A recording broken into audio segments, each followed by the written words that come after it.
What is up? I like scary, man. We are here tonight, our first stream ever. Scary at night, man. I'm excited. It had to be done. We're here with two special guests. First, you guys, man, you guys know him as Helveton, the one and only Helveton, man. He's knocking at the door, so let's bring him in, man. We got Helveton, man. Where the candy at? I'm looking for candy, man. Where the candy man at? We got Helveton, man. You guys, we also have the one and only Shape. In the shadows, coming out the darkness, you guys. We got Shape in the shadows, man. What is up, How's it Shape? going, everybody? What's up, guys, man? We're here. Scary at Night, first episode. I'm excited, man. This is gonna be a good one, man. First off, Helveton, I wanted to tell you this while we're on the stream.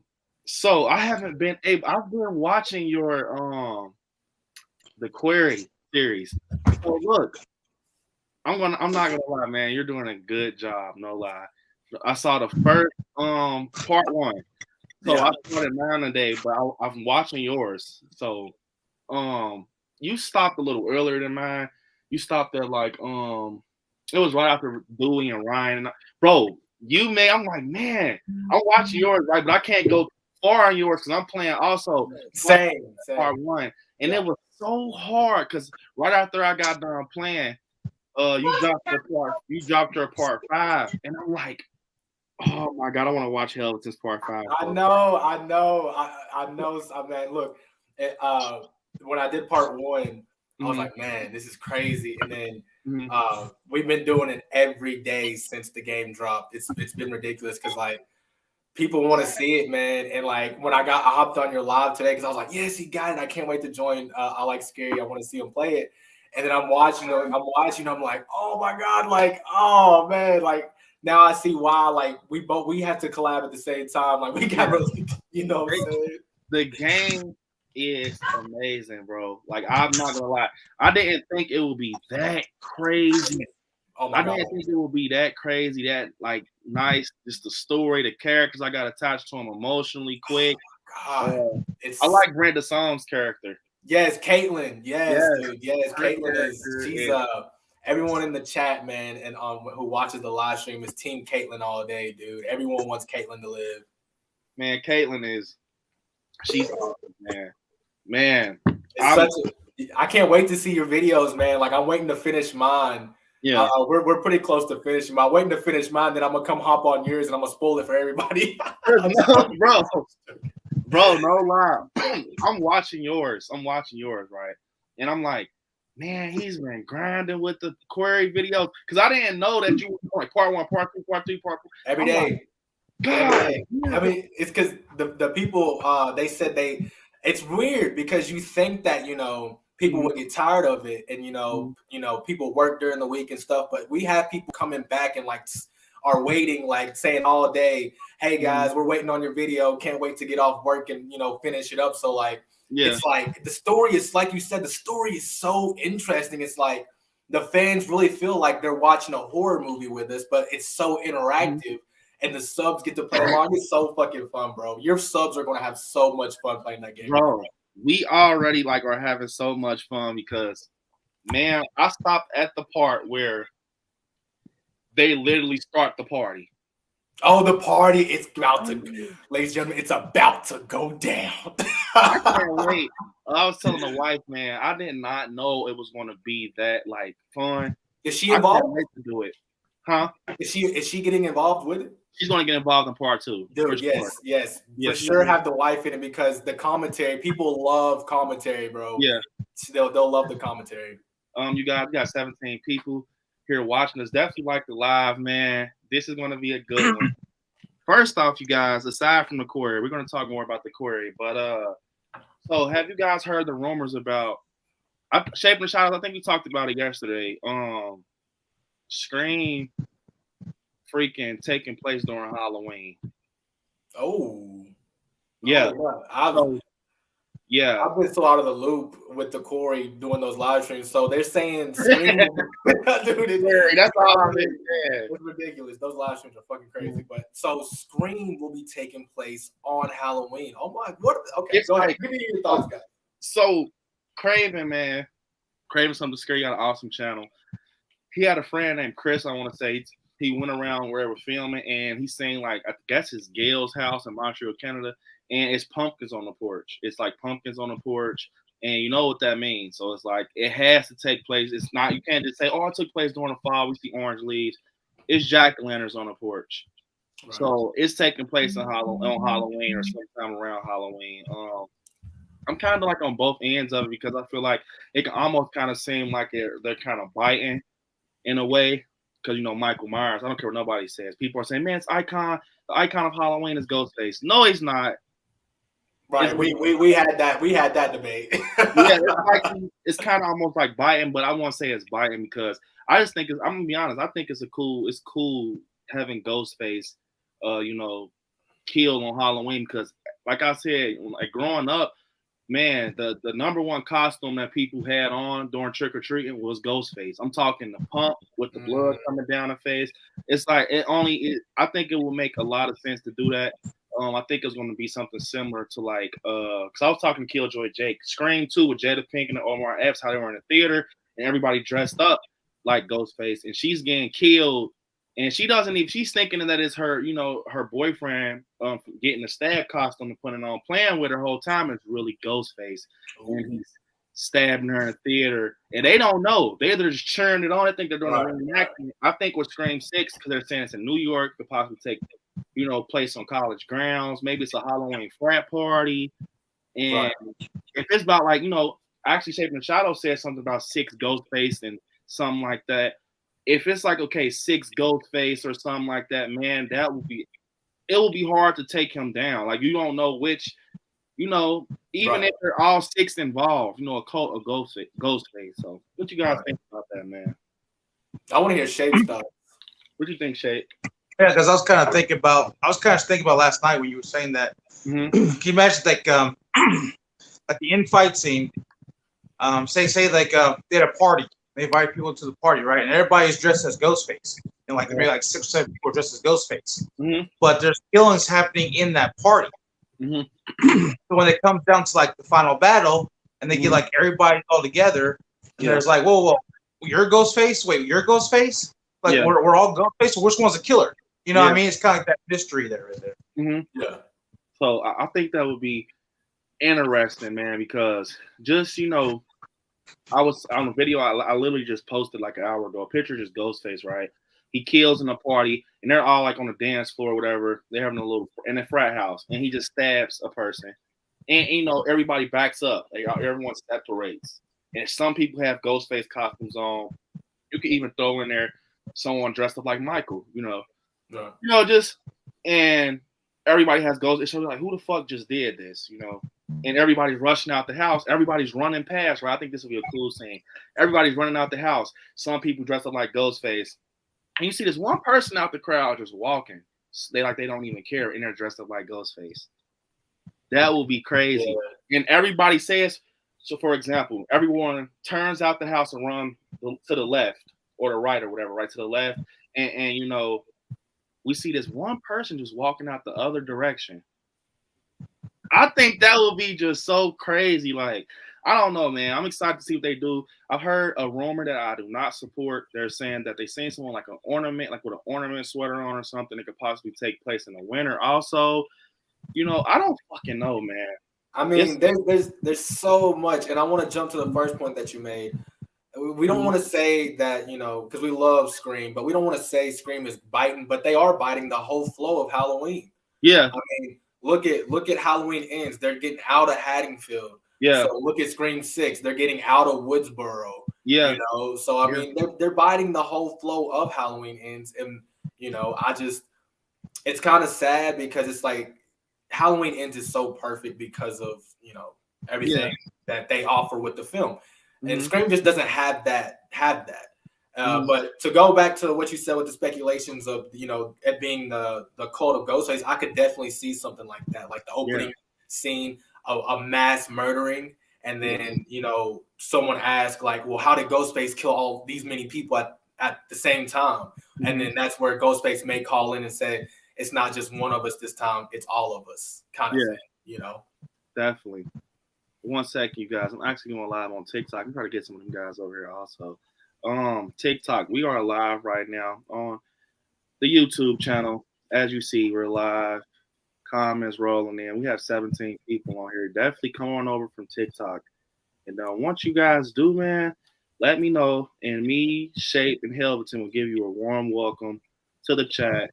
And let us know you're from TikTok, man. And we definitely appreciate you guys coming over from TikTok to kick you with us and talk some horror, late night horror at that. First episode, man. More to come, but appreciate you guys. I just put the link in the chat for you guys. Yeah, man. All right. So something else I want to talk to you guys about, man, is with Jay. Have you guys heard about the Screen Rant exclusive interview with Jason Blum? Oh no, I have not. So I guess we're talking. You heard about it? Yeah, I actually did a video on it as well. Oh, you did? I have to check it out, man. Basically, first off, beans are cool. What's up, man? I saw you earlier from the stream. I'm gonna get to these comments soon, just here soon. But so they said basically, he was talking about He was talking about Black Phone, and of course the topic of Halloween came up, and he basically said that this is their last Halloween movie, which we've heard before with David Gordon Green saying he's washing his hands. He don't know what anyone else plans on doing, but this is his story. This is his story. Halloween. The trilogy is his story. This is the way he wants it to end. But like he said, he's pretty sure that it's not going to be the last Halloween because someone else is going to always want to pick up, those licenses. Michael is literally like Frankenstein, right? So so he feels, someone's going to pick it up, but it's not going to be me. So Jason Blum said the same thing, basically, like, I just know Blumhouse. As far as Blumhouse, we only had the license for 3 movies. We just had a deal for 3 movies, so it's official. Like, we are not doing another Halloween, like, unless unless someone else picks it up. But he says like he's pretty sure someone will pick it up. I'm pretty sure also. But man, to touch on that, it's kind of like a bittersweet thing because it's like they almost teased us with this Michael Myers, because Michael Myers is infinite. The 78 still lives. Like when we go back and look at that look, the mechanic suit, the white mask. So that's how James Jude is going to be with us now. It's going to we're going to look at that mask with the old ancient look and the fingers blown off. That's going to be a new version of Michael. Mm-hmm. So it's like we kind of got a tease. We kind of got teased with that because it's like, I don't care what no one says. It's not going to be no one else out there to kill that mask like Chris Nelson. No one's not going to tell that story like David Gordon Green. We're not going to get another Allison. We're not going to get another Karen. You know what I'm saying? He did a smart. David Gordon Green took that risk first. So he got the chance to deal with the legendary characters. So, I mean, I don't feel that those legendary characters will be able to deal with another person writing and be involved. Also on that, I think everybody, they're rocking out with David Gordon Green because John Carpenter has helped them. And it feels more original. Mm-hmm. So what I was saying, you guys, is if they decided to deal with Michael again, I know they will probably about 5 years, 6 years. I would like them to talk. I would like them to kind of go towards Danielle Harris, man. Like that storyline with Halloween 4, 5. I like the curse. I like the curse. Mm-hmm. I know they freaking swapped out Danielle Harris with someone that doesn't even look like her. Yeah. I just feel that 4, 5, and 6. Right there, 4, 5, and 6. Yeah. And somehow kind of twist that Thorn theory, like kind of take that out. Yeah. And just make you can play with Danielle Harris at this point because look, you guys, Laurie is dead. And it's 2 different timelines because David Gordon Green just went out to 78. But Laurie is dead though. You know what I'm saying? Even in the 4 and 5 freaking timeline, because Jamie Lloyd had put her picture out the shoebox, like she died in a car accident, so you don't have to worry about Jamie Lee no more. Now you can focus on the aftermath of Danielle Harris. you know, you can focus on that aftermath, and she tells you her story, and the boogeyman comes back for her, and now we're getting attached back to characters like Brady and Rachel, and I just think that would be so cool, and it will give them another shot to tell us more about the story, and even, you know, get a person to at least get the mask close, get it close to Chris Nelson, bro. I think it'd be good. I want to know what you guys think about that. Go ahead, Jay. No, you go ahead, Elton. Okay. That's fine.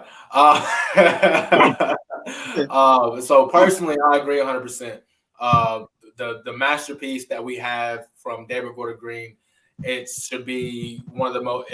It's canon basically. In my Halloween, there's certain tiers to canon, and this is the closest one to the original. And then, you know, you have Halloween Resurrection and all that. That's not really canon to me because, you know, they kind of feel like throwaway films. But I agree 100% that David Gordon Green is, and I agree with what you said with the cast sticking with, you know, him, because with him, he brought John Carpenter, and that's all you need really to make a good Halloween film. And that's where some of the bad Halloween films, you know, they could have used the John Carpenter, you know. And as far as the Danielle Harris, I love Danielle Harris, I really do. But I think her story, her time has passed with her. She's not that old as the actress, but I feel like she's a little too controversial to be in a Halloween movie, because because of what David Gordon Green has done, the next Halloween, regardless of who brings it on, it's going to be hyped up.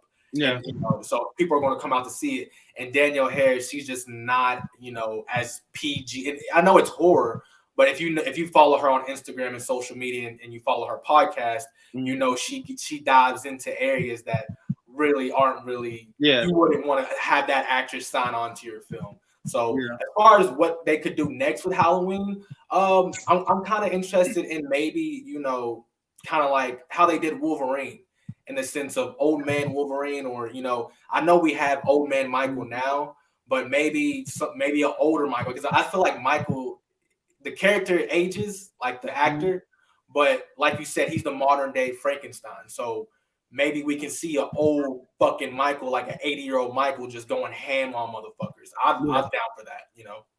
Definitely. I got a shitload of stuff to talk about tonight, man. I'm gonna tell you that right now. We're gonna have a fucking blast. Shade, fucking crazy. Definitely. Pre-show for the horror class. I'll go back to yours. Michael Myers, 80 years old with the walker. Yeah. How's Walker going? Yeah.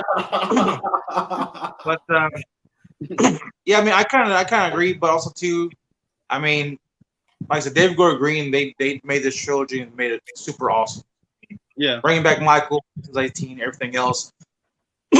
It's gonna, if they're gonna do it, like I said, it's all up to Akai. He's got the rights. He owns it. So it's gonna be up to him what he wants to do with the franchise. But I mean, if anybody comes on, they're going to have to, you know, set their standards so high above this new trilogy.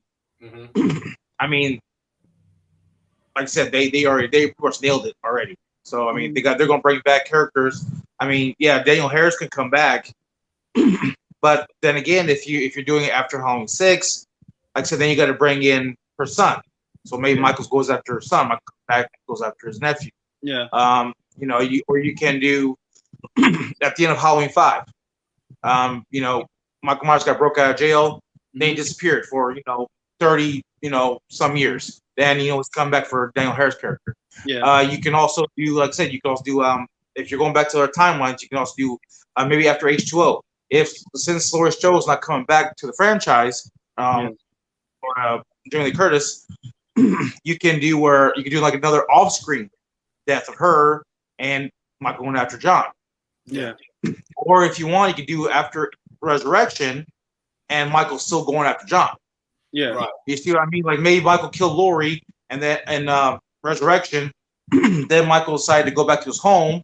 That's when all the camera crew was there and Busta Rhymes was all doing his karate and stuff. Yeah. But to me, it's like Michael went home to maybe recuperate and rest until he tried to find John.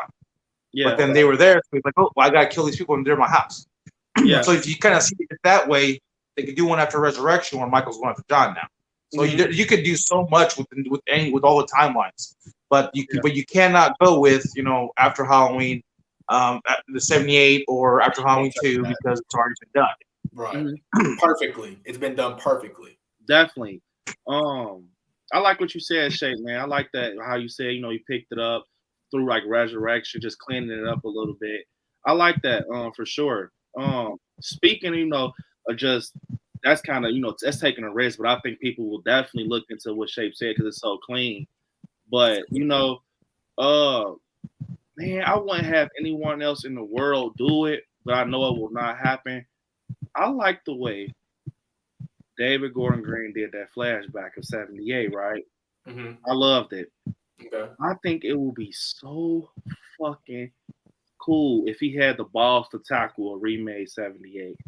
Like a remaster. Yeah. I think nothing's going to ever be better than the original. But I think it will be so cool to see him tackle it, though, for fun. You know what I'm saying? Because it's like when you look at how, I think his name is Aaron Armstrong, the flashback Myers, even though he had a little gut. When I first seen that, you guys, I know it might sound dumb. It was so good. I thought it was fucking James Jude. I thought that was James Jude, that flashback Myers. Yeah. Until after the film came out, they started seeing, this was another guy who played it. I'm like, what? Yeah. He did a good ass job, bro, from a 78 Myers, especially, when he jumps out on Hawkins' partner and he is choking him. That 78 Myers, bro. I'm like, I wanted to see more. Yeah. Like he's walking through the alley. I'm like, I want to see more of this. Like, I would like to see David Gordon Green try to tackle a whole 78 film. But can I let me ask a question for Michael, and this is what I love about the 78 film, and what I love about Michael is, let's just say David Gordon Green says, okay, I'll sign on, but he signs on in the next 5 years for another Michael project to do the remaster that you're talking about. Mm-hmm. What's wrong with getting Nick Castle to reprise the role? I don't see anything wrong with that. I mean, it's not like he has to be a Jason Voorhees and be very physical. And I think it'd be perfect for him, because you see people doing music all the time. They cover people's songs. They redo people's songs. Mm-hmm. If David Gordon Green can literally do what John Carpenter did, verbatim, word for word, and just make it a 2022 film, I think that'd be great. Yeah, that would, if you try to put Nick in there. But hey, man, I'm gonna be honest. I love you, Nick Castle. I love you so much, man. But Helveton, man, it's over.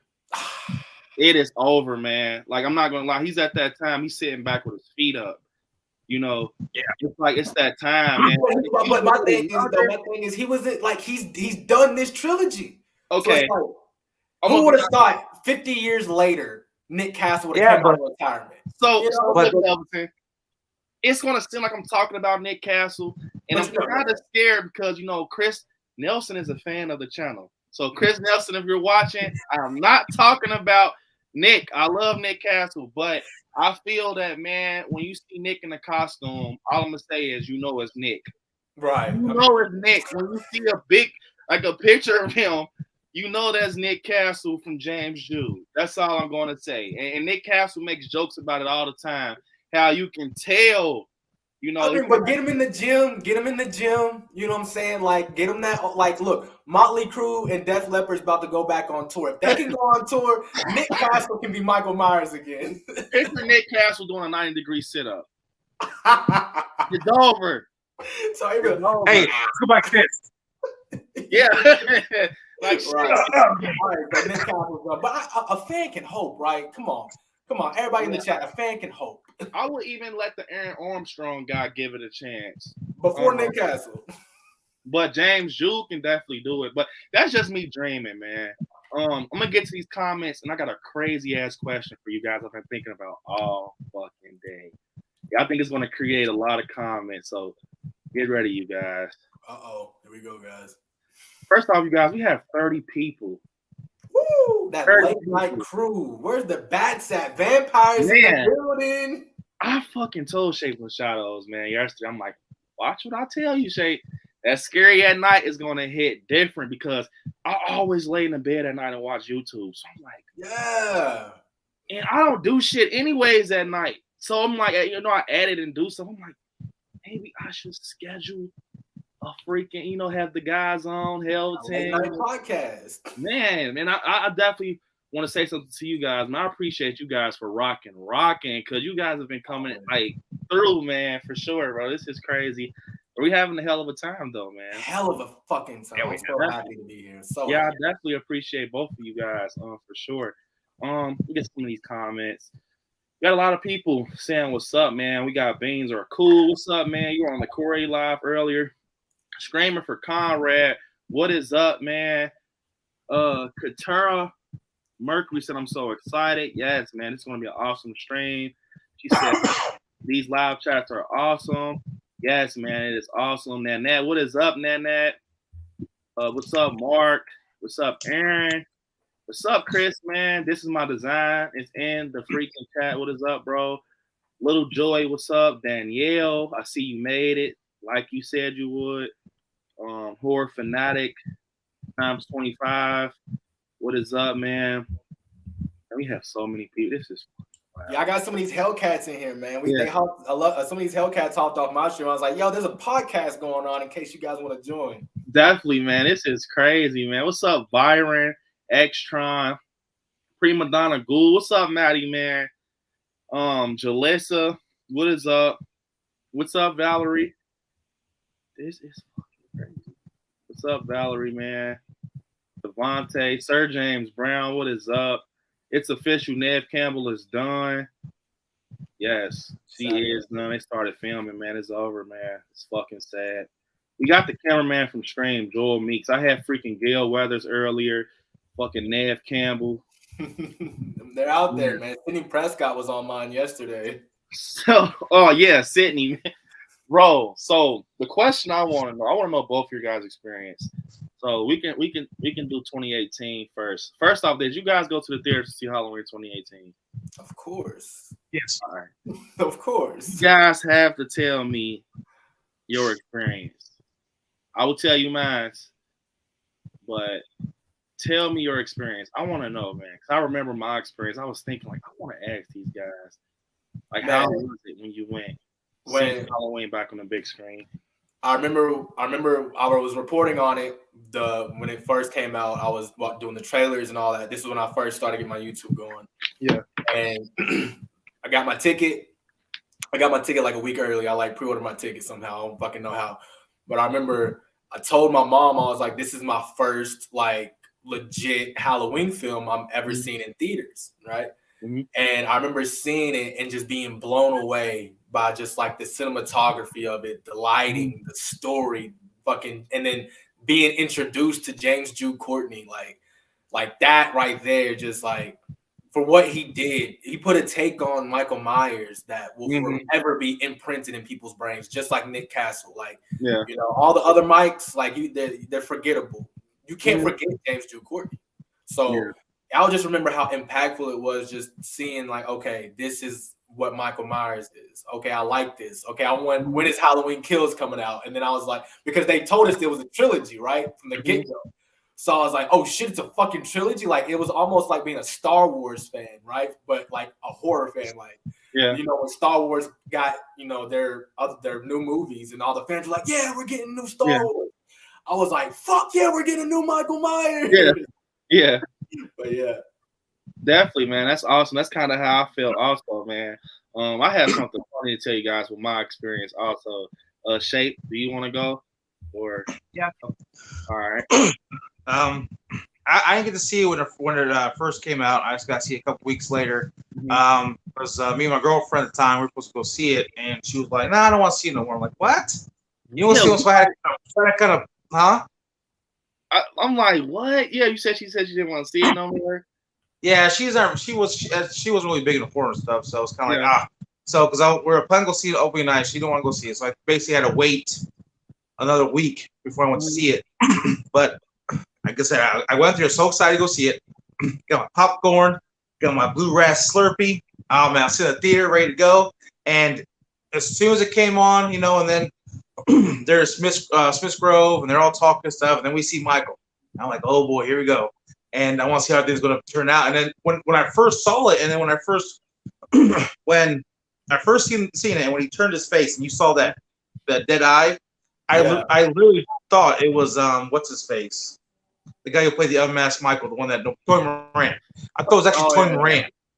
I was like, oh my god, is that Toy Moran? Like I was like, oh, like what? This guy from the original movie, like what?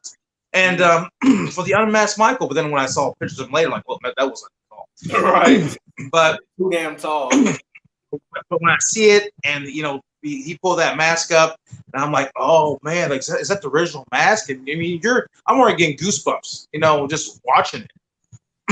And then they went on, he's like, say something, Michael, say something. And then once that music hit, I mean, what took me away was just that opening scene, and then when the pumpkins are like, rising back up. Mm-hmm. Oh man, with the opening title, with the that was so amazing. And then of course, when Michael gets his mask back and puts it on, I was like, yeah. I mean, I was just froze right there, man. I was like, man, like Michael is back. The king got his crown. You guys want to touch on this, but I mean, I gotta check something in the comments.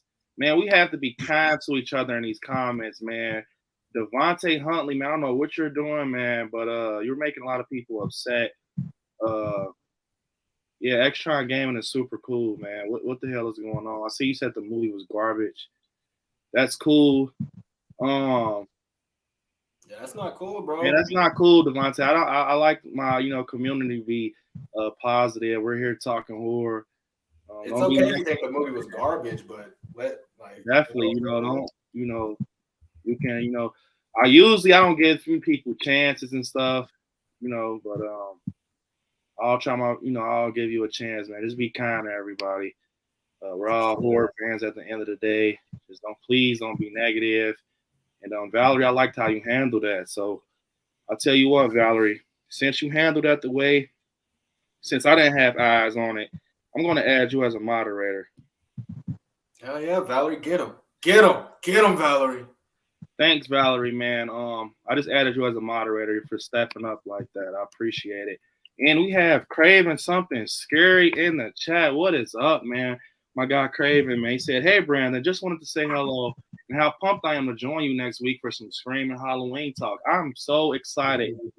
I am so excited, man, to talk Scream. He's the biggest Scream fan, you guys. Dude, yeah, I've been watching some of his videos lately. You guys put me on to him, so I started checking him out for sure. Dude's like crazy. Yeah, Craven is awesome. Doesn't he have the Stu Marcher? Like Stu Marker, the Stu. Yeah, to see if he's coming back. It's on my birthday. I was gonna check it out on my birthday. Yeah, he's like real big. Yeah, for on sure. a freaking like Stu. I love Stu also. I'm on the Stu train, man. You guys are crazy. You Stu fans. Like I love Matthew Lillard, man.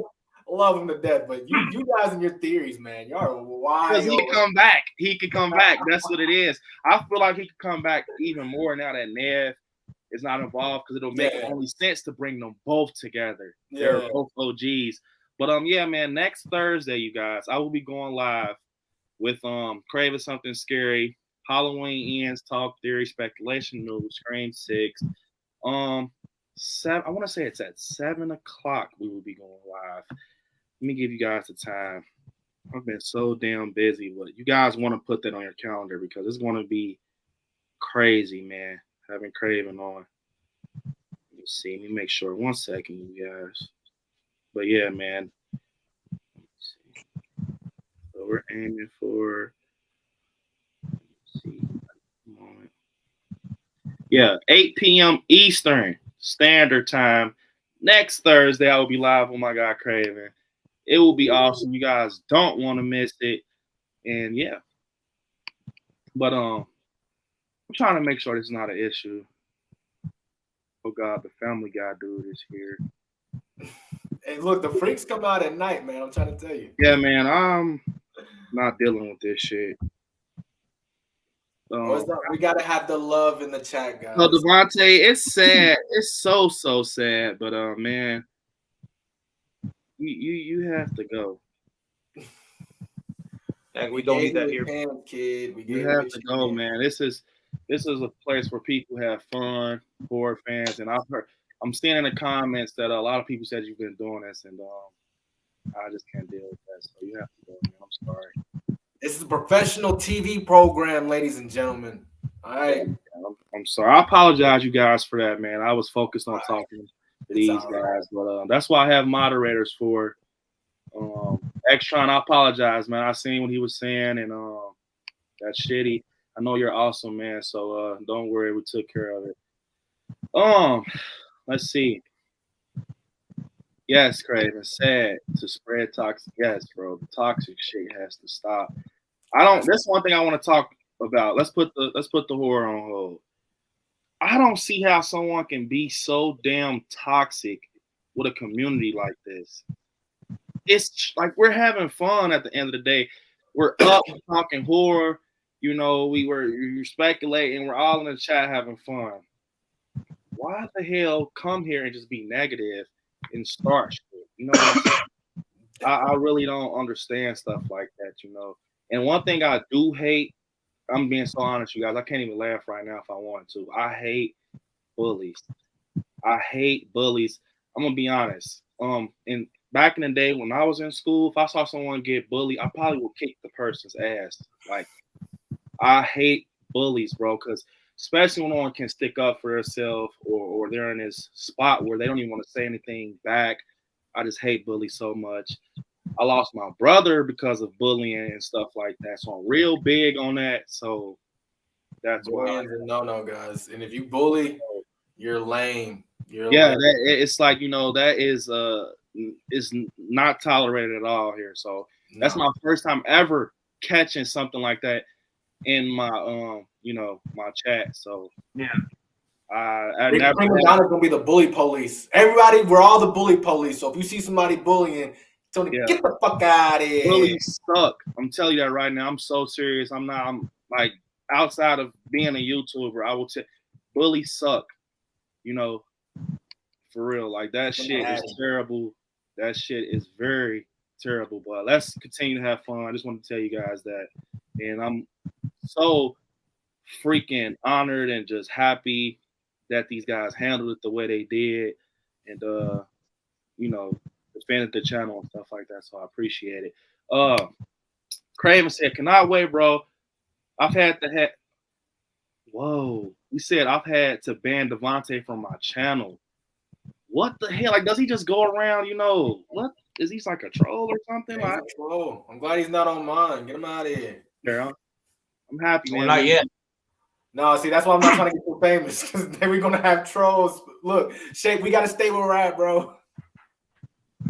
Wow. So I see that Craven also said, I'm trying to, because Craven has dealt with him. So sorry, you guys. I'm trying to look at his comments because I've never seen no shit like this. Valerie and Carrie are amazing mods at stopping the trolls. I got Valerie as one here.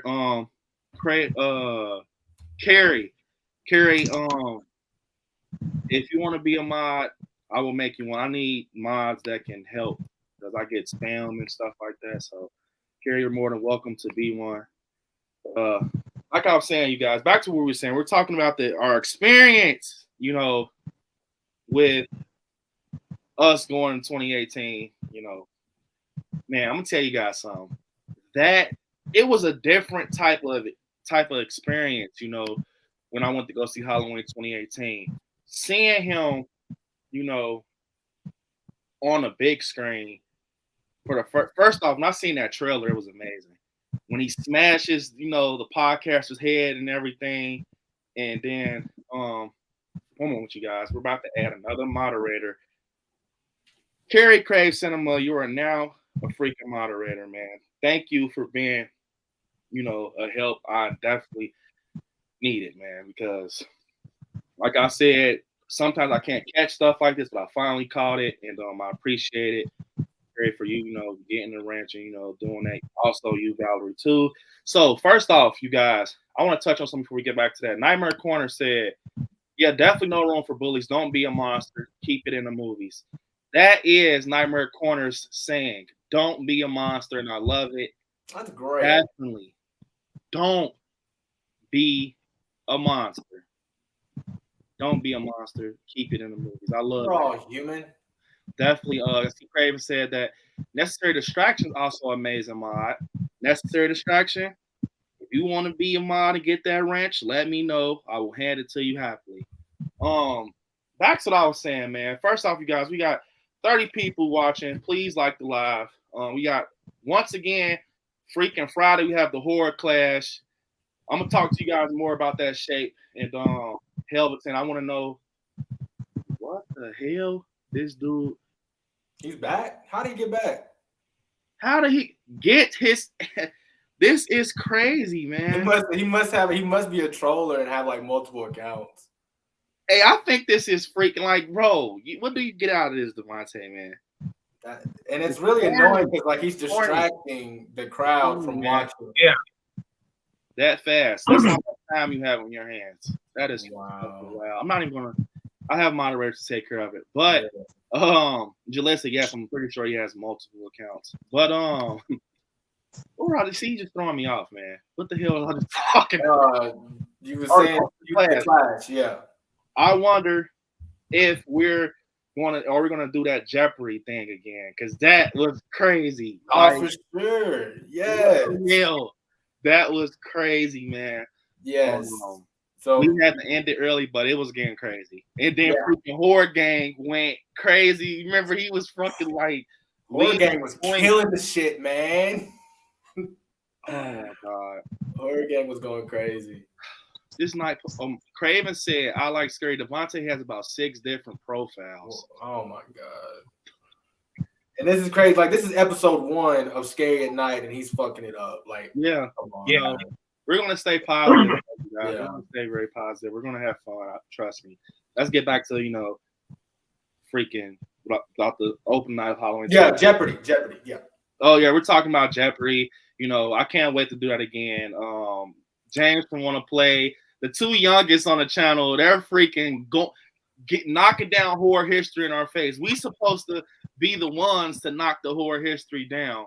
And it's like, man, it was crazy. I was looking at Horror Gang, and I was in last place the whole time, right? Yeah. You guys are obviously way fucking smarter than me. Yeah. So, like, I'm watching Horror Gang, and I'm like, geez, Louise, man.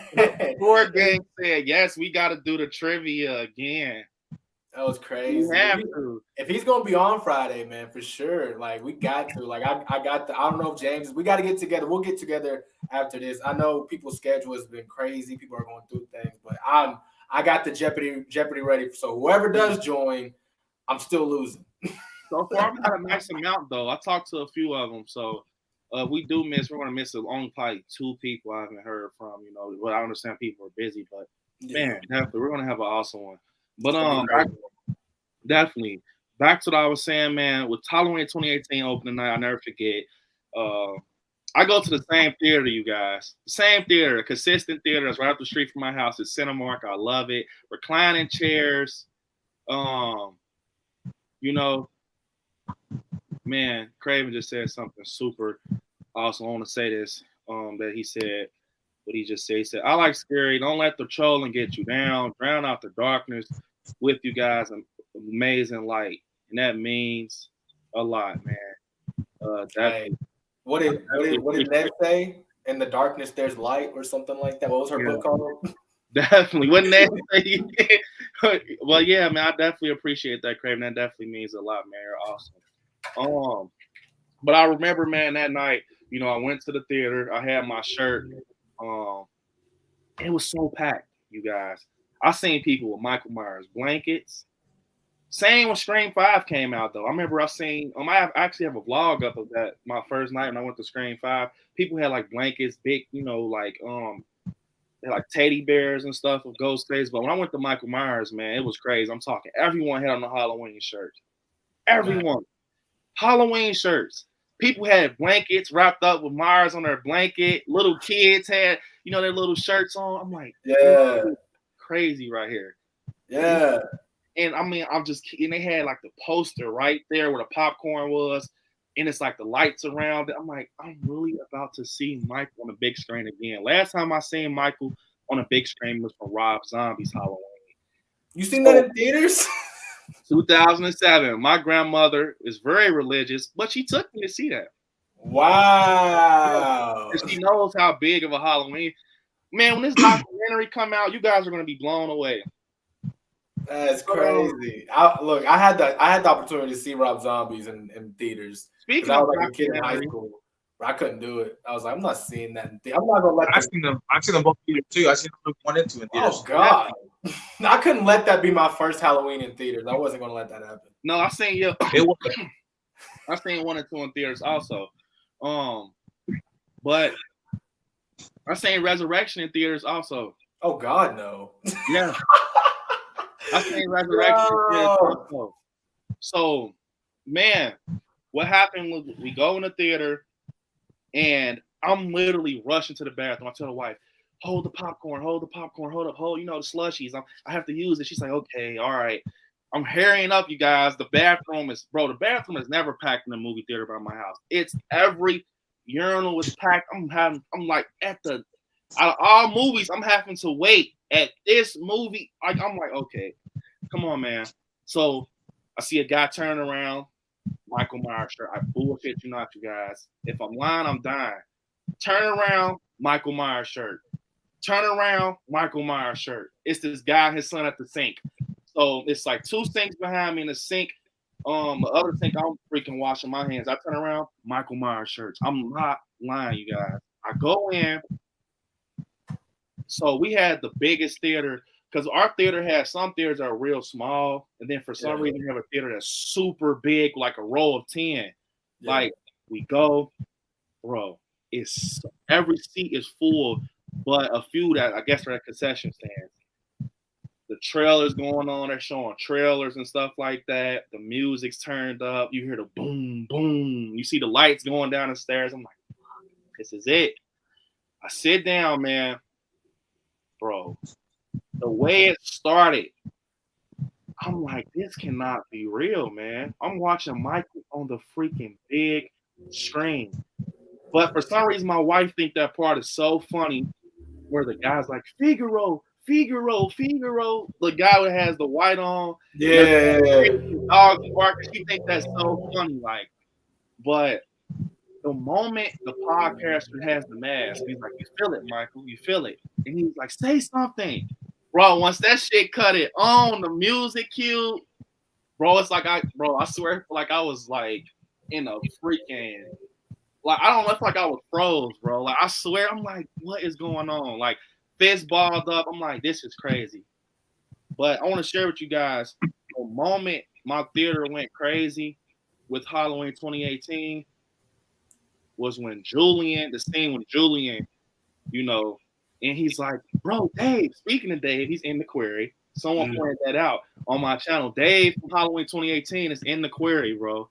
Yeah. Like, but yeah, when Julian, you know, he's like, oh shit, and he runs down the stairs and Michael stabs it. Bro, the theater went like a football game.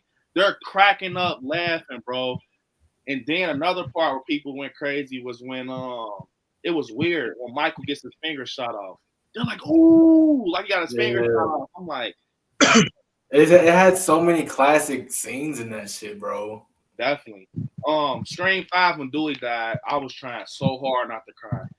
I'm like, once he gets killed, I'm like this, you guys. I'm like, I don't know why. Like, I'm going to cry when David Arquette dies in Scream. I did not know that. I'm just like this, you guys. I swear, I'm just like, he's really dead, though. And it's like, it's one of those moments, Hell in Shape of the Shadows. You looking at the wife, and she's like, oh, they really killed him. Let me tell you, look. Let me tell you about my Scream 5. So I'm sitting there, and Dewey comes out of the elevator, right? And so I was like, I knew it was coming, right? It's like when someone's about to punch you in the face, and you can see him walking up to you. That's what it was. So like, he gets gutted. I stand up out my seat, and I'm like, Dewey, no! And my wife Jazz is sitting down here in the movie theater. Yeah. Like, my bad, y'all. Like, my bad. But I literally screamed out, Dewey, no! Man, hey, I swear, Shay, bro, Helveton. When Dewey, when it came, I knew he was going to die because he's walking out the elevator, and you see the way the bullets hit the ground. You see his boots. He's like, I was gonna shoot him in the head, and the way it was just filmed, and I'm like, this is it. I'm like, I kind of thought that Ghostface wasn't gonna be there. I thought he wasn't like, going to be laying there. I thought he was gonna pop out somewhere and stab him from the back or something. But I knew some way he was going to get got. So when I seen Ghostface laying there, I'm like, it's not gonna be a death like that. It is not gonna be a death like that, man. Where he gets close to him and he just pops up and slit his throat. That's what I thought was gonna happen. Right. Like he's gonna get close to him and he just slit his throat slowly. Yeah. Like I'm like, man, hell, but man, once he stabs him, I'm like, he's still good. Like maybe bro, when he puts the two knives and he's pulling it up and you see the blood, I'm like, that kills actually on Call of Duty. It is. It I'm is like, on Call of Duty. Bro. The whole everything, like Scream, that production company, when they produced it, they put like all of the Ghostface's lines from Scream 5 into Call of Duty. It was fucking weird. It was weird. Man, and something that a scene, I'm gonna be honest, man. Let me get to a few of these comments. They're coming in, man. See some awesome comments. I'm gonna go off screen for 1 second, guys. All right. See some awesome comments. Holy shit. I appreciate the love, you guys. Craven said, I like Scary. When Dewey died, tears were flowing down my cheek. I am not ashamed, LOL. Yes, man, I was trying so hard, Craven, to hold those tears in.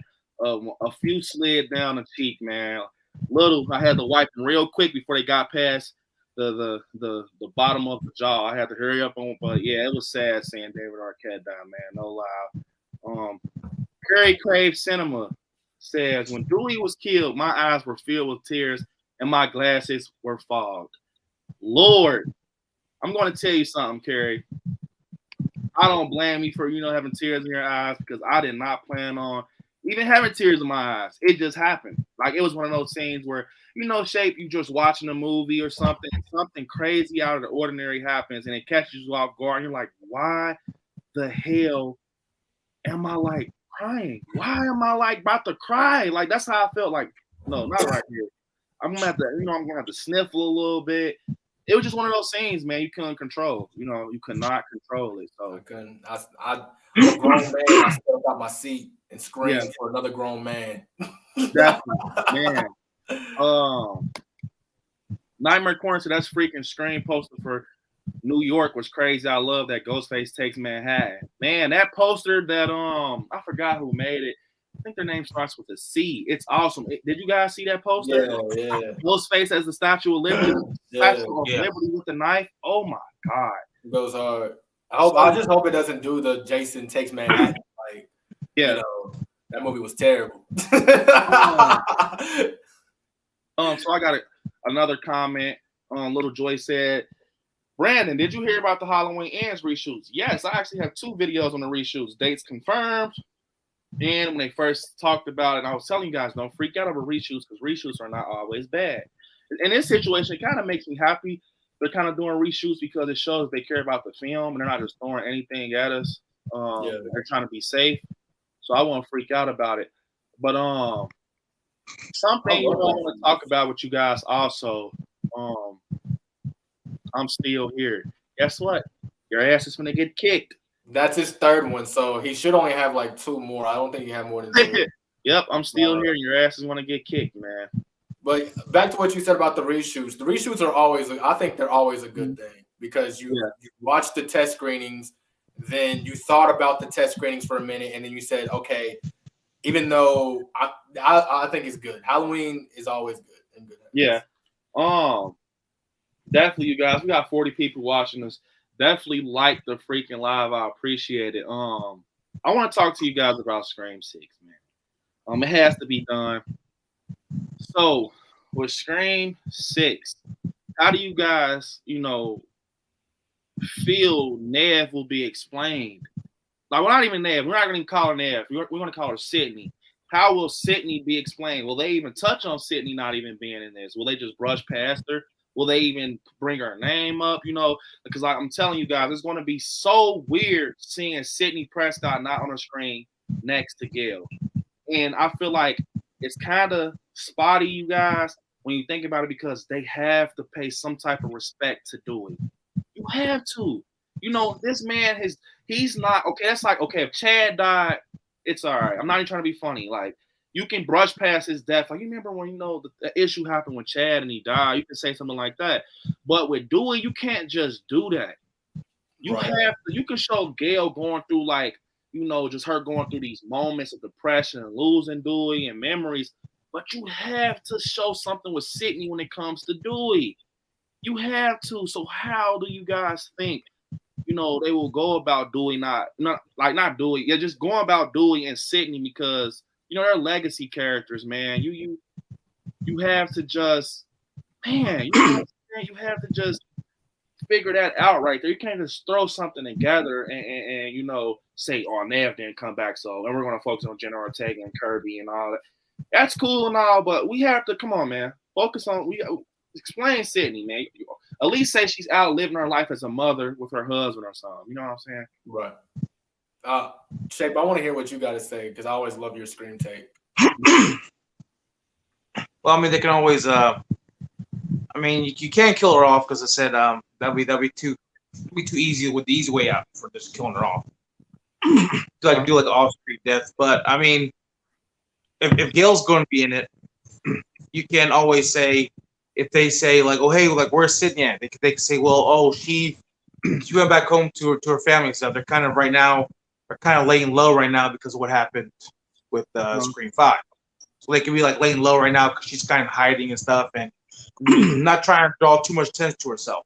I mean, she could say like, they could put like that way, or you know, they can say, well, she's doing this or that, and I mean, but to even do like an off-screen death or say she died or something, that'd be too wasteful for the character.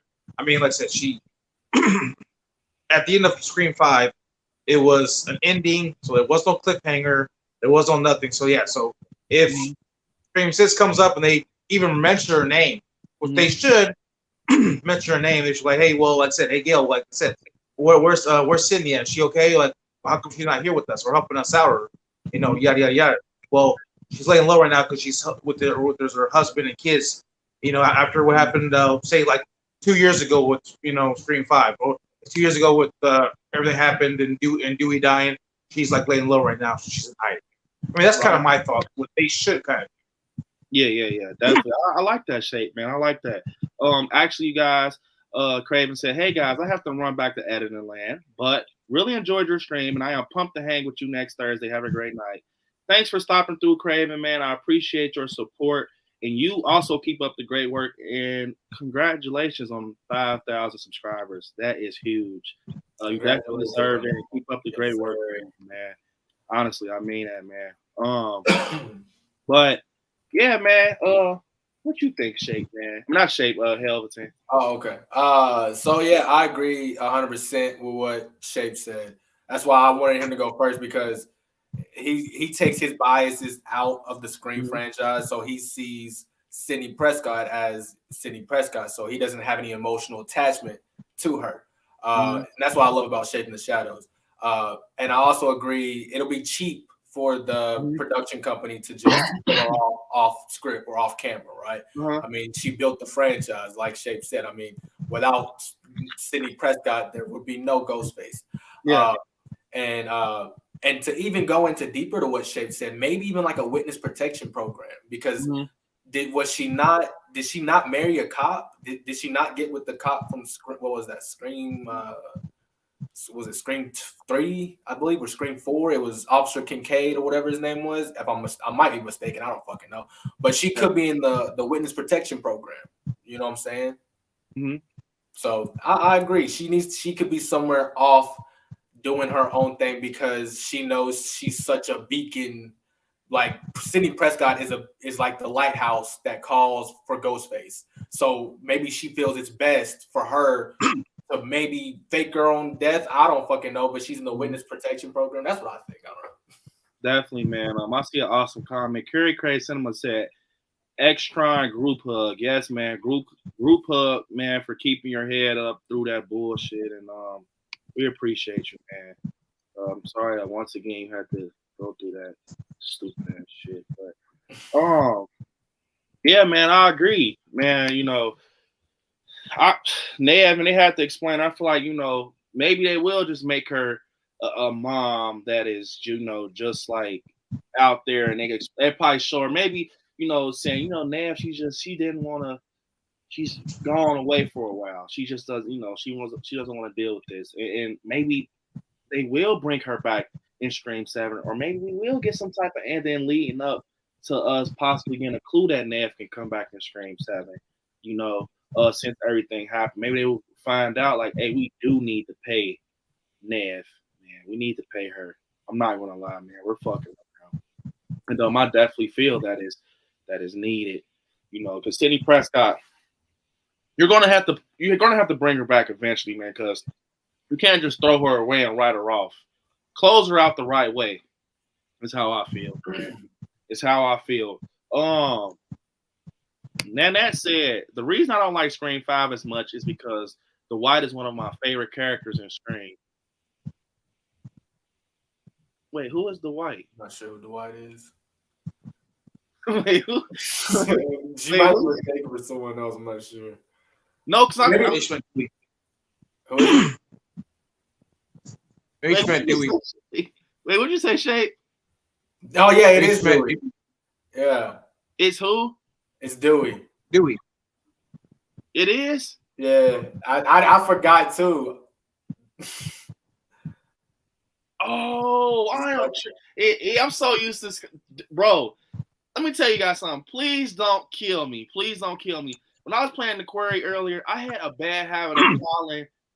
I kept calling freaking Chris Dewey. I'm like Dewey. Like, what the fuck? I'm not.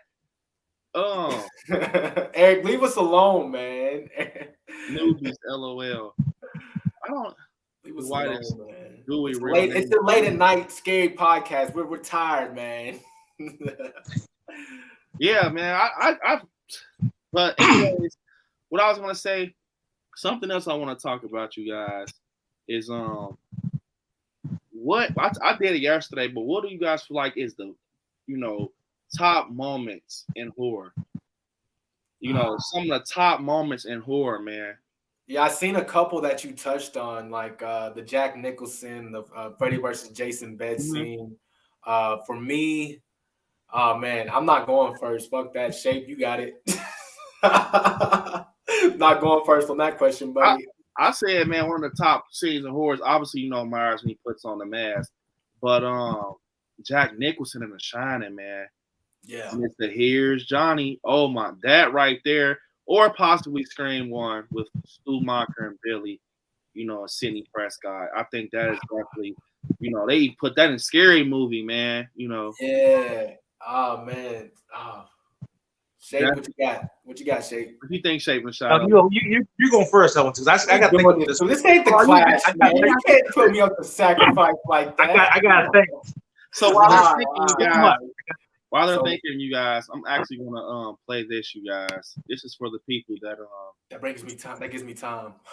Let's see.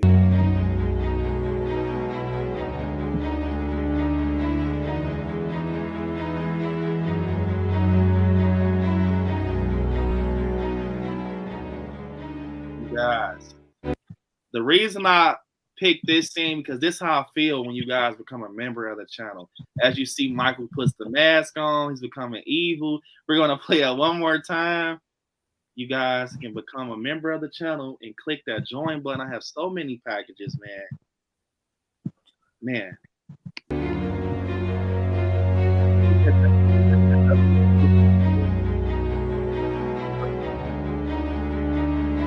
Put on the mask. Oh my God. That is out of this world. That is out of this world, you guys. There's a reason I didn't join yesterday's stream because I didn't want to answer this fucking question. Oh my God. Poor gang said, I want to hop on the stream right now. Please. Man. Please hop on so I can have more time to think of this question. I hate you, Shape. Look at Shape laughing. I don't. Man, you guys, in the comments, what do you feel like are some of the top moments in horror? Top moments in horror, you guys. What do you feel like are some of the top moments in horror? Eric, give me something. Eric's my go-to man. Give me something, Eric. I'm gonna go with what Eric said. Oh my. Oh man, I don't know because I want to hear Shapes. Because if Shapes is better than mine, I'm gonna be pissed. I know Shape thinking he's thinking Halloween. You know. I know, me too. Though, like I was gonna be like, okay, okay, fine, okay.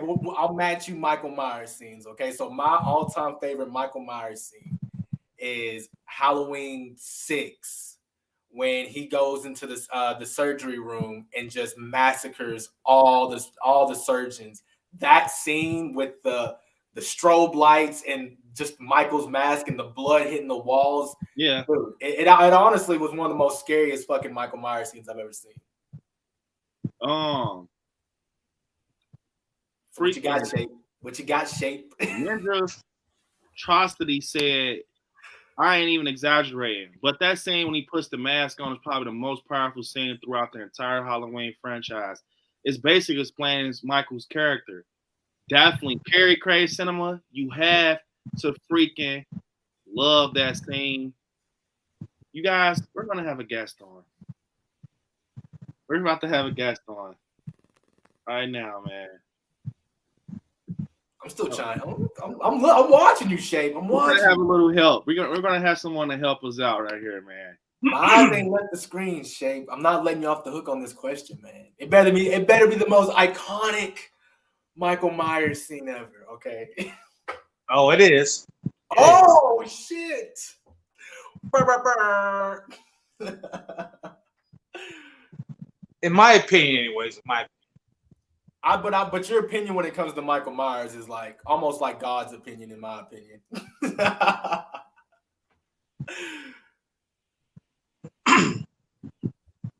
I'll wait for our guest to show up. Yes, I'm surprised. Who is it? I feel like it's gonna be a young, strapping lad, a horror genius, the one that won the last horror Jeopardy. Hey, if you do a trivia, I might take his crown. Oh, Shapes! Right. He's taking Horror Gang's trivia crown. He said, "Watch out, We're gonna see Friday. We're gonna see Friday." Look, I'm definitely not getting the crown, and that's okay. Because I rewatched that stream because when I had to leave early because I had to be working stuff, so I left early. But I watched the next day, and I watched trivia, and I was like, "Oh, I got that one. I got that one." You guys are like, "I don't know." It was kind of embarrassing almost, man. We're gonna get into some of these comments, man. They're saying some awesome comments. Xtron said it's probably not the top moment, but I like when Michael killed the mechanic and stole his suit. Yeah, that I like that. Definitely. What? I love that scene, man. Yeah, that scene is awesome. Also, Valerie said one of my favorite is in Kills when the Shape is looking up at Lori, Karen, and Allison after they trapped them in the basement. That is what nightmares are made of. And they had, yes, Valerie, that is the awesome scene because you got to think, you guys, they had to look the boogeyman in his eyes.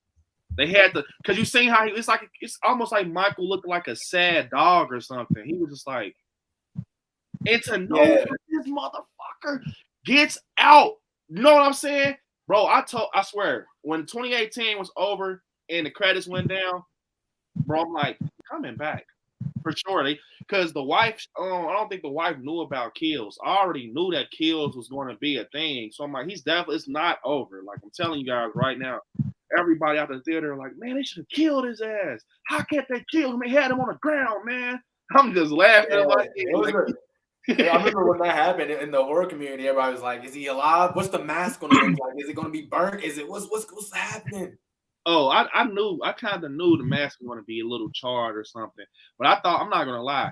I'm going to say one thing, you guys. I'm not talking about anybody out there doing rehauls.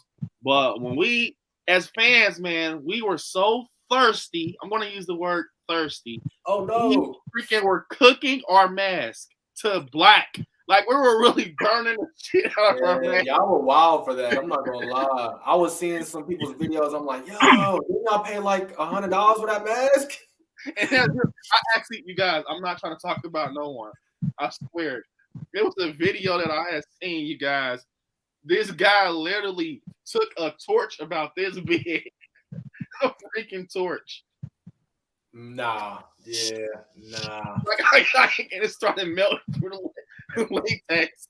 I swear, you guys, he burned it right here, like where the bone of your eye is. And guess what it did? I promise you guys, I am not lying. the latex melted into the eye hole, and the eye hole was about this big. Nah. I'm like, now you have a Rob Zombie mask. I swear, man. I'm like, what the hell? But we all did it though, man, when it first. But I don't know how the mask is gonna look. Now people saying the hair probably is gonna be green, freaking molded look. I don't know, man. Let me see. Get to some more comments. They're coming in. Sir James Brown said, Alien 1986 and Halloween 78. Which scenes, though, man? Which scenes you think are the top scenes from those films in horror? You know, Little Joy said, it's so simple, but yeah, gives us a deeper look at Myers and how he feels when he sees the mask. It's like it became a part of him over the years. Like it caused him. Oh, freak. You guys, I'm tripping out. We got our guy in here, man. Someone's knocking, man. We have Horror Gang here, man. What is up? Horror Gang! What is up? Can you hear me? Yeah, we can hear you, man. What is up, Horror Gang, man? We got the Michael shirt on. Horror Gang has a Michael shirt on? Holy shit, let me see, man. Yes, Horror Gang has on a Michael shirt. What's up, man? So, what's up? Horror Gang, man, we're talking best moments in horror right now. I think that's a cool topic, man. We have bots in the chat, but we have a shit ton of people saying some awesome freaking moments. Someone said the last scene of the Midnight Meat Train. I've never seen the Midnight Meat Train. I've heard about it. I've heard it's crazy, but I've never seen it. Yeah, I've always wanted to check that one out too. Yeah. So what's some top moments in horror for you, Horror Gang, man? Man, for me, I think 78, Michael, you know, just like really that whole movie. Yeah.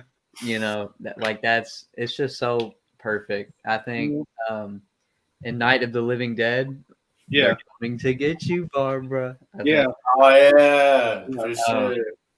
The Shining, obviously that was mentioned. I think when Jason first gets his hockey mask in part 3, I always think of that. Yeah. The shower scene in Psycho. Yeah. That's another one. And what's another? Oh, when Ash cuts off his hand in Evil Dead 2. Oh yeah. Love that. Good one. You opened up Pandora's box with this question for Horror Gang. He can go on and on. He actually just told me that, guys, that he can go for hours, and I definitely know, man, he can. As you see, I forgot what stream that was, man. We were talking about Cannibal Holocaust. I forgot to tell you about that. Did you watch it? Let me tell you what happened, Horror Gang, about that, man. So. Oh my God! I was that after a few days after that live, right? So I get on YouTube and I guess like a freaking light bulb went off. I'm like, let me search Cannibal Holocaust. They didn't have too much gore because it was YouTube, but I saw where it was going. I'm like, nope, it's too Grand Inferno for me, man. I seen what you guys were talking about, how it looks, and then someone at my job told me something that really pushed me away. How I want to say snapped like a turtle or snapped a turtle or something like that. I'm like, bro, you know what? I'm not even about to give this shit a chance. They're talking about shit. I don't want to like say it for anything to like get demonetized or anything, but like they killed a real turtle. They all the animals they killed in that film were like real. it's nuts. I don't know. Don't watch it. Yeah. It's crazy. Like it's like Green Inferno, but like for real. Mm-hmm. So yeah, Green Inferno is very disturbing. It's very disturbing. Something I want to talk to you about.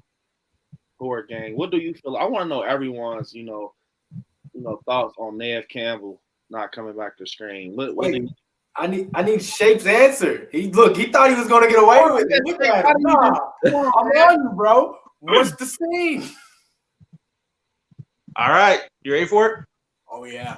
To me, my most iconic scene in horror will have to be when Michael Myers gets shot off the balcony in '78. And when Dr. Loomis walks over there and looks down, he's gone. And Dr. Loomis gives that look like,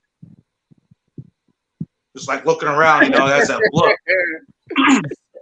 Oh, to me, that's the most iconic. That is literally, literally, Man. I could not agree 100% more. That scene right there, oh my God, goosebumps. Like as you was explaining it, goosebumps, dude. So, if we're talking our favorite, I was just saying like a few of top moments. We're talking our favorite. I know my favorite. It's always going to be my favorite. My favorite is literally going to always be when Laurie is leaning on the freaking the freaking entranceway of the door. She's leaning on the door, and she's like, "Man, what the fuck is going on?" Basically, and you see like a blurry image of Michael in the back with that red carpet on the floor. And it's like you're thinking in your mind when you first watch, like he's not going to get up, but you see him get up, like he's like the way they make him get up is literally how if you ever been to a funeral, you see how bodies lay out. That will be the way a dead body really gets up, because you got to think of the bottom door to cover your bottom half, so it's like he's really like he's back alive. You know what I'm saying? That's the way he gets up. He gets up. She's just walking like, yeah, this shit is over with. I'm done. And you just see his face comes out the darkness. Yeah, and it's like crazy. He stabs her in the arm. She falls over the banister, and he just walks down the stairs. I'm like, bro, what the? That's my favorite out of any film. I don't know. Even the scene where Michael puts the mask on and kills, even though it's real tight, but it doesn't have that speed. I still gotta go Shape. That scene was Shape, bro. You shoot him off and then he's gone, and then the iconic music, like, bro, like, can we talk about cliffhanger? Like, come on, man. Yeah. I'm not gonna lie, man. Matter of fact, you guys, I want to do something different also. We're talking, favorite. What are the funniest moments in history? I mean, the funniest moments in horror history. Funny. What cracked you up? Okay. What cracked you up from horror? Like, what made you laugh, man? Okay, it has to be the best. Okay, Shape has to be the best. All right. Horror Gang, you're first. I know mine. I was gonna be this one right here. I don't know. Give me a second. You go first, Brandon. Okay, my funniest moment, and you guys in the chat definitely comment. Give us a refresher. Let us know your favorite moments, and I'm going to go through the comments and put your guys' comments on the screen. Mine is definitely where Halloween 5. I want to say it's Halloween 5 for sure. And it's the cop upstairs with Danielle Harris, Jamie Lloyd, and with Dr. Loomis. And I can't remember because I don't watch 5 a lot. I literally only watch Halloween 5 when it comes on AMC for the marathon and stuff. Like, no lies. Yeah, so like when I want to say the cop grabs the freaking walkie-talkie and he's like, yeah, something. And Dr. Loomis takes the walkie-talkie and smashes it against the wall. Like, and he's like, we have Michael Myers upstairs. Or, I mean, he's on his way or something like that. I'm like, bro, modern day right there, you will crack you literally grab the walkie out of the police hand, smashed it on the wall. We have Michael Myers is outside. I'm like, why the fuck would you break the walkie-talkie? And you have one pistol with the boogie, and then he gets a 2x4. Michael's in these chains. He's whooping his ass with his 2x4 with these slow ass swings on his back. That right there, bro. You know Loomis don't need backup, man. Loomis got this. Come on, man. You know Loomis trying to throw the ones with Michael.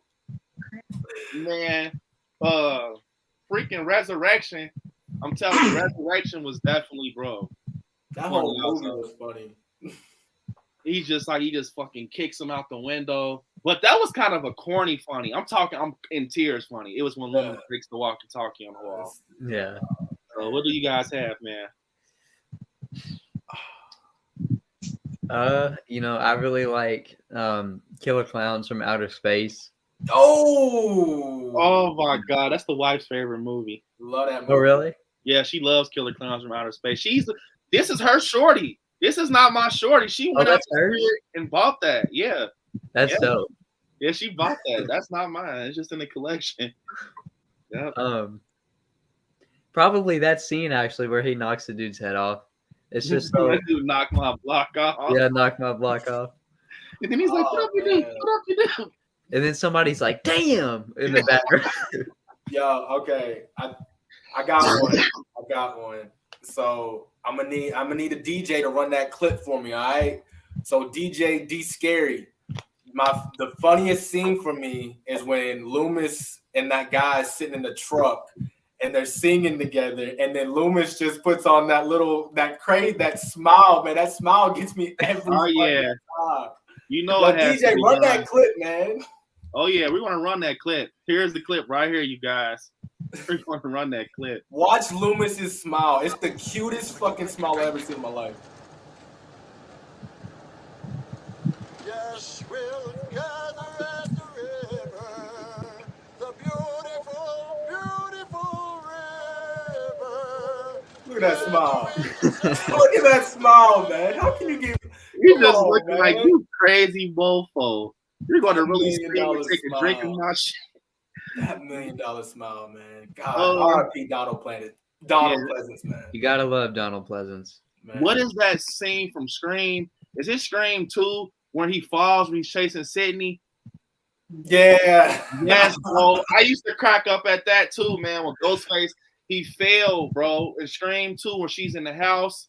And I want to say she throws like a bike or some shit. No, it wasn't a bike. That was scary. Was that not a scary movie? Oh, she throw some shit actually at him in Scream 2? Like I could have swore she threw like something down the stairs or something. Maybe I'm tripping, but I know for a fact in Scream 2 he fell and I cracked up. It was Scream 2. You guys give me a refresher in the comments. Man. I used to laugh at that all the time.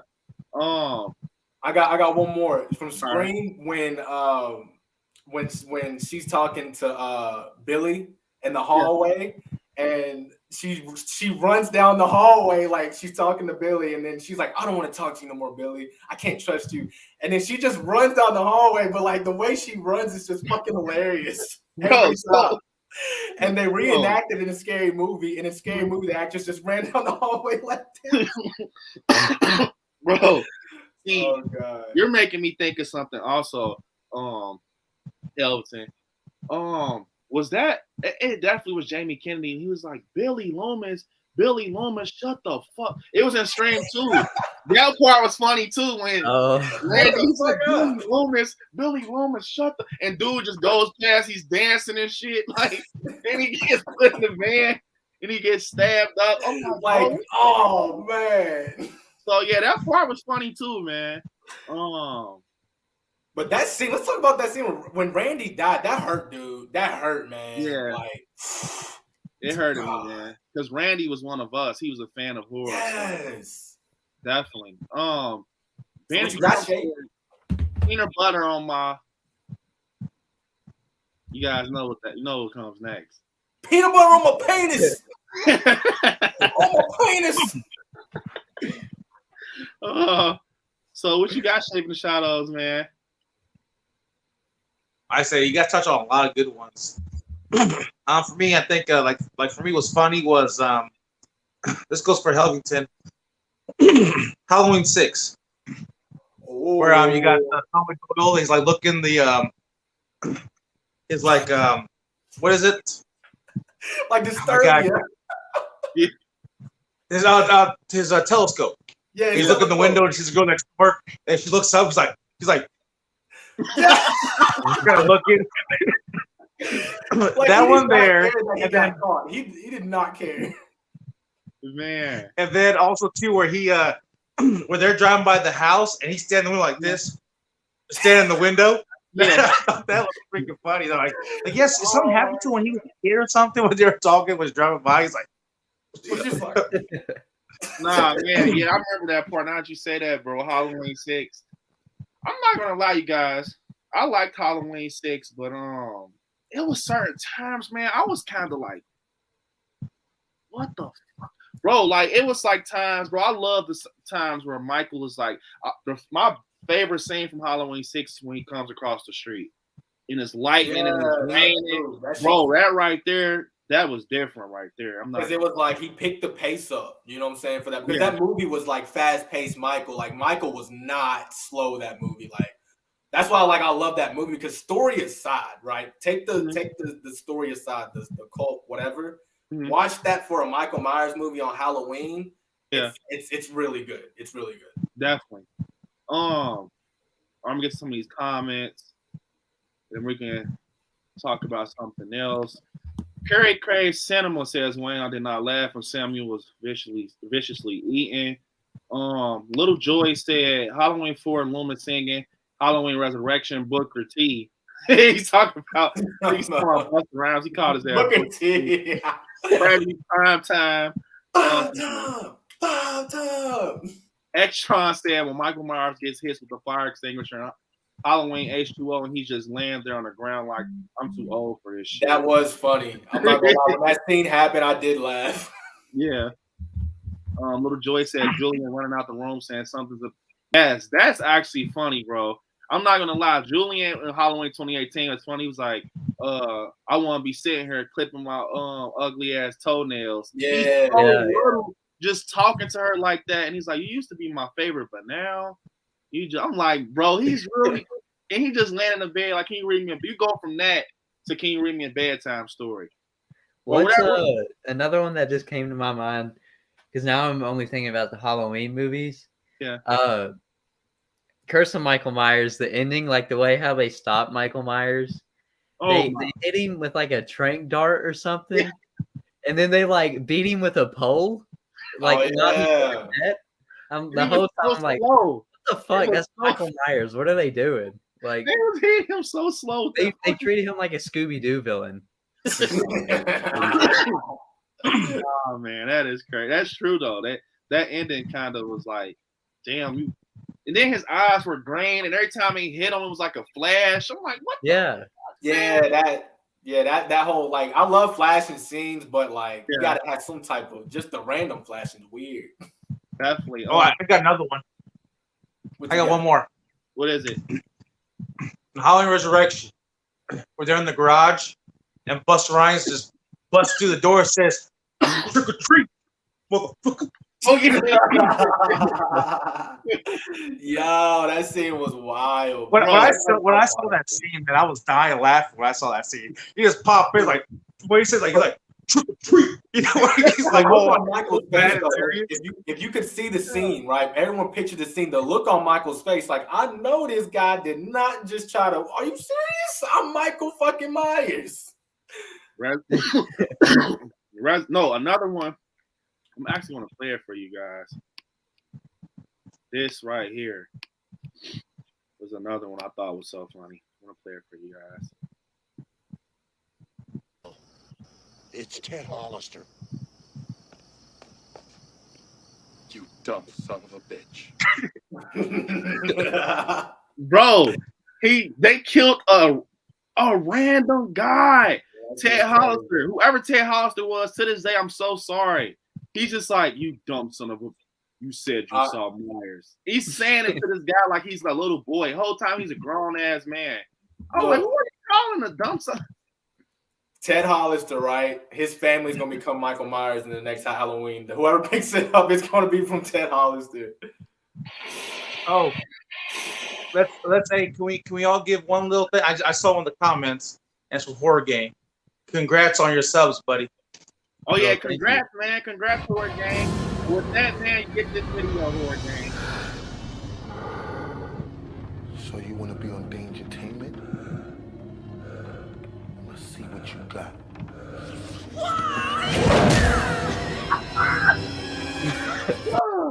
He kicks him in his rug. Damn, it's kind of lagging. One moment.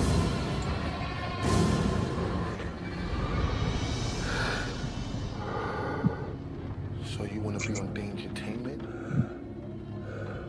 Let's see what you got.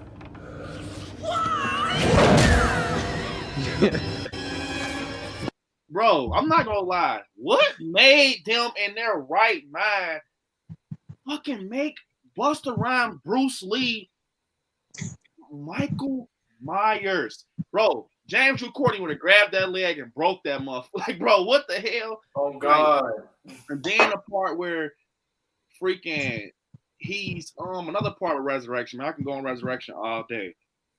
And when he hits, I want to say he hits Michael with the shovel, or they're like wrestling over the stick. He's like, ah, like he's fucking about to like, bro, like out muscle Michael Myers, and he throws him all the way across the room, bro. I swear, I used to laugh so hard. But he was saying in his, you could tell like in his soul, he's like, bro, I have to out muscle him, like almost like an arm wrestling match, and he just throws him. Like, you're nuts. Yeah. Like, laid out like fucking. I'm gonna just play dead, man. That shit just hurt it. Like Michael's arm strength knows no bounds. Like if you like him, there was a Halloween 4 or 5 where he was holding on to the back of the truck, to the side of the truck while it's going like 70 miles an hour, and I'm like, yo, what the fuck, Mike? Yeah, I'm like, bro. Like Mike on some shit, and then he crawled from underneath the truck onto the back of it, threw every one of those guys out. Then Mike was on some Spider-Man shit. I'm not gonna lie. You guys, something awesome just happened. Someone is no longer a subscriber. She is now a member of the channel. Carrie Crave Cinema is now a member of I Like Scary, you guys. Definitely give her a warm welcome. Carrie, I'm so happy to have you on the channel. I know I saw you a lot on Craven's channel. I appreciate you for becoming a moderator today and also a member in the same day. I appreciate it. We talk straight forward over here. It's an awesome community. And like I said, man, I definitely appreciate you guys. Definitely give Carrie a warm welcome. And actually, Carrie has a YouTube. Check her out, man. Carrie actually has a YouTube, an awesome channel. Check out Carrie Craze Cinema, you guys. Definitely. I'll have to check it out now. Yeah, I have to search her channel after this. Definitely, yeah. She has an awesome channel. And by the way, you guys, for people in the chat, you have to check out my guys also, man. You got to check out Horror Gang. You got to check out Shaping the Shadows. You got to check out Helveton, man. Helveton is I don't know you guys. I'm gonna tell you something about Helveton, you guys. You guys might overlook it, but this motherfucker is funny. Like, I'm not gonna lie, like, bro, when I'm on lives with him, bro, I literally crack up because it's like he had these moments. Like, you gotta. I don't have a filter, man. He says this little. It be the littlest shit he says, and it's like, look. I'll say one thing. If you come to my channel, no one's getting monetized over there. So no filter. We do anything goes. So yeah, you guys. That's why come on over to the Hellhounds, though, man. It's fucking weird over there. We get really weird, man. It's fucking weird, man. But yeah, it's all fun, man. And yeah, I love it. I appreciate the shout out, guys, for real, man. It really does. Definitely, man. I appreciate you guys. And another thing, you guys, by the way, this freaking Friday, you guys do not want to miss it. You think this stream is big? Man, the freaking horror clash is going to be crazy. You guys are going to have who you have on the screen now, plus more. I know Nightmare Corner is going to be there. Nightmare Crit. Who else? James want to play. This is my design. Just the whole game is going to be sweet. We got to continue that Jeopardy. But the boys is back in town, ladies and gentlemen. The heads will fucking roll on Friday. All right, guys. Look, let me take over center stage, guys. It's gonna be a bloodbath, okay, ladies and gentlemen. We're gonna be talking everything. If you guys aren't there, I swear to some bad's gonna happen. Some bad's gonna happen, all right?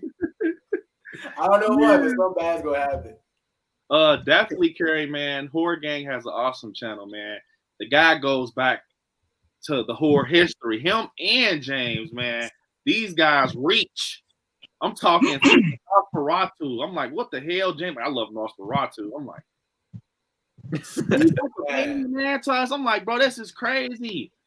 But Carrie crazy. Hey, but I do got something to say to horror gangs if you got them on here. Oh, right. An old movie. It's got Lon Chaney in it. I believe it's a lost film.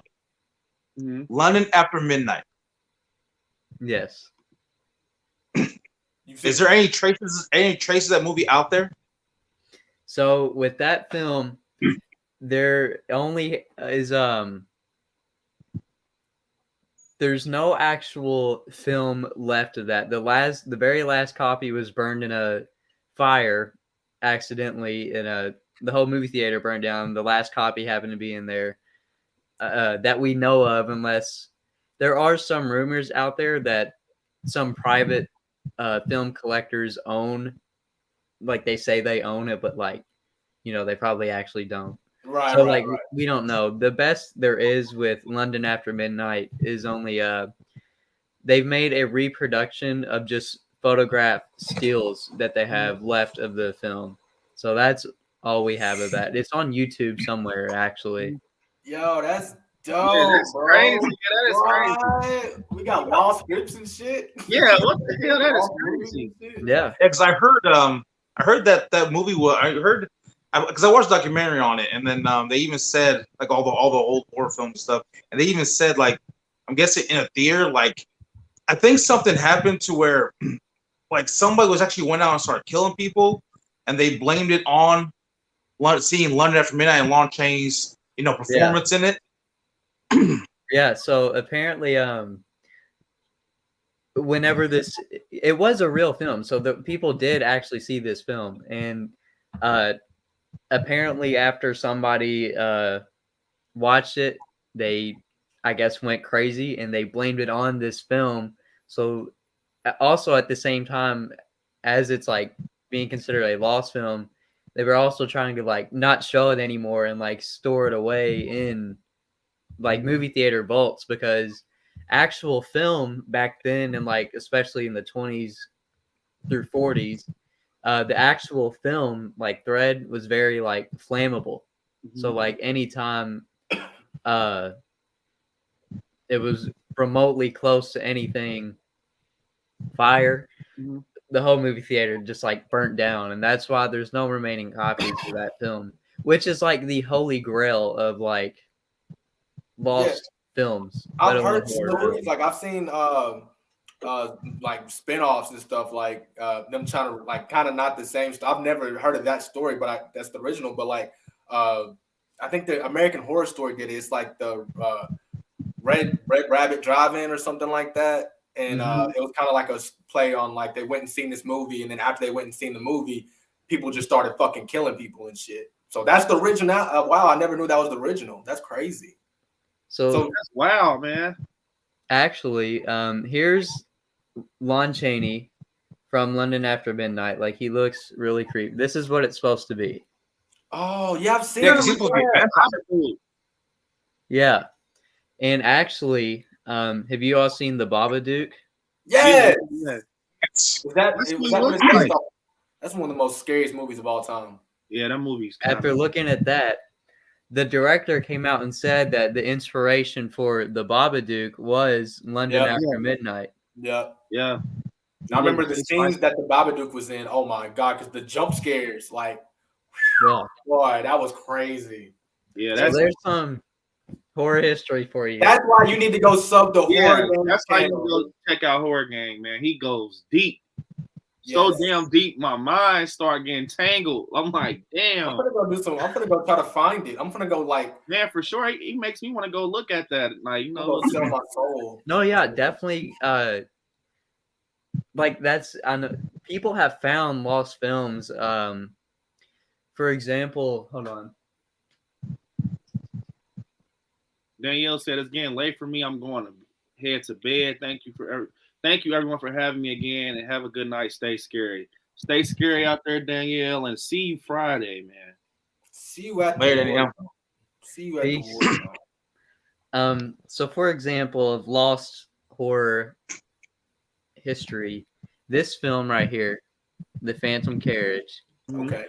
from 1921. What the fuck? This is a Swedish horror film that takes place during New Year's Eve, and it inspired some scenes in The Shining. So, like, you know the scene when Jack Nicholson, he's like beating down the door with the axe? Yeah. That is straight out of this movie. Wow. Really? Yeah. So So this used to be lost, and it was found again. So there's still hope. There's still somewhat hope that London After Midnight could be found, but it's very slim, you know. So I'm gonna find it. I'm gonna go on an adventure. I know that's what we should do. Is everybody in the horror community, that should be the ultimate goal. To go find London After Midnight, the infamous lost film. That would be freaking crazy to find that. So yeah, if it turns up like anywhere in the near future, or if there's a way to restore it like fully, like it'll be a big deal. Yeah, for sure. I mean, how much do you think it would sell for if you just Bro, you know, like Priceless. I don't know. Like it had to be a lot of money. I'm gonna quit my job and go on like a freaking journey of 1,000 years. Yeah. Man. Nanette said, hello, Scary, Helton, Jackson, in the shape. Can I ask you all a question? Yes. You can Of ask course. me. Anytime. That's why I'm here. I'm a robot.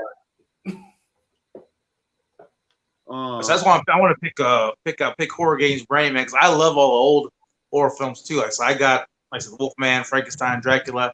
Going back to Dracula, which one do you think was better of the versions? The Bela Lugosi version or the Spanish? the Spain version? Okay, so here's my take on that. Bela Lugosi he's Dracula. He's the man. Right. But overall, I think film-wise, the Spanish version is better. Like we see more interior castle shots. Like it looks more creepier. I think if we took the Spanish version and just only could do one thing with it, just replace Bela Lugosi as Dracula, put him in that movie. Oh my God, it'd be perfect. But both of those movies are very, very good. That's my take on that, though. Yeah. You guys, we just got a super chat from Marquise Rippey. He said, "Hey, tell me your thoughts on Scream 6 2023." Man, they want to know this, man. Scream is going. I'm gonna let Horror Gang go first on this, man. And we're gonna. We need Neve Campbell in the movie, bro.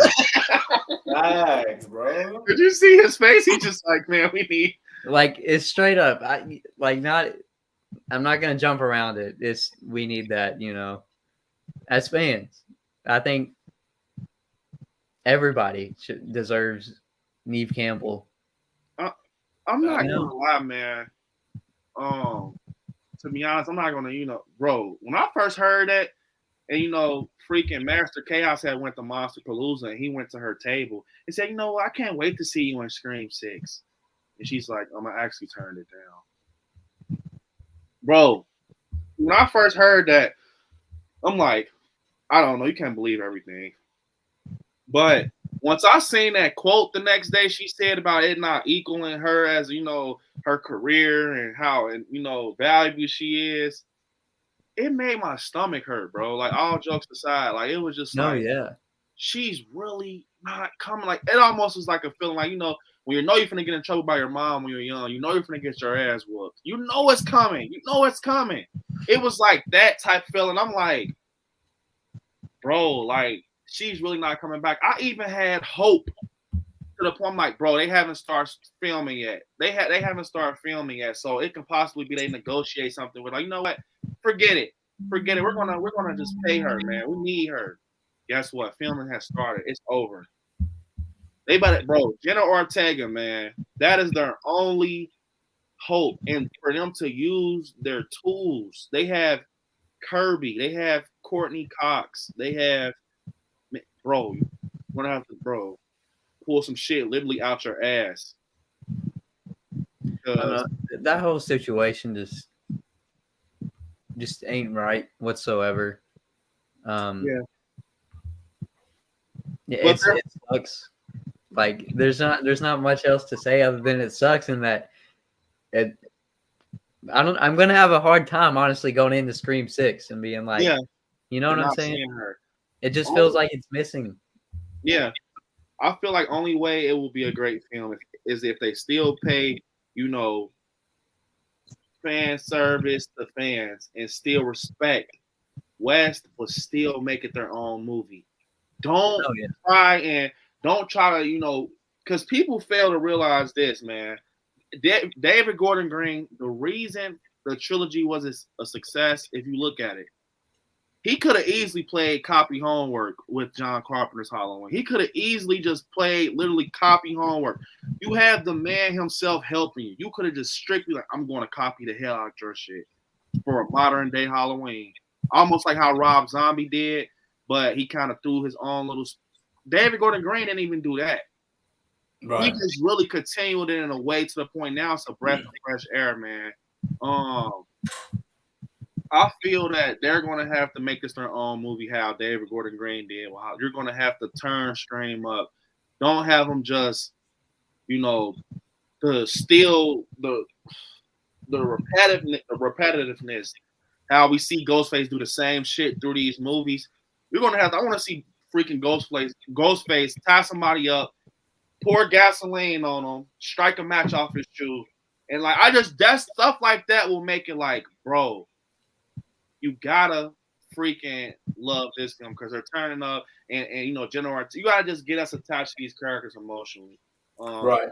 But what's so crazy, you guys, after they even do that, they're still gonna take a hard ass hit because Nev herself brings a couple million to a film. Right, bro. So you gotta think where when she got took away from the film, that the money got took away too. And the fans, big lump of the fans got took away also. And with the support from the other cast members such as David Arquette, Matthew Lillard, Emma Roberts, she said something today. So with all these people that watched the film back in the day and got attached to their character and stayed with the franchise, now they're seeing Matthew, you know, the person that they stayed for, telling them that, hey, don't go watch Scream 6 because Nev's not in it. Now you're losing all those people. So they're going to take a hit, dude, like for sure. Yeah. Oh, yeah. Definitely. Wayne, man, definitely I appreciate it. He said, sadly, I got to go. Things to do here in Sydney, Australia. Thanks for having me. I like scary guests. Those in the chat. Thanks. Enjoy y'all and bye. Definitely, man. You enjoy the rest of your night, Wayne. We appreciate you for stopping by all the way from Australia, man. We appreciate it. That's crazy. Yeah, that's well. I had someone on a query live from South Africa. His name was Aspects, man. He was super cool. But I definitely remember him. Carrie said she found us all on Instagram. I already follow. I like Scary. Oh, nice. Definitely, yeah, Carrie, you already follow me. Yeah, definitely check them out, Carrie. They're awesome, man. You gotta love Hilton, Shaping the Shadows, and yeah. Thanks, guys. Hey, definitely. But what do you guys think about Nev Campbell and the Twisted Metal series though? Like that should be good. Man, the game. I feel like how are they gonna do this, man? I'm definitely like I think it's gonna be good, but I want to know what they're gonna have Nev doing. You know, what is gonna go on with Nev, man? I actually have. Well, go ahead and finish. I have some information on that. I want to touch base on one of our newest members of the channel, what Carrie said, and this is something that's literally I cannot put it in the back of my mind. She said it will feel very weird without Dewey and Sydney. To be honest, you got to think they already took Dewey away, and then the following film you're going to take Nev also. How the hell does that work? This is the film that you need her after Dewey dying. This film will make or break you. I really feel that when it comes down to it. So say if the film is a success without Nev. Then people are like, yeah, see, look, we didn't need Sydney Prescott. We didn't need her. We did just fine without her. But if it fails, people are going to. I'm going to tell you guys this right now for Scream fans. I'm going to let you guys know something. It's going to hurt you. It's going to hurt you bad what I'm about to say. If Scream 6 fails, if it doesn't make over 140 million, 140, 150, no more Ghostface. I'm so serious. I'm not trying to be funny or nothing. It's over. They killed it with that movie. They literally ended it. RIP the whole string. It's over. You can't bring them back no more. Right. And now Nev probably will be hurt because she knew in her heart I could have saved this a little bit. But it was like, so that's how I feel about it, man. Scream 6 and everything. Not too much to say about it, man. You just gotta go see it and check it out. Maybe we get proved wrong, And with what I mean, it looks. I mean, honestly, with the Ghostface film, it's going to be a good film. Mm-hmm. If you just say, okay, Ned's not in it, we're all heartbroken, but Ghostface is there, so I love Ghostface. So I mean, it'll be a good film, and it's it's going to be shot well. It has a good budget, so I'm going to go see it. Yeah, I'm going to go see it for sure. I'm not about to be one of those people to say I'm going to sit on the couch. I boycott this film. I'm not going to see it because Sydney's. I'm going to at least give it a chance, man. What I'm gonna do? You know what I'm saying? I'm gonna create a GoFundMe for Nev Campbell, right? And so I'm gonna buy my ticket, and then whatever the price of the ticket was, I'm also gonna cash out Nev Campbell personally, so she gets some of my money. Definitely. Something else I want to talk to you guys about, man. With Halloween ends, so I talked to Shape about it. What do you guys think about Michael possibly killing everybody? I love it. I think that would be, dude. I think, like, I could see a couple different endings happening, but explain. I want to know those couple different endings. So, like, obviously, like, I could see just it's Laurie and Michael, and then Laurie wins, or Michael, and like when it all comes down to it at the very end. Is what I'm saying. Like, it's just those two because, like, that's what the franchise is built off of, Laurie and Michael. But I would love to see Michael just, like, go on another huge killing spree again, like how he did in Kills. Yeah. Like, and just kill everybody. Uh-huh.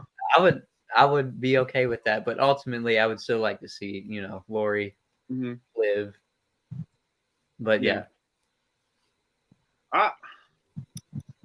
Man, what I think is going to happen, man, I would love to see Michael, kill everybody.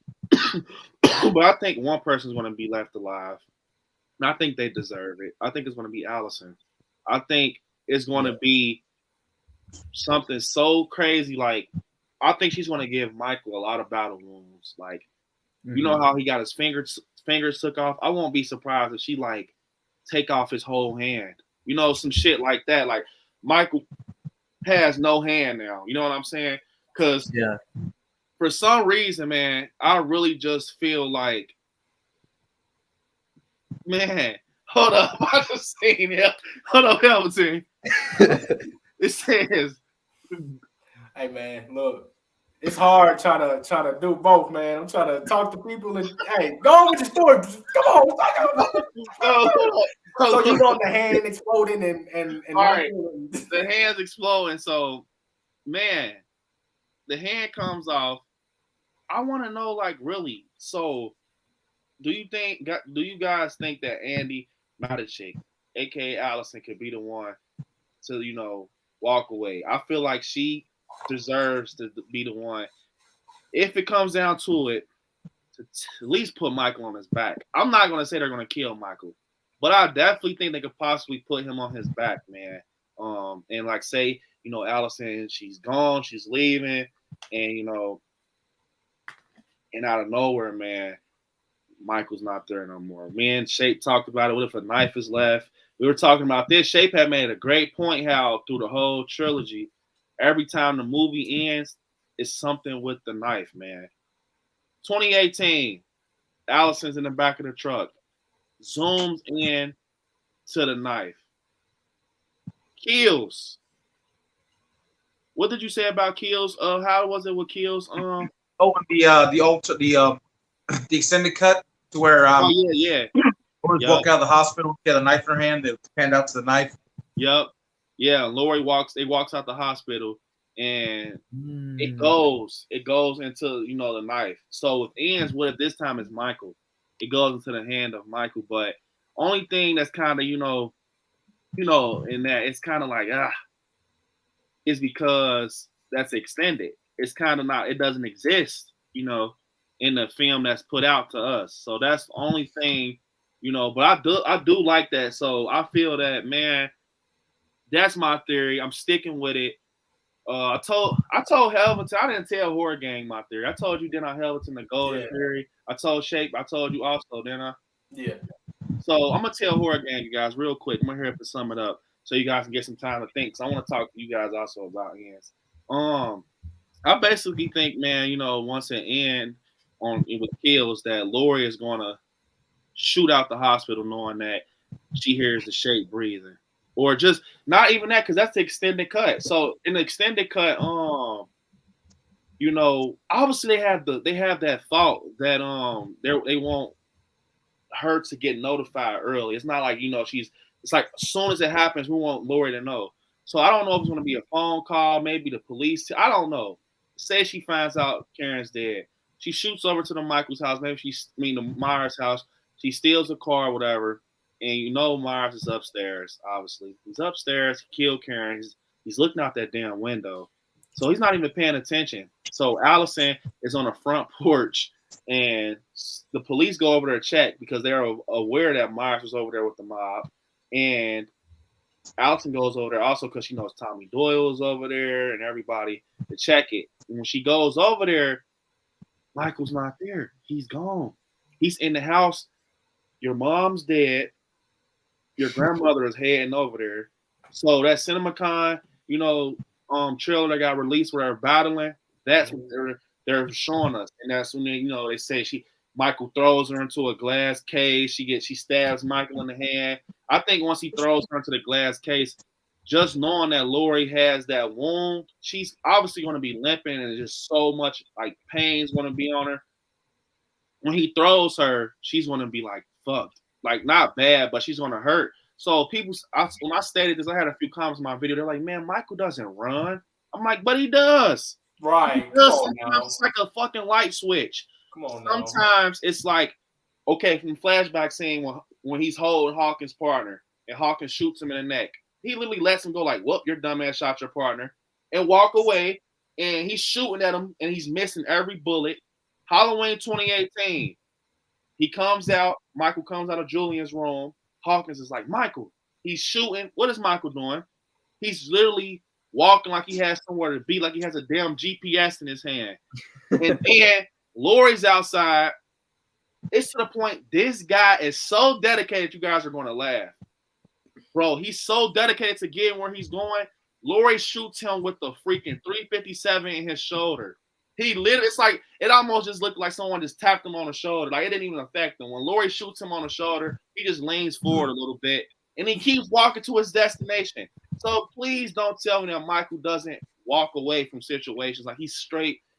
No, he's not doing that. He's literally walking sometimes like a light switch. Like, matter of fact, I'm going to take a break. They're not worth it. So I'm just going to, you know what I'm saying? So I feel like that's what's going to happen. I feel like Michael is going to, walk away into the darkness. And then Lori and Allison are going to leave because it's like, man, fuck this. I just lost Karen. They're going to leave. And maybe, like in Halloween 2018, when Lori got that freaking money from the podcaster, she's trying to tell Allison and go on a vacation. But Allison's like, I'll maybe put it towards my school. I'll put it towards my school. So maybe, Lori starts believing in her granddaughter, like, you know what? I just lost my daughter to this. I'm not going to lose my granddaughter. So we're gonna put you in school. So maybe she moves somewhere not that far, maybe just somewhere out. They can still be in Haddonfield, but probably just far out. I don't know. And obviously Lindsay and Hawkins is going to still be in Haddonfield. So we see a freaking billboard of Megan Baxter, this new character brought to us that says missing. I feel that Lindsay's going to call her for two things. Either either Hawkins has been killed, because obviously Hawkins gonna be in Haddonfield because he's a police officer down there, a sheriff, and he has to be on duty. So I feel like she's gonna say Hawkins is dead, and that's gonna ring so many bells in Lori's head because she obviously has love for Hawkins. Or it's gonna be it started again. Someone has went missing, and it looks like something. Michael's somewhere. And I just feel like, bro, when they find out Lori and Allison are gonna have to go back to Haddonfield, and that's when they see that sign driving back, that missing person, Megan Baxter. And as you guys see, it's a picture with Lori, Lindsay, and Allison in the bar. Why the hell are you guys in the bar? It almost seems like they're reunited after 4 years, having drinks and talking over the issue, like getting them caught back up on what's going on. Like Lindsay probably telling Allison, like, you don't know what the hell. Haddonfield has been so dead and abandoned. Something Michael's back, and I feel that I don't know, man. And I've heard rumors about this thing called Glass Hill that's where he's supposed to win in 2018. Glass Hill. It was basically Dr. Sartain called it the pit of hell. Pit of hell. Like he said, the walls are cracky, bars as just really the pits of hell. They were going to take Michael there, like he was going to get treated like a dog, but he never made it there. So maybe they capture Michael and put him in Glass Hill, and that's why that new doctor they bring along is involved. That's what I think, man. It's something up that alley. I don't know, maybe I'm seeing or something, but that's what I think, man. I like it. I like it 100%. I think the ending. I think for the ending, didn't they take a picture on the bridge at the end of? Didn't they like wrap it up with all the film set? Yeah, like in front of a bridge. And I think I may have talked to you about this. I love everything that you just said, but I think that maybe at the end, Lori and Michael kind of do what they did in Harry Potter, where Voldemort and Harry grabbed each other and they said, "Let's finish this how it started together." And then they grab each other and they fall off the mountain. I think it's going to be kind of like that. I think Michael and Lori's going to sacrifice herself. And and that's the question, is she's going to do the ultimate sacrifice. She's going to throw herself off the bridge with Michael. And it's going to be like, how can Michael survive that, right? Like, how can you do that? My crazy theory, man, was because they said David Gordon Green for sure said a bulldozer is going to be involved. It could be something small we're just taking to make it big.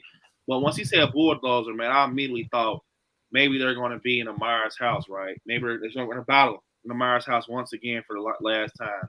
And she tells Allison, go out there and get that bulldozer. Maybe it's a bulldozer around that freaking the radio tower. Maybe some type of construction or something. I don't know. And maybe she tells Allison a plan like, I want you to bulldoze the house with Michael in it or something like that. And say if it's like to the point you see them both come out the darkness and Michael is like they're tussling and it's almost like Lori gives that look like, you can just hear Lori say like, bulldoze the house, Allison, do it. And she has to kill both of them. Bro, I'm not gonna lie. If Allison even gets put in a fucking situation where she has to kill her grandmother and both like does some shit to the point it's like you have to literally have your grandma, bro. That's some shit that I think when Jamie Lee said it's gonna make you mad. I'm gonna tell you what I think, you guys. When I think we let that shit go over our heads. I think what she meant by upsetting Halloween fans is this, you guys. I think that Michael is gonna kill everybody. And the reason I say when she said it's going to piss people off, because I see people every time I went to this little trilogy I've been going to with Halloween, every time I walk out, you guys, people are pissed. They are mad he still survived. I love it. I love it when I leave the theater. I throw my popcorn bucket away. They're like, man, what the fuck? He's still alive. How the fuck is he alive? Is he the Terminator or something? And I remember in Kills, this lady was going so good, you guys. She's like, now how the fuck did he get out of that? They had him on the ground, and what the fuck was that, slow motion? He's just like pulling everybody up. What the hell? First off, you guys, hold up. Terry says, okay, unfortunately I have to go. Have a great night, everyone. I like Terry. Thank you for making me your mod. Also, I'm honored to remember. Carrie, you have yourself a great night. Watch some horror movies. Stay scary out there. And I'm honored to have you as a member, and I appreciate you for becoming a member of me. Good night, Carrie. I appreciate it. But she's just like, yeah, what the hell? It's like, how did they slow motion that whole scene? Like, that's cheating. She's saying hella crazy stuff, you guys. That's cheating and all that. How the hell is he survive? And she's like, at this point, I'm done watching Halloweens because it's the same shit over and over. So I'm like, I came to the conclusion this is what Jamie Lee was talking about, man. She was talking about, bro, at the end, it's probably going to be disappointing. Michael, I'm not going to lie, you guys. Michael might take a beating. I'm talking, he might get fucking half of his face cut or something. Like, I don't know. It might be some out of the ordinary shit. Like, I'm talking, like I said, maybe a hand took away from him. Maybe it's to the point he's limping. I don't know. Maybe they're to that point. We want to jack him up. We want to really jack this guy up because obviously they took a big ass leap of faith. They got this guy like this now. I never in my life thought I would see Michael missing 2 fingers. You know what I'm saying? So it's like they obviously will take that risk to complete a story. So, man, I swear you guys might not like what I'm about to say, but if you guys seen that freaking new Texas Chainsaw, how she's in a Tesla, like, yeah, bro, I'm telling you, don't be surprised if they hit us with something like that, like with like 10 seconds left. I swear that will piss a lot of people off, bro. And then the music cue, get your ass out the theater. Man, my question, I don't know. Like, sheesh, that'd be fucking crazy, dog. I'd be pissed. I'd be pissed. Like, I'm not gonna lie. Like, man, but my question to Shape was hearing what David Gordon Green said about this is the final to his trilogy, right? What is like, doesn't that mean that Michael has to die, right? Or at least, Laurie? They didn't say that. They didn't say that, man. Because David Gordon Green is the type, he would say, this is my ending. You guys the one said he had to die. But in my world, the boogeyman lives forever. I'm telling you, they can pull some shit like that. And it will really upset a big group of Halloween fans. Because people go see Halloween. It's a big group of Halloween fans that want to go and see Michael just get tortured. They want to see him get his fucking brains beat out. Like, and I'm telling you, people were literally cheering when he was getting his ass kicked. I'm telling you. While I'm on the other end, upset. I'm upset. I'm like, bro, what the fuck, man? Come on, Michael, get up. Almost like how Craig, if you ever watch Friday, he was like, get up, Craig. Get up, Craig. That's how. Come on, Michael, man, get up, man. This is not you. And it's like a fucking light switch went off. Man, what do you think, Shane? Because they can. I mean, I said David Gordon never. I mean, he never said that Michael's going to die, or even hinted that Laurie's going to die. I mean, Jamie Lee Curtis just said that this is her last role as being Laurie Strode. This was the last time, so her character can die. But it's like it's going to be all up in the air. But I want, for me, like I said, I want Michael to live. I want Michael to live. I guess Brandon said last night. I want to see evil win for once. Yeah, you're a villain. Evil, yeah. To be the final, to be the in a way like be like a a final girl, but be the final monster to actually live and walk off into the sunset. He will be the first. Like, picture that. Like I told Shape this, you guys. What if? First off, necessary distraction. I appreciate you for stopping through, and I'm happy that you became a mod tonight. Good night. Enjoy the rest of your night. Can't wait to see you in another stream, man. I appreciate you coming once again. I think Nanette is actually leaving also. Good night and sleep. I'm not going anywhere, but I'm just telling. Oh, she's not. But so I'm telling you guys, it will be crazy. I probably will cry. I don't care what you guys say. First off, I'm going to cry when Laurie dies. I don't care. People saying, just prepare for it mentally, bro. This is my generation when I'm going to cry. I don't care. That resurrection shit didn't count. It was sloppy. This right here, I feel is more, this is it. Resurrection didn't count. This is it to the original. So when she died, I bullshit you now. I'm gonna drop a tear. I already know it's coming because I really love freaking Laurie Strode. I love Jamie Lee Curtis as an actor in general. That's my favorite, like final girl of all time. But bro, and someone else that's gonna hit me hard, man. I know that's gonna be like to the point I have to hold it back is if Allison dies, because she's so like it's just like. She's so innocent, bro. I feel so bad for her. You went from going to a fucking Halloween party, get your phone threw in, banana pudding or whatever you got to throw in. Your friends die, your mom died, your dad died, your boyfriend died. It's like, can she fucking win? Like, can she win, bro? Like, I really want Allison to one time get one of those good ass hit off on Michael, like you bitch. Let me crack you one good time, because she did stab him a couple times. But I'm not gonna lie, that wasn't enough. I want to see. It's weird. I want to see Michael win, but I also want to see Allison get off a little bit on him, because I feel so bad for it all in a way. Like, God damn, man, you got it worse than Laurie. So it's like, well, I'll say I have a question real quick for you guys.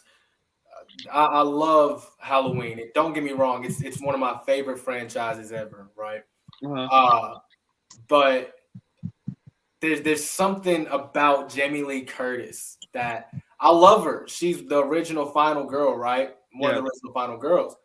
But there's just a little bit of too much Hollywood instilled into her. I kind of feel. I know what you mean. Yeah, like there's a little too much Hollywood because there was this article that I read where she did an interview with someone and they asked her a question about, how do you feel about young Halloween fans, right? And some dad said that he let his 2-year-old kid watch Halloween. And then Jamie Lee responded, well, I think you're a fucking stupid if you let your 2-year-old watch Halloween movie, right? And so I kind of feel like Allison is such a great character that I want her to continue down the horror path and the Halloween path. So, even if this is David Gordon Green's last trilogy, right? I want, if the Cod family, if they decide to do another one, I don't want Allison to die. I want her to continue what Jamie Lee didn't do and just continue to be a horror girl. You know what I'm saying? That's what I'd love to see. Yeah, I definitely agree. And sad to say, man, Jamie Lee has a tough side to her. I've seen a couple moments, man, I'm not so happy with, man. That doesn't mean she's not dedicated to the horror community. She's a queen. But I just feel like when Hollywood called Jamie Lee Curtis's name, she answered. To where Danielle Harris, she didn't answer. Neve Campbell, well, she answered a little bit, but but that's just that. But what do you guys think? If this is the ending for that trilogy, would you want to see Allison come back in the future, or do you want Allison to die and Halloween ends? Come back. She's my new favorite final girl. For sure. I love Allison, bro. To kind of touch on that, like I said, I actually I heard about that and what she said about that parents that let their kids see horror movies that are bad parents and stuff. Me personally, kids have that connection with their parents, like me and my mother. My mom's a big horror fan, so I got into the horror and stuff, and our bond is closer together and stuff. There's kids out there that grew up like that, and also too, their parents died or something. So, but that's all they had left of the memories of their parents was enjoying these horror films and stuff. So for me, her kind of saying that did put a bad taste in my mouth to come with Jamie Curtis. To me, it's like it's kind of a slap in the face to me to all those horror fans because our connection, with our parents or grandparents, they brought us into the horror community and brought us into this and love for it, just to say, oh, you're a terrible, parent when your kids see, horror. Right. And for you personally, right, you literally built a whole horror room for your, baby girl, right? So, so that was literally a slap in the face to you. So but I still have love for her. But would you like Allison to come back and if the Cod family does give the rights to someone else, would you like her to reprise her role if they offered it to her? Yes. Yes, I believe. Yeah, I want Allison to continue on in the Halloween franchise, but that's if, depending on how Halloween ends happens. Right. There's also if she decides she wants to come back. But yeah, I really would like Allison to come back. I'd love for her to, because she has all the makings of the final girl. The final girl, the looks, the attitude, the walk, the talk. Like when, like me and you had a conversation. Like you see Allison, you see Laurie Strode. You know what I'm saying? It's fucking weird. What do you think, Horror Gang? Would you like to see Allison come back? Exactly what Shape in the Shadow said, though. 100%. It looked like Michael just joined the meeting for a second. Right, the lights went off and he was like, "Yo!" Yeah. But yeah, if like I'm curious what they would do after Halloween ends. Like I feel like it'd have to be a while, before they do anything again. And if they bring Allison back, I'm all for it. Yeah, I'm for it for sure, for sure. And that, like you said, Shay, that depends on what her role is. Yeah. And Halloween ends. And I hope that, what I'm saying, like, I love her fucking character, man. I love her fucking character. One moment, you guys. Keep continuing to talk. You're good, bro. But yeah, so what do you think, Horror Gang, about the Jamie Lee Curtis, about her saying, 2-year-olds shouldn't watch Halloween? Yeah, I agree with what you said about like her Hollywood influence. I feel like her Hollywood influence has been there since Resurrection. Yeah. Or H2O, I mean, my bad. H2O. You can go even further back. Well, I always ask Shape this question. What is the movie where she's like gets naked and she's stripping and whatever? What was that? Blacks. Yeah. So even back then, like Hollywood was calling her name back then. So like, I love Jamie Lee, but No, I do too. She's done more in horror outside of Halloween too, like Terror Train, The Fog, some other stuff. She'll come back when needed, and that's what I love about her. But it's sometimes she forgets how big she is in the community. You know what I'm saying? Yeah, exactly. Yeah, like Nev, she never forgets how big she is in the community because she's at the horror convention. She's, you know what I'm saying? She knows how big she is. Jamie Lee doesn't go to horror conventions, so she doesn't understand that like Shape in the Shadows lets his, daughter watch Halloween on TV and she fucking loves it, right? Mm-hmm. If Jamie Lee were to go to a horror convention every now and then and talk to parents like Shape in the Shadows, she'll be like, "Oh, it's not weird for you to let your kid watch Halloween. It's actually pretty normal." Right. Exactly. I did see. I'm gonna say, I'm not gonna say I'm gonna defend Jamie Lee, but I'm gonna say something though that I feel that needs to be said. Bro, she has one of the biggest fan bases from what I heard. I actually know a guy who met her. He said he waited to meet her for 8 hours. I don't know about you guys. If I'm signing autographs for 8 hours, I'm gonna love it. But like by that that 4th hour, man, I'm gonna get kind of irritated. Not for the people being fans, but it's like we go get these things signed and forget these people are human. Right. I actually, I'm so much of a fanboy with Jamie Lee. I actually typed in like experiences meeting Jamie Lee, and I seen some, female. She was kind of like fanning out in a creepy way. I'm not gonna lie. It was kind of like almost in a creepy way, like, "Oh my God, you got Jamie Lee." She has the phone, and you could tell Jamie Lee's kind of like. She's like, first off, Nanette, can you ask your question again? We did not see it. She said, "Guys, you never answered my question. Did you see it? Throw it in the comments. We'll definitely answer it." But the girl was like kind of creepy about it. But she had the phone and she came up to the table and she's trying to do like a whole interview with Jamie Lee Curtis. And Jamie Lee's trying to be real cool. You can tell she's trying to be real cool. She's just like, and she signs it, and the girl has the phone in her face without even asking, and she's just like, "I love you so much, Jamie. I love you so much." And she's like, "I love you too, yeah, I love you too." But you can tell it was dry, but it was like you see all these people behind you, and you want to be selfish and take up minutes. I have to keep this going. But it's like, one thing that I am pissed about with Jamie Lee Curtis is that she does not do conventions. And it's like, she doesn't know I will go to the fucking moon to meet Jamie Lee Curtis, but she doesn't do them. Like, I will give up a lot of shit in my horror collection and meet her. Like, I bullshit you not. The wife even try to look on Cameo, all types of shit of ways I can meet her. There's no way you can, like, and it's bad. That's why, like, I always put Nev number one. Like, she's always because of the comfortability. You know? And I love Jamie Lee. She was the first one I met. Like, she was the first, not first, met in real life. What the fuck? No. I never met her. I swear to God. I mean, I might have stalked her a couple times, but no. But no. So, like, Jamie Lee, but like, it's just that like that personality, that personable, right? Like, you can go up to Nev and talk to her. You can go up to Kane Hodder and these icons, right? Even Robert Englund, right? You can go up to him and talk to him, and it's like, Jamie Lee, you're in the same boat as these people, but you choose not to be because, and I'm waiting for her answer. There's no reason why not, Like, I don't understand. Like you said, even if it's a cameo, like, give someone a cameo or something like that, I wish, man. I will cry. I don't give a fuck. I will boo. She's missing out on money if you think about it.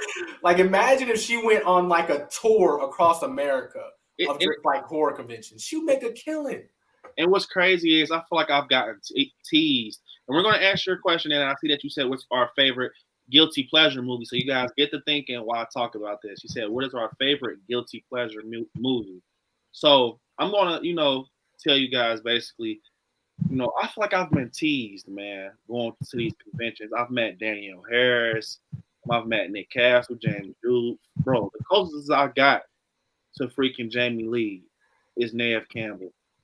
Like, I feel like, because out of everyone I met, and I'm a huge Halloween fan, so this means a lot. So when I met Neve Campbell, man, it was unbelievable. The feeling was unexplainable. I didn't know what the hell, how it felt. Because when I met James Jude, I was kind of nervous. When I met Nick Castle, I was nervous. But when I freaking met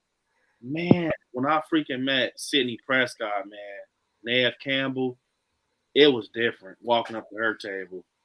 And I'm like, this is a tease. Like, this is not my favorite final girl. It's my second. I have to meet my first, man. And she's getting old. I know Sean Clark said that he think as of now she's not doing them. But imagine trying to go up, because I watch your intros and I watch who you met. Imagine trying to go up to Jamie Lee and asking her to say I like scary. The chances of her doing that is she probably won't do it. You know what I'm saying? I'm gonna tell you something about me, man. I'm not a smooth operator, but I really have this science down pat. Because a lot of people say they went to Nev, and Nev wasn't mean about it, but she was like, I can't do that because then everybody else will want to do that. Mm-hmm. But it's like you gotta approach them like you're not nervous, kind of. You gotta almost approach them like, respectfully as a fan. Right. Like, when I did Nev, though, scariest moment of my life, I just knew I was gonna get denied. But it was like the wife was like, you gotta do it. You have to. You gotta go for that, man. You're not gonna see her again. I'm like, fuck it. Fuck this, man. I'm doing it. If she says no, and I was so freaking nervous. I'm sweating. I'm talking armpit sweating. Like, everything sweating. And I remember I went up to the table and I tell like, hey, I have a YouTube channel and your name comes up a lot, and on my channel. I love you personally as an actor, Sidney Prescott, Neve Campbell, just in general. It will be amazing for you to, shout out the YouTube channel. Once I said channel, I literally had to hold my breath. Because I remember her looking at me and she was like, oh, that's cool. But I swear I thought she was going to say, that's cool, but I can't.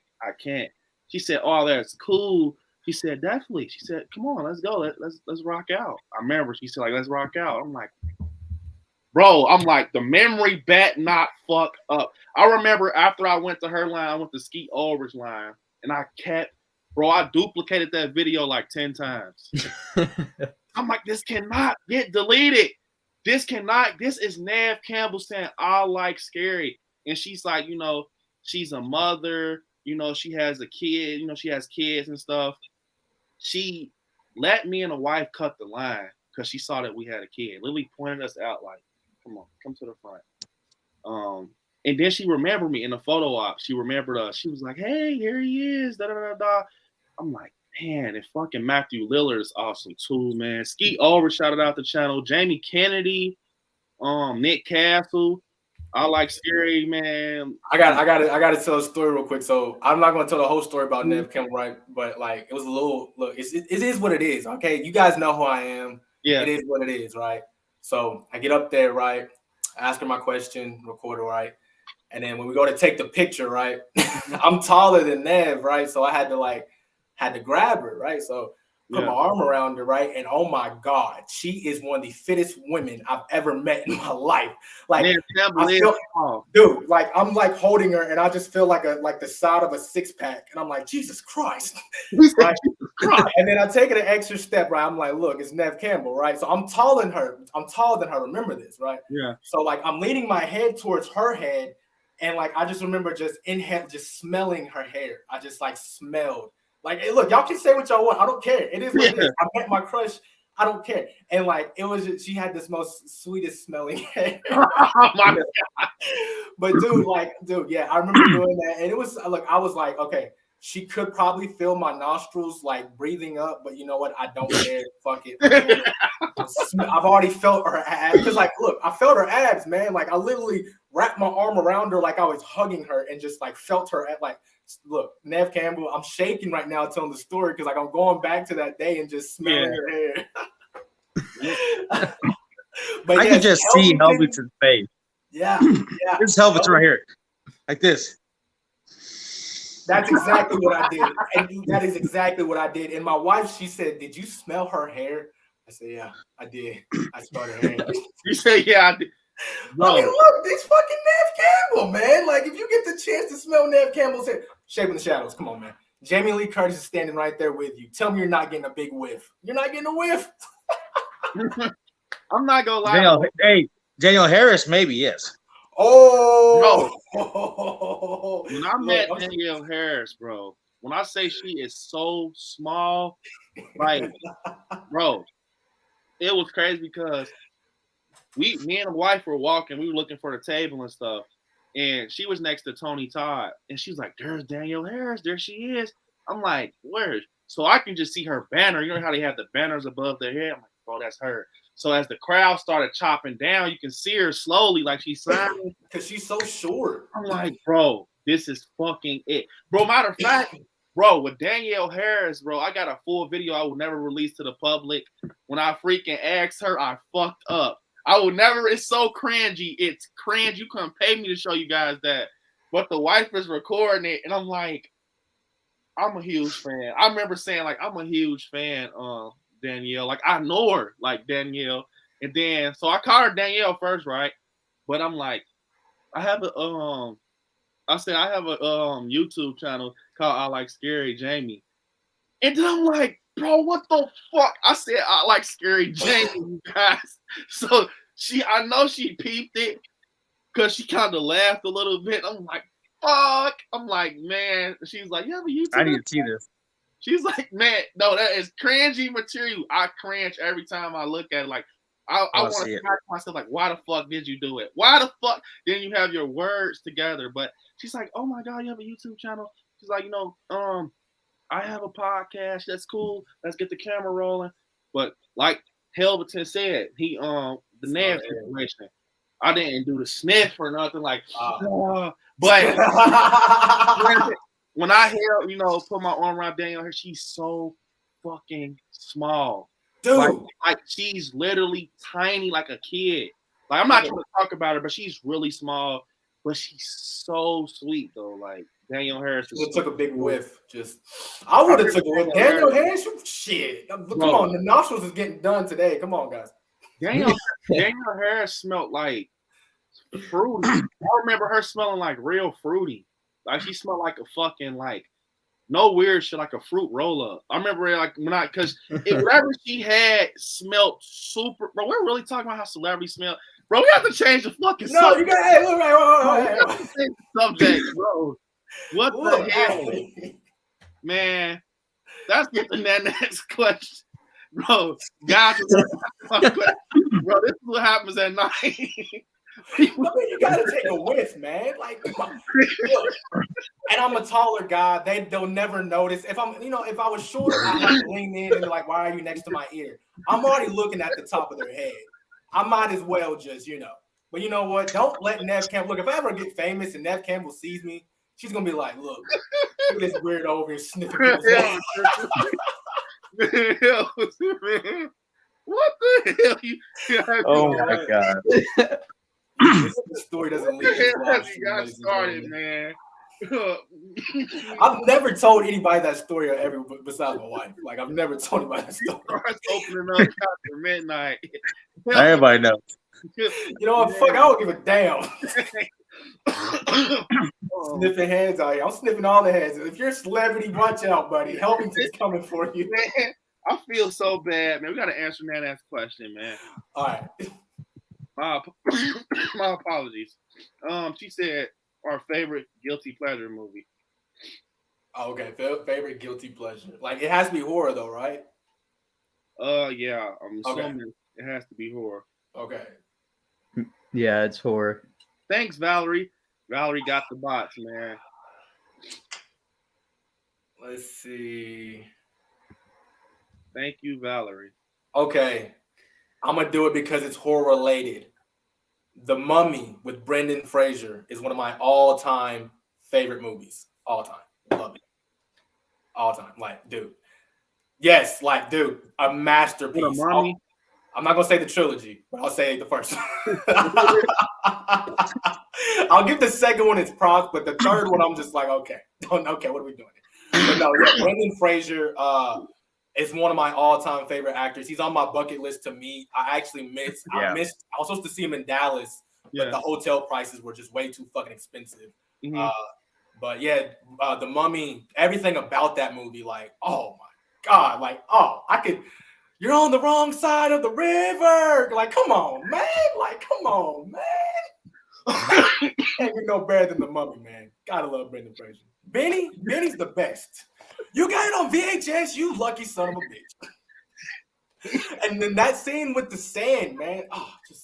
Emotep, like, dude, that movie is a masterpiece. And the Universal ride, the Mummy Universal ride is fucking bonkers, dude. It's crazy good. But yeah, The Mummy, hands down, is my guilty pleasure. That is my Where did answer. you get that from? I don't know if I ever showed y'all this, but I got Friday 13th, Evil Dead, Candyman, Hellraiser. I wish I had my VHS. Man, My VHS was fucked. I remember, bro. It was to the point the front open, like it was ripped. Because I was young, man. Yeah. I was to the point when we were kids. Could you imagine all the money we would have nowadays if we would have just kept some of the stuff as when we were kids, dude? Yeah. My grandmother gave me a shit ton of VHS that I used to watch. She gave me, I'm looking at them right now, Stephen King's It, Halloween, Curse of Michael Myers, Halloween 6. That's a cool $200. Friday the 13th. Like, this man got money. Friday 13th, Part 3, The Lost Boys. Bro, you have Part 3 on VHS? Damn. Friday 13th? That's hard to find. Bro, that's my favorite one, bro. Yeah, shout out to Horror Gang for, the giveaway like last month. I got rid of my So she gave me these are the exact ones that I watched as a kid. Like these, the wear and tear is still on them. So little Brandon's hands touched that VHS. Yeah. This is it. And what's so crazy, my grandmother actually wrote her freaking lottery numbers on here. I don't know what the hell. What the hell? Like, what the hell? Like something a grandma would do. As a kid, I remember getting this from a freaking flea market. And as a kid, I thought this meant they were going to all fight each other. Oh, God. So, this is it. Yes, sir. Yes, sir. There's the word. Oh, man. Don't let me in your house. Don't let me in your house. Oh, you have it. Yep. Yes, sir. Yep. Here it is, wear and tear. This is the original from FYE back in the day. Yeah, Shape, you know I need that. Shape, I need you to go in the shadows at his house and grab that for me. Ooh.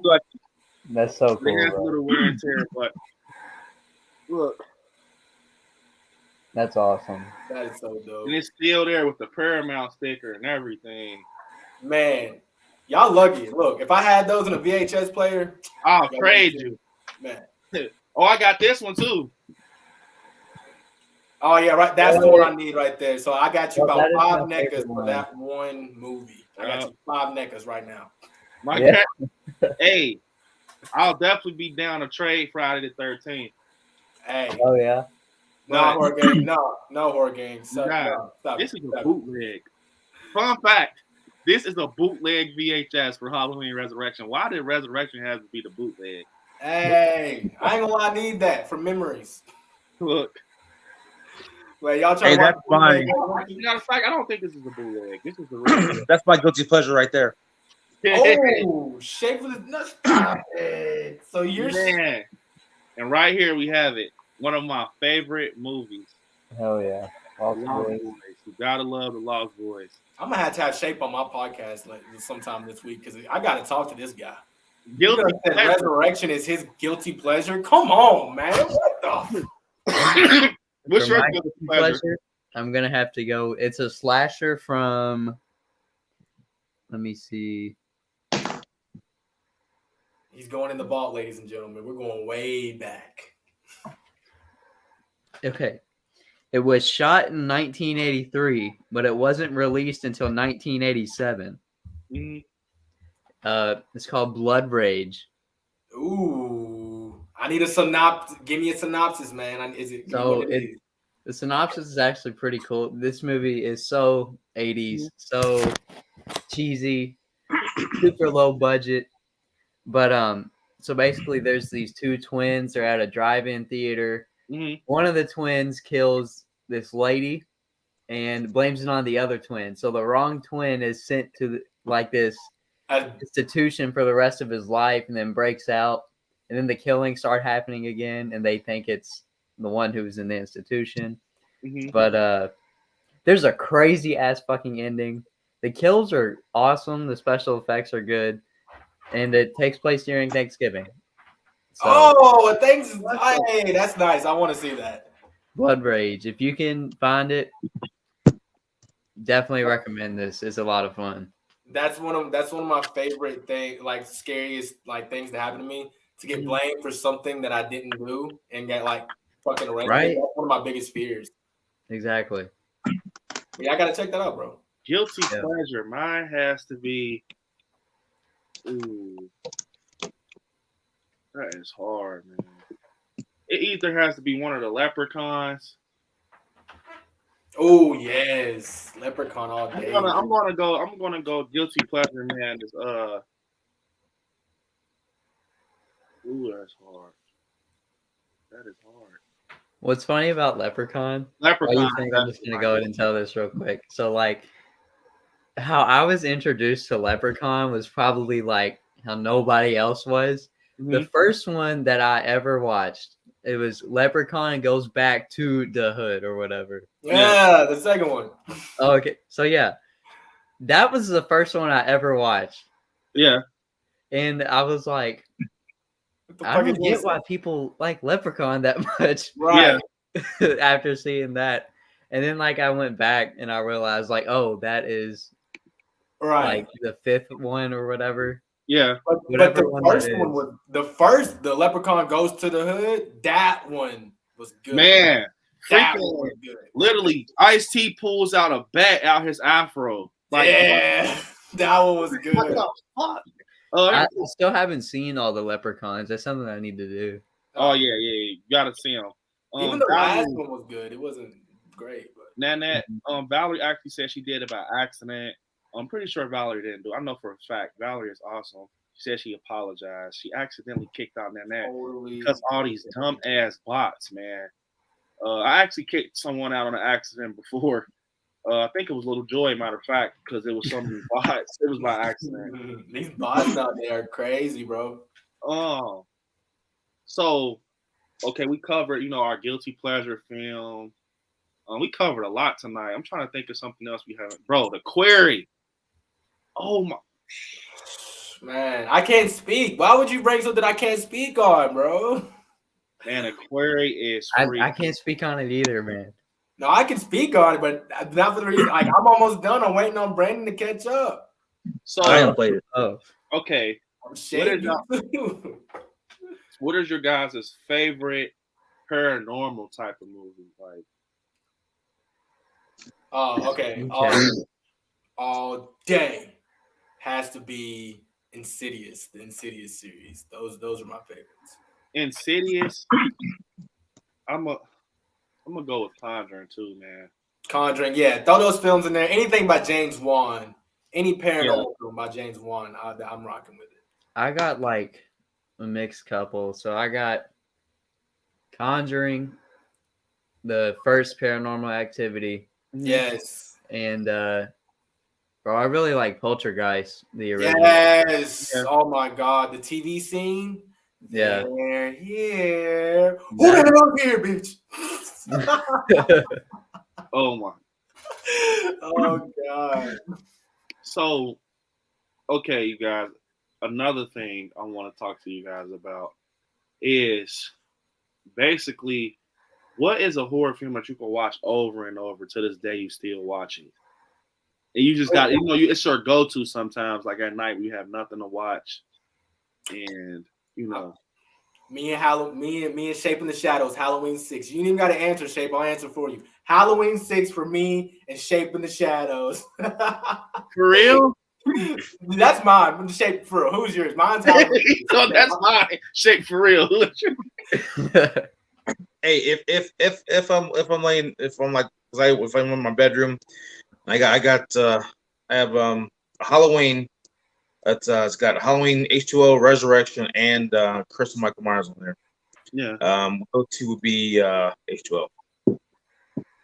H2O. As a kid, not too much now. As a kid, I used to kill H2O to the point my grandma used to be like, "Turn this shit off." And what's crazy, I swear, you guys, bro, this is a true story. Like the way our house used to be set up was like, okay, we had the living room, we had our living room, but it was like we had this little, I don't know what to call it. It was an overlook, like you can look from our kitchen into the living room, but it was like a wall you had to look over. She'll be cooking, right? And I will just I remember we used to have the VCR, like it used to literally suck the tapes into it. Like once you put it in halfway, the rest of the tape would just fall into the VCR. Bro, I swear, every time that part, it's this Mr. Sandman, when Marion Chambers is walking, and I swear it was like a curse, you guys. Soon as she walks on the step, the broken glass, I swear, man, it's like I just got out of this phase of talking about this shit. It used to be like, turn that shit off. How don't you get tired of that? She used to catch it every time Marion walks by the glass, bro. I used to be like, man, shut the fuck up. Like, because I used to really want to see that part where you not see grandma. Like I used to be pissed, bro, as a kid. Bro, man, in the documentary, you guys will see some trash. What the hell, grandma? I can see a little Brandon doing that. And bro, I'm gonna make sure my grandmother tells you guys stories, bro. Like, we're gonna have an interview with her, bro. I'm telling you, I know she remembers that H2O's every time with the glass, bro. I could not get past the glass part, and then it kind of graduated to the part where the guy walks out with the bottles of the beer. He's like, "Got it, yes." I'm like, I remember that part. I'm like, bro, it's like she graduated through stage. It's like, turn it off. I'm like, how am I bothering you? Bro, I remember the case with LL Cool J on the front. Bro, that was my favorite movie for like 6 years, bro. I swear it wasn't no Savage State. It was straight H2O, bro. I don't know what it was. I just fell in love with that part where, she breaks the thing. Like, what does she gets a brick and she breaks the gate opener. Yeah. From that part on up, I used to be so fascinated. Bro, why? I don't understand y'all's fascination. Like, I'm getting like that was the best scene in the movie. The Mr. Sandman. Yes.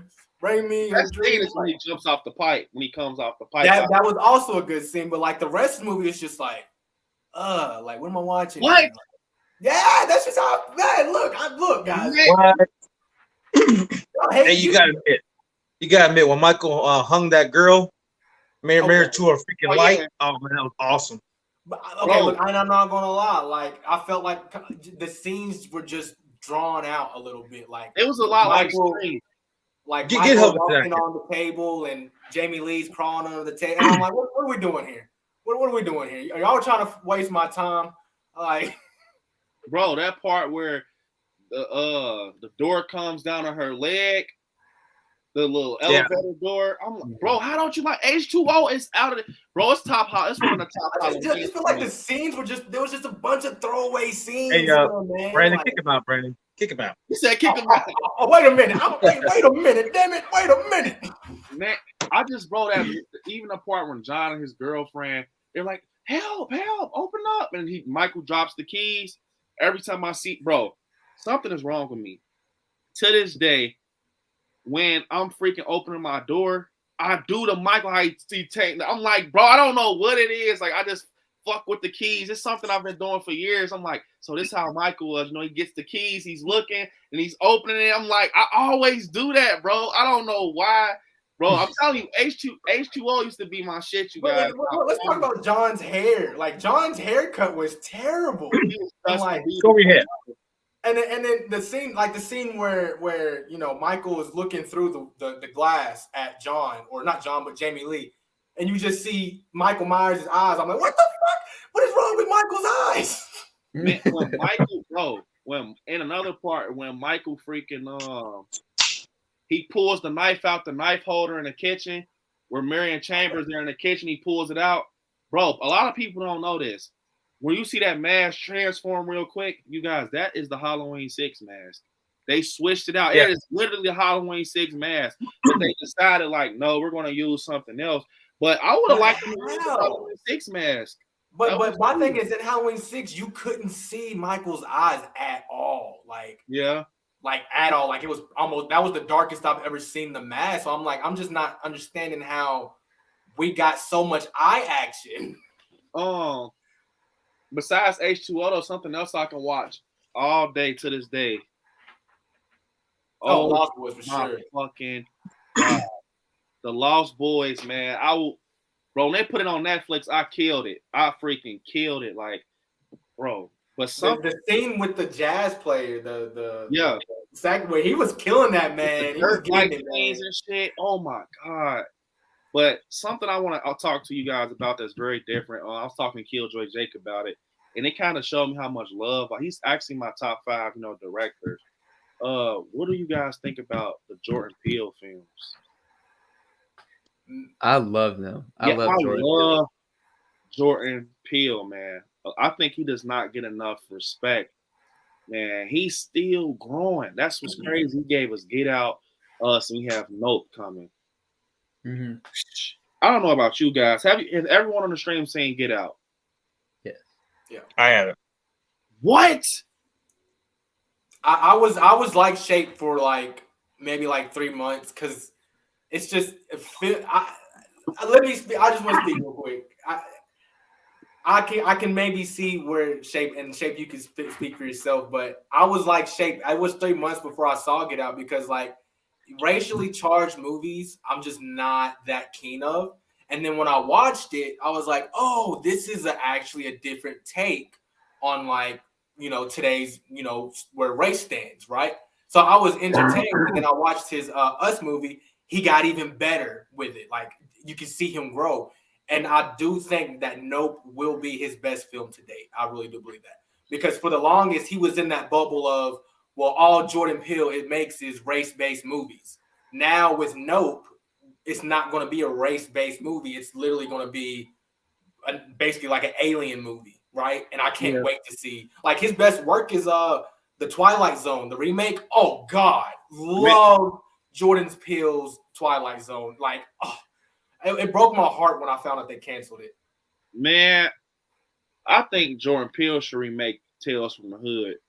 Oh, bro, I think for some reason That would be if dope. he tackles that, bro, it's gonna be out of this world crazy because It'll do numbers. It'll definitely do numbers. Because I'm gonna be honest, man, the way he spins your head is crazy. Like, bro, with bro, people don't know this. Okay, for Jordan Peele's Us, people don't know that Red, the original character, when she was younger, they don't understand what happened. That was never, Red. She was always the villain. The mother was always the villain, bro. She got switched out as a kid. So it was her trying to get herself back. She came out of the mirror maze, the quest thing, to get her spot back in life. You had me sitting down here. What they say, she was eating glass and missed out on holidays and stuff like that. So because when we're watching the movie and she can't talk and stuff like that, she the only one obviously can communicate. So it's like, bro, it was from her eating glass and stuff like that. And she's trying to tell it's so hard to explain, but she's trying to tell the film like, this is not your mom, this is someone else. It's so weird. She basically fucked her whole life. Then at the end, you find this out, and then it obviously feels like Pluto, her son, is like he's a doppelganger. Also, like, bro, it's Jordan Peele's fucking movies will make you go crazy. When you see every time you watch him, you find something inside of something. And you can see him grow as an actor. Like I said, that the Get Out film was amazing once I first saw it. But to see him in the Twilight Zone and to see Us, and now to see nope, he's finally out of that box that people try to put him in. Yeah, Get Out was good though, man. That kind of caught me off guard, trying to take their brains and switch them out and shit. And then you peep that the lady, she's separating the Fruit Loops. Like, she's not mixing colors with white. So it's like that he went that deep. It's like watching the Twilight Zone. Yeah, like, literally watching his movies is like watching the Twilight Zone. Yeah, people are like saying he only creates movies about race, which he kind of was trying to, but now he's breaking out that shell, bringing Nope. And I'm so happy for him. Yeah, I think he's gonna do good, man. I like his movies, man. My favorite out of the whole trilogy, whatever you want to call it, because obviously, I think it's going to be a trilogy. I think at the end we're going to find out that Nope was the more modern day, and the other ones were flashbacks, and maybe they're in the same universe or some shit. Because I can see Jordan Peele pulling something crazy like that out of his ass. So, Shape, why didn't you watch it? I need to know. These are things I need to know. Yeah, why didn't you watch it, Shape? Let us know, man. Yeah, I just haven't seen it. That's why I love it. That's why I love it. I've seen trailers for it and everything else, but I think I wasn't really interested in it. To be honest. But I've heard people think it was actually a good movie, so I'm try to see it, but at the same time I really don't want to go out and buy it or even try to rent it. So I'm just kind of waiting for either Netflix or Hulu or something the streaming service I can watch for free so that I rent or buy it. I'm gonna be honest. The reboot Candyman is trash. I didn't think it was terrible. Candyman. You put Tony Todd 10 seconds. You milked my ass. That's what you did. You milked us. I mean, for me personally, I always have a heart for people who, get original actors to come back. So for even if it was only 10 seconds, right? Yeah. There's this new thing in media and movies. Mm-hmm. If you look at what they're doing with Buzz Lightyear, and if you look at what they're doing with a lot of these movies, they're replacing who because they want to reach a newer audience, right? Yeah. So, and I think Jordan Peele, the main character in the new Candyman, I thought he was great. I love that Tony Todd was in it. I love the story that they put with it. So, I thought it was good. Was it as good as the original? Of course not, because Tony Todd made Candyman. But it was it was nice. Now, I think you guys are spoiled, right? You and Shape in the Shadows, you're spoiled because of Halloween 2018. That's one of the most perfect films ever, right? So you guys expect greatness every time something gets rebooted, and I'm with you guys. I expect greatness as well. But if you look at the film as it stands, it wasn't that bad. Yeah, I haven't seen it either. Oh my. Look at this Man. guy. So, you guys, what are some of your? Okay, if you can go, I want to ask you guys this question. If you can watch for 1 year 3 movies for 1 year, you can't watch anything else. Just 3 movies. These are the only things you can watch. Only horror? What 3 movies? Yeah, only horror.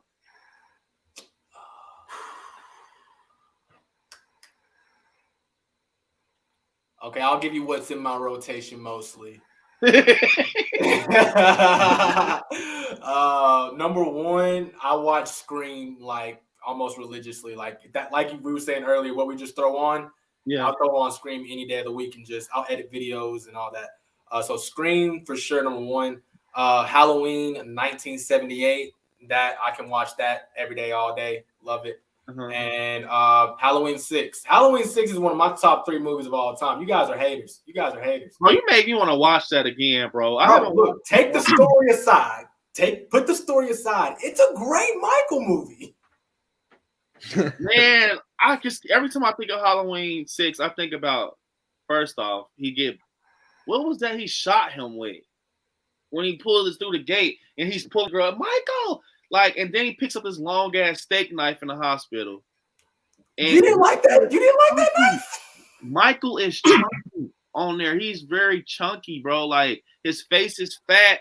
It's like I don't know. I like it because he's gruesome. He's the most gruesome Myers next to the Kills Myers. I'm not right. I give him that. He went fucking crazy in the hospital scene. Oh god. And I love the mask too. I'm biased with the mask as well. The mask is not Michael. It's the cast, bro. It's the cast. Like you said it 100%. Yeah, it's not Michael the cast. I'm not fans of the cast, man. But I do like certain scenes though. Like my favorite scene, with 6 is obviously when he walks across the street with the light, and I like when he I like that scene where it's like he kills the old lady. And he with the axe. Yeah, I like that scene. It was kind of like right on the sheets, and then the kill with the stepdad where he electrocutes the stepdad. That was amazing. Like, yeah. I just think it was just a fun film. It was just a fun film for me. Yeah. So your top 3 is Halloween 6, 78, and Scream. Yes, sir. All day, every day. What's yours, horror game? I'm gonna have to go with maybe Evil Dead 2. Ooh.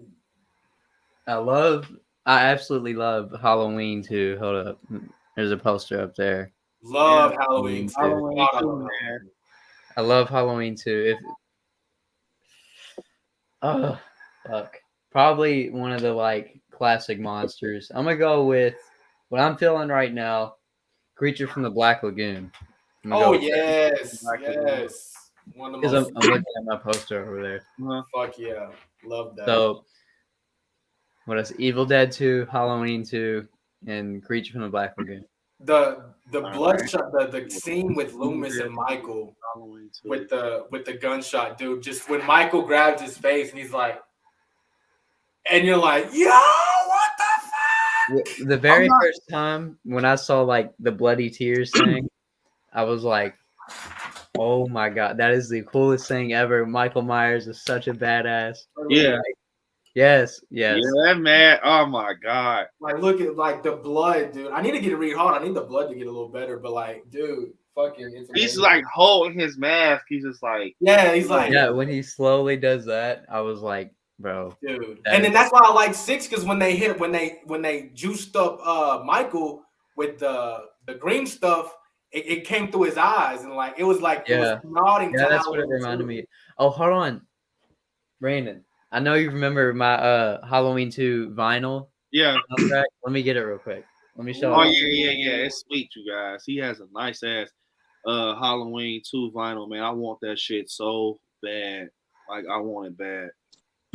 Hey, speaking of a Michael Myers collection, there's a guy on YouTube. I do not know what his name is. He's speaking a different language. I don't know what it is, but he's got the John Carpenter. It's called the John Carpenter Halloween Collection. It's got Halloween 1, 2, and 3. Yeah. Comes in a big old box, freaking huge box, and you see it, and it's got 2 masks in it. Halloween 78 mask and Halloween 2 mask. I mean, they're fully on mask, and you open it up, and it gives you like 4 posters. Gives you the Halloween poster, Halloween 2 poster, Halloween 3 poster, and like a special collector's edition poster. Then you open it up, it's got all 3 the movies in there on Blu-ray. Then he opens up again, and it has the Halloween pumpkin mask, witch mask, and skull mask in this whole box set. And I don't know where it's at. I don't know. I mean, I someone's got on YouTube, and he's speaking a different language. I don't know if it's like a European release or what kind of release it is. But I mean, I was like, what? I was trying to find this on freaking online. I couldn't find it all. I was like, cool. I will get that. You might have to pull up to his house with some ski mask on. Man. All right. So here it is, you guys. There's. Yeah, let me take it out. Can I have that? He said, I said the same thing, Shape. I'm like, man, I got the ski mask ready. 5,000 right now. Said 5,000 right now. I ain't got no money. I got a ski mask. He said I got a ski mask. Here's a better look at the front. Oh my goodness. Yeah, I'm putting that bad boy on and cooking dinner. Here's guys. We'll trade. I'll give you a limited edition Lon Chaney as Phantom of the Opera. Okay. Look when he opens, you guys. This part right here, though. Oh, that's kind of like, it reminds me of Star Wars. Man, that shit is sweet. Like the Star Wars, the Empire Strikes Back poster. Oh yeah, I know. Bro. Dude, that's so fucking hard. Cause like, look, that's Princess Leia in the middle, but it's Laurie Strode. Hold on. Yeah. My fingers are right there. That's fucking hard. Something you guys got to check out is the art book. Oh my. So look, it was so hard for me not to do it, you guys. I bought the art book from Printed in Blood, right? Why did they release days after I freaking buy it? A freaking John Carpenter autograph exclusive. That's sweet, man. That's clean. Super clean. Dude, so like I went to a record store like a couple of weeks ago, and I was like looking to see if they had any more of anything like more Halloween soundtracks or whatever. And they had the original, right? They had Halloween 78 vinyl. And like the cover was like a silhouette of Michael's mask, but it's like in the rain. So it looks like raindrops. Ooh. Let me see if I can try to find it. It's super hard to. Okay. You should have bought it. You said you should buy it. I almost bought it when I was there. And like, here it is. Okay. Here it is on Amazon. I don't know how well it's going to show up. But oh my god! Oh yeah, that's sweet. I see it. It's like yeah. How much is on? How much is Amazon? It is $44. Oh, I'll be right back, guys. He sounds like that. Yeah, man. The vinyl is sweet, man. I got the Halloween Kills vinyl. It is awesome. It has that picture with I want to say it has like Lori. She's sitting in the back of the truck with Allison and Karen with the knife. Let it burn! Yeah, I got the vinyl for that. Let it burn! But that vinyl that Horror Gang has is awesome, man. Yes. There was this box set that had like the first Halloween 1 through 5 on vinyl. Like it came in this thick ass cardboard box set. And it was the first 5 on vinyl. I'm trying to find more pictures of it. Oh, you guys, all right, after we do this, we got to talk about like the craziest horror pieces we've seen. Like, bro, we got to talk about that. Oh, here's the Halloween 5 one. Is it got the thorn? Oh, yes. Love the thorn. Man, see, look. Stop playing. Love thorn.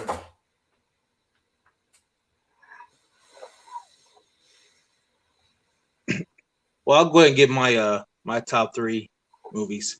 All right. It's going to be Halloween 78. Yep. American Werewolf in London. Okay. And what was that last one? Silver Bullet. Ooh. Nice. Silver Bullet.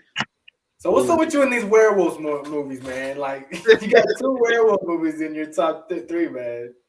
I love werewolf movies, man. I know you do. Oh, that's hard. Yeah, that's hard. That's the Rob Zombie. Yeah. Oh, I'm gonna have to go with for my 3, 78, Halloween 2018. It kills. If you say Resurrection, I don't know what I'm gonna do. It's I don't know what I'm gonna You do. guys, it's not even kills, man. It's a tie between. It better not be. He said, "You better not be." It's kind of like a tie between Halloween 4 and the Lost Boys.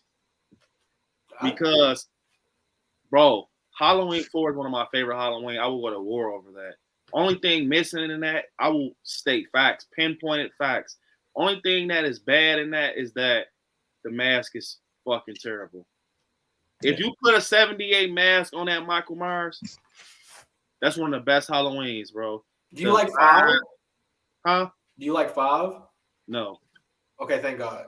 That scene is one of my favorite scenes in the franchise when how a shot is up like this, and you see Michael and Brady, and he's walking slowly up the stairs, and Brady's trying to load the bullets. He's like, "Fuck!" Yeah. Like he's trying to get out his pocket, and as soon as he lifts up the shotgun, Michael takes it, Yeah. cracks his ass in the nose, and just drops it. The way he just drops the shotgun, like, "I'm finna fuck you up." Only thing missing, I'm telling you, bro. Picture Michael with a 78 mask doing that. Picture Michael with a 78 mask. He's on the roof chasing Jamie Lloyd and Rachel. He's like climbing on the roof. How he puts his leg on the roof, like slowly. You can see his jungle boots and shit, and he's walking down slowly. Bro, picture a 78 Myers doing that. It felt like they sped that scene up a little bit when you watch it. You think so? Yeah, because like when you watch it, like Michael like grabs on real fast. All like it looks like they sped it up. I don't know. It was it was crazy how he came out though. Like they're running, they're taking everything down, and then Michael, he comes out the window, and what's crazy is that part used to give me chills, but I kind of grew out of it. When he stands up and he breathes like one good time, like damn. Yeah, I actually like that part. Yes, bro. Like when he breathes, like it's like, bro, he's like an animal. Like when he's on that roof, he damn near kind of doesn't feel human at all. The way he breathes, and it's like he's walking like damn near like a T-1000. He's just walking like a Terminator down slowly, and it's like he's still swiping with the knife.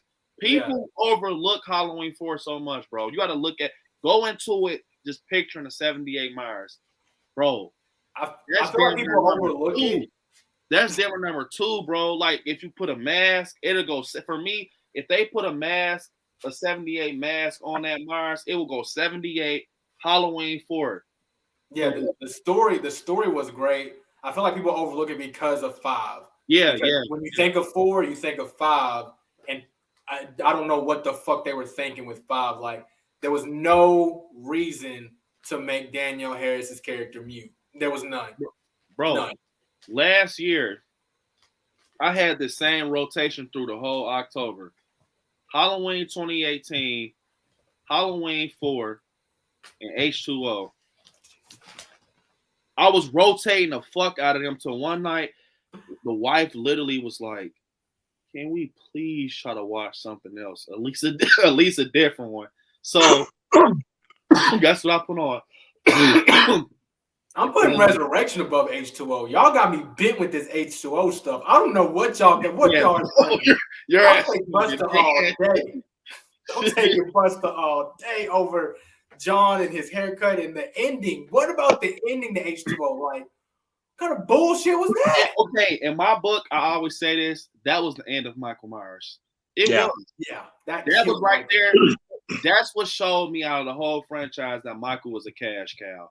Because right there, I think is when they decided this is enough. Yeah. And, I feel like that was the end. Lori walked away. And that, bro, I would not be mad if ends ended that way if, you can't kill the boogeyman. But I'm saying, I wouldn't. I know for a fact they're not going to decapitate him because they already tried it with H2O. But, like, how he reached out for her and stuff, if they were, like, still in the brother and sister stuff, I think that was so cool how he reached out. Right. And it was like, if you think about that scene, just go on and thinking, don't think about any firefighter or whatever it was, police officer. That's what fucked it up.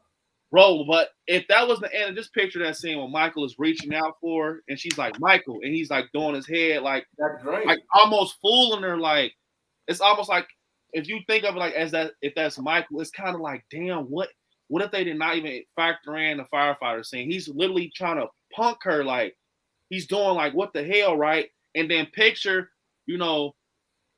Michael, like, he's reaching and they lock hands and he pulls her. He's strong as hell. Like that would have been, oh my, what I'm saying? I think takes his head off. And then once his head is off, you guys, the music cues is like, fuck. That was it right there. That was it, man. I'm not gonna lie, fuck with. No producers talking about that was the end of Michael, bro. And it hurts to say that was the end, man. His head rolls down the hill. Boogeyman. If they would have kept with Michael's trapped against the car and Michael's trying to get out and Laurie's walking up, if they would have kept it like that, and then doing this kind of, I'm like, Shape, I don't like the human aspect to Michael. Don't make Mike, like, see, look, Helveton, you gotta go on and thinking as he's an evil, like a person, like, you know what I'm saying? Like possessed almost. So it's like Michael's very smart, and I'm gonna tell you why I figured out like he's very smart. I'm gonna tell you a situation I found out Michael's very smart. A couple situations. He drove a car. Resurrection, bro. Resurrection, where he's hanging upside down, and he's doing this. He's doing it. He's hitting Laurie with it, like. So it's kind of like ringing bells, like almost PTSD. Like, I gotta make sure it's him this time. Fuck that. And it's like Michael, you can't say now Jason's dumb. I'm not gonna lie, Jason just does shit. Michael is actually smart, bro. Like, I will fucking go to war over explaining how smart this man is. Like, I agree. Number one, he does this to get her closer, and he knows she's gonna, try to double check and take that mask and see. So he's like, all right, as soon as she goes up, he gets her out the way, he stabs her, you're done. And another thing to show you how Michael is very smart. This is a modern day film that I'm about to talk about. Halloween Kills. They kicked his ass, right? He's laid out. Everybody's like, yeah, he's done. Look, why did he wait until Sheriff Brackett walks up on him? He literally waited to the person with the gun. People had knives and pipes and iron. He's not worried about them. He's worried. This is the scene that showed me this man is literally something else. Yeah. Sheriff Brackett walks up to him with the gun. Soon as he leans in with the gun, guess what Michael does? It's over. He freaking takes wrists from people. He takes ankles. He gets them out the way. And now that he has those, he has those guns taken away, it's party time.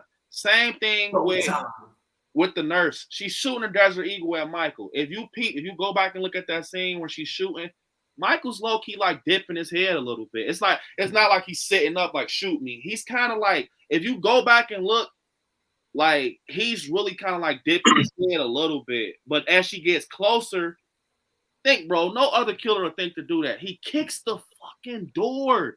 What killer thinks to do that? He kicks the door. It was probably like a 0.5 second move he did, bro. Like, because if she would have shot one more time, brains everywhere. Bro, he kicks the door at the right time. She shoots herself. He's smart. He times stuff perfect. Same with H2O. He's hanging from the damn ceiling. He jumps down. Bro, Michael is very smart when you think about it, bro. He's the smartest killer, bro. He's the simple and the most basic, but he's the smartest, I feel. He puts you in a situation where you're not going to win. It's like he's playing chess with you. Like, I'm going to play it cool and make you think you're one up on me, but in the end, I'm going to get you. So that's why I say, man, it ends, bro. I don't think they're going to outsmart this man, bro, because it's like, when I think about it, man, like, when you think about just Halloween in general, he's always outsmarted the survivors. Somehow, some way, he has always got out of it. I pointed this out in the theaters because the wife was like, how did he, not get burned? Where was he? Like, the smoke could have made him suffocate. No, you have to think. What did Michael come out of when the firefighter's like, I need someone down here. He comes out the gun shed because he has his own oxygen in there, no flames. Eventually it would have got hot, but it's Michael Myers. And soon as he hears stuff going off, what does he do? He actually, I know, just picture you're in a gun shed. Michael probably is hearing like the freaking firefighter right there. He's like, oh yeah, he's down here. Well, soon as you hear, I need backup, you hear the gun shed raise up. Showtime. Every time this guy, he outsmarts his victims. No one outsmarts Michael. Even Lori thought she had one up on him. She got these gadgets. She locks him in a cage. No.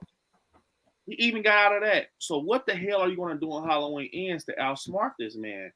What the hell are you? Even a Halloween 6, one of your favorite Helverton. What do you hear at the end with Donald Pleasance? Oh, like you just hear screaming. Obviously, smarter than him, bro. Obviously, he always gets out of this shit. It's like, what? That's why I think they're going off on the bridge. I think they're gonna have to do something like that. Like Michael is going to have to fall from a very, very, very tall height because they've tried, burning him, nothing. They've tried shooting him, nothing. So like, what can you do? You got two options. You throw him off a building or you send his ass to outer space. And I do not want them to send his ass to outer space. Man, I will not be surprised from what I see in Resurrection, where the rope cuts when he cuts the rope and everything, like he stabs Lori and how they flip on each other, how Michael flips and the knife goes in her back.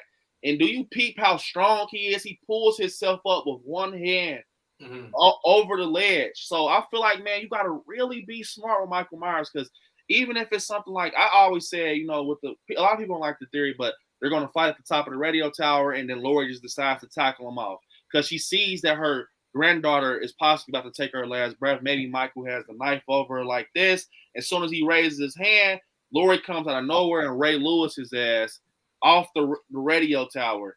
And I don't know, man. I want that. It's different. He's different. I need Lori and Michael to have that scene. And this is me personally. I need them to have that scene almost like they did in what was that?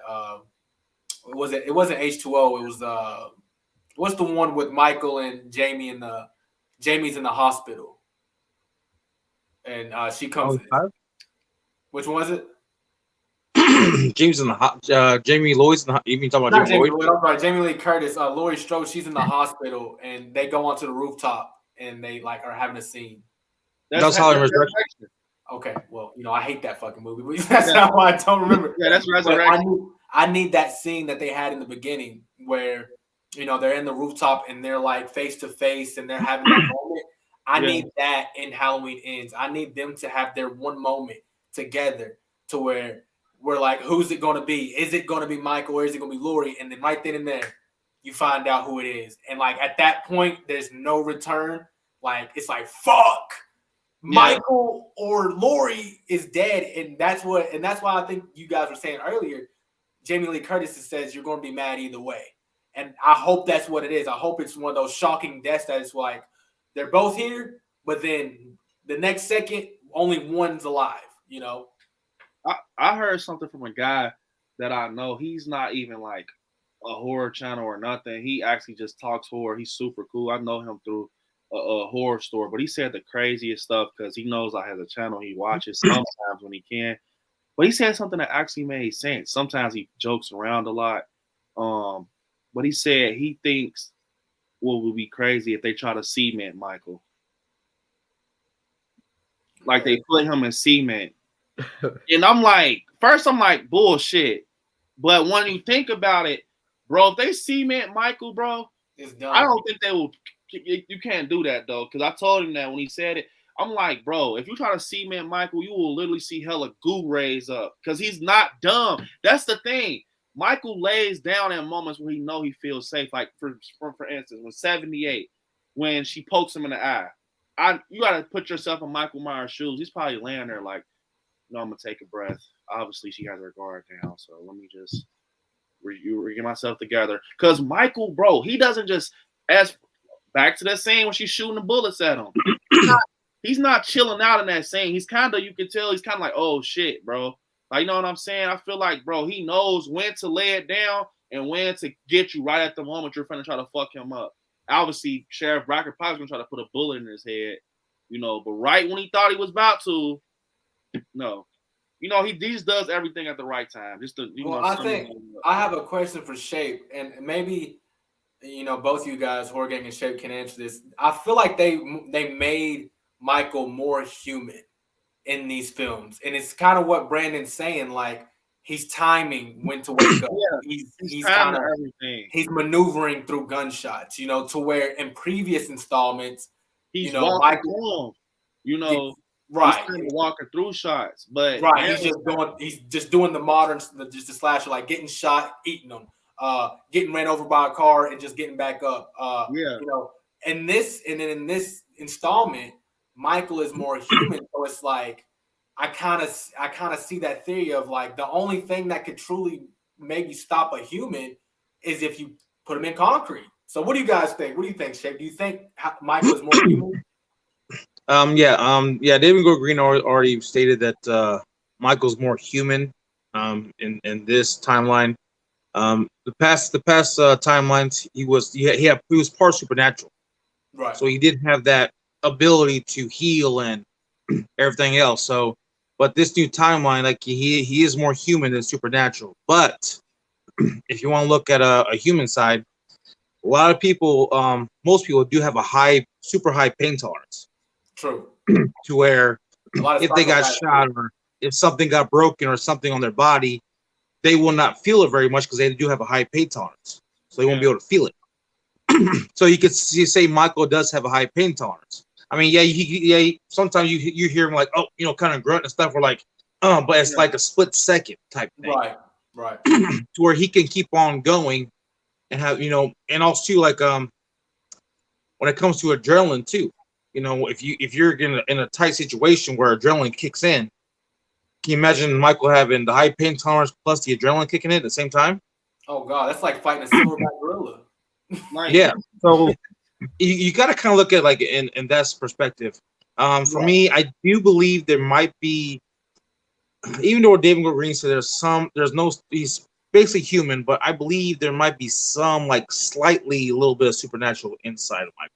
Somewhat slight, because I mean, even with going back to scene with that mask, where where the journalists hold it up, and all of a sudden Michael kind of looked, he felt the mask, and then everybody else is going all crazy for that mask. I believe that when Michael picked up that mask in '78, that he had somewhat supernatural abilities that he, you know, infused into this mask.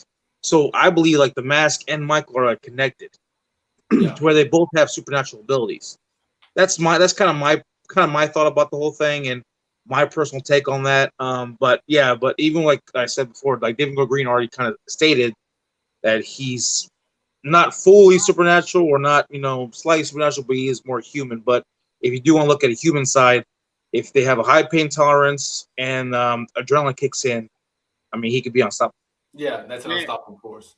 It's something with that mask for sure, though. I'm just gonna throw this in there.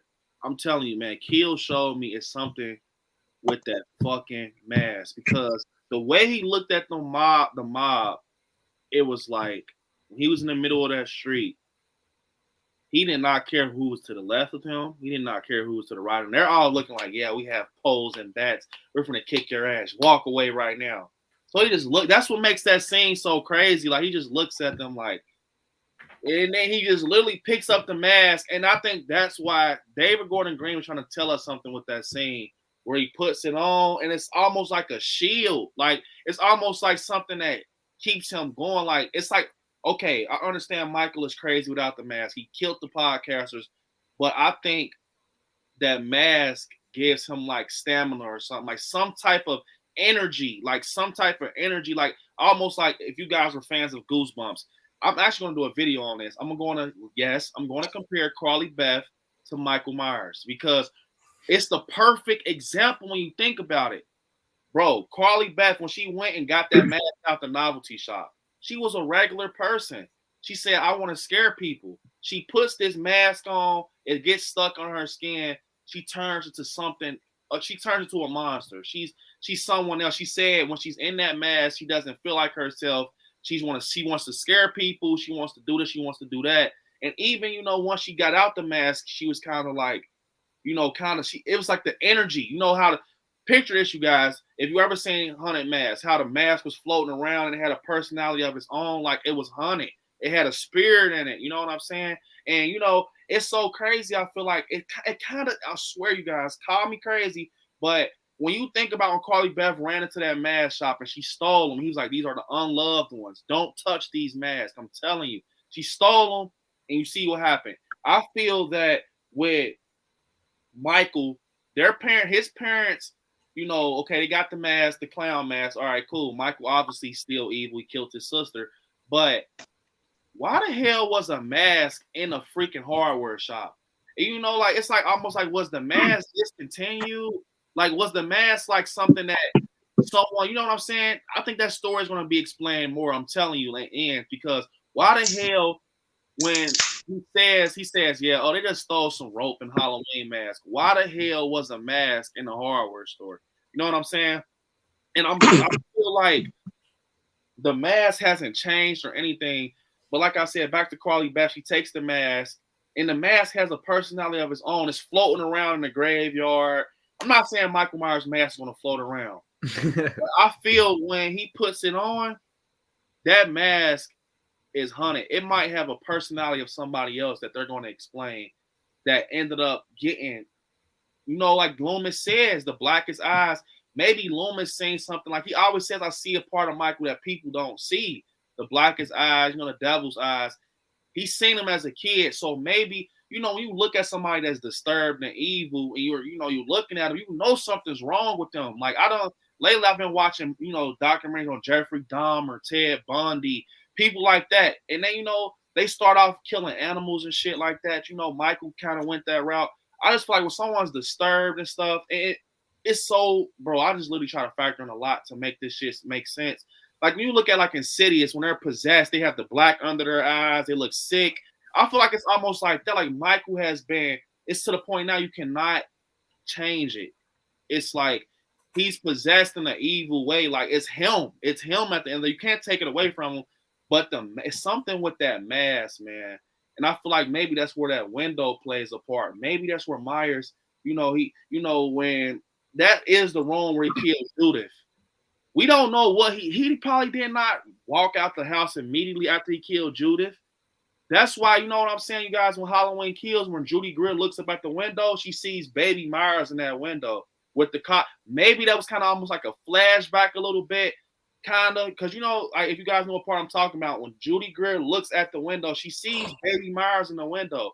I guarantee it's going to be some shit because you can see like the makeup table in the corner, like Pan, when she was brushing her hair. You can actually see another makeup table kind of in that area in Big John and Little John's house. So it's like, bro, what if it's like after he killed Judy, after he killed Judith, he's looking at himself in this window and it's like he almost sees something else. Like he sees a different side of him that almost activates him, like he got to recharge himself. Maybe the Myers house recharges him. Like it kind of reminds him of what he does. You know what I'm saying? Like it reminds you when he goes there, he thinks of Judith and what he's done, and it kind of gets him a refresher. Like even sometimes he might be like, that's why I think it all makes sense in a way, man. That's why I say I'm gonna plan a big ass Halloween live because it's something crazy going on. You think about it, like dead ass, like. It's almost like I said, when Michael walks away, like when Hawkins shoots at him, it's almost like he's like, hold up, let me go recharge. Like it's almost like some shit is going on like that. I'm dead ass, you guys. Like it's almost like he's like, hold up 1 second, let me go over here. And it's like when he walks, where is he heading, you guys? Like Lonnie said, to the Myers house. It's right. A straight route. It's like he has to go there to remind himself, like, or maybe he goes there to see that flashback and it gets some hype, And that's why after he killed Karen. Because the whole Halloween Kills movie, anybody that stood in that fucking window, he got them up through. And I feel like maybe when that house was burning, it kind of set him down a little bit. You know, he wrapped his hand with gauze. I feel like maybe that house plays a part with a connection of that mask. Like his first kill, he remember chasing Lori up and down those stairs. I feel like he looks out that window, and when he looks out that window, he sees that same reflection after he killed Judith. He sees it, and it reminds him from 1978, like this is you. And he might even see bro, we don't know what Michael Myers sees. He can look in his fucking reflection of himself, because that's probably where he's seeing his first demon. He probably literally seeing like a doppelganger of himself of that night of 78. And he probably, it probably stuck with him, you guys. Like, whole time he's mental in the head. You know what I'm saying? Probably to the point that it's like, Michael, you're just looking at yourself. But he doesn't know that. He's sick in the head. So it's probably like, as far as he knows, this is the young Michael that killed my sister. This is who I am. So I'm going to look in the fucking window and remind myself. And that's why he always goes home. It explains everything. I'm telling you.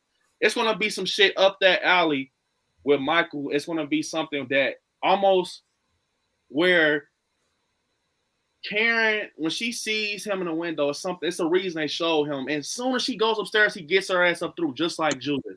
And it shows the same type of, how when Michael was stabbing 78, how he was stabbing her. It was kind of like that, how I was showing a knife and he was just stabbing her. Bro, I'm telling you, man. Sometimes I think so hard. It makes me go crazy, man.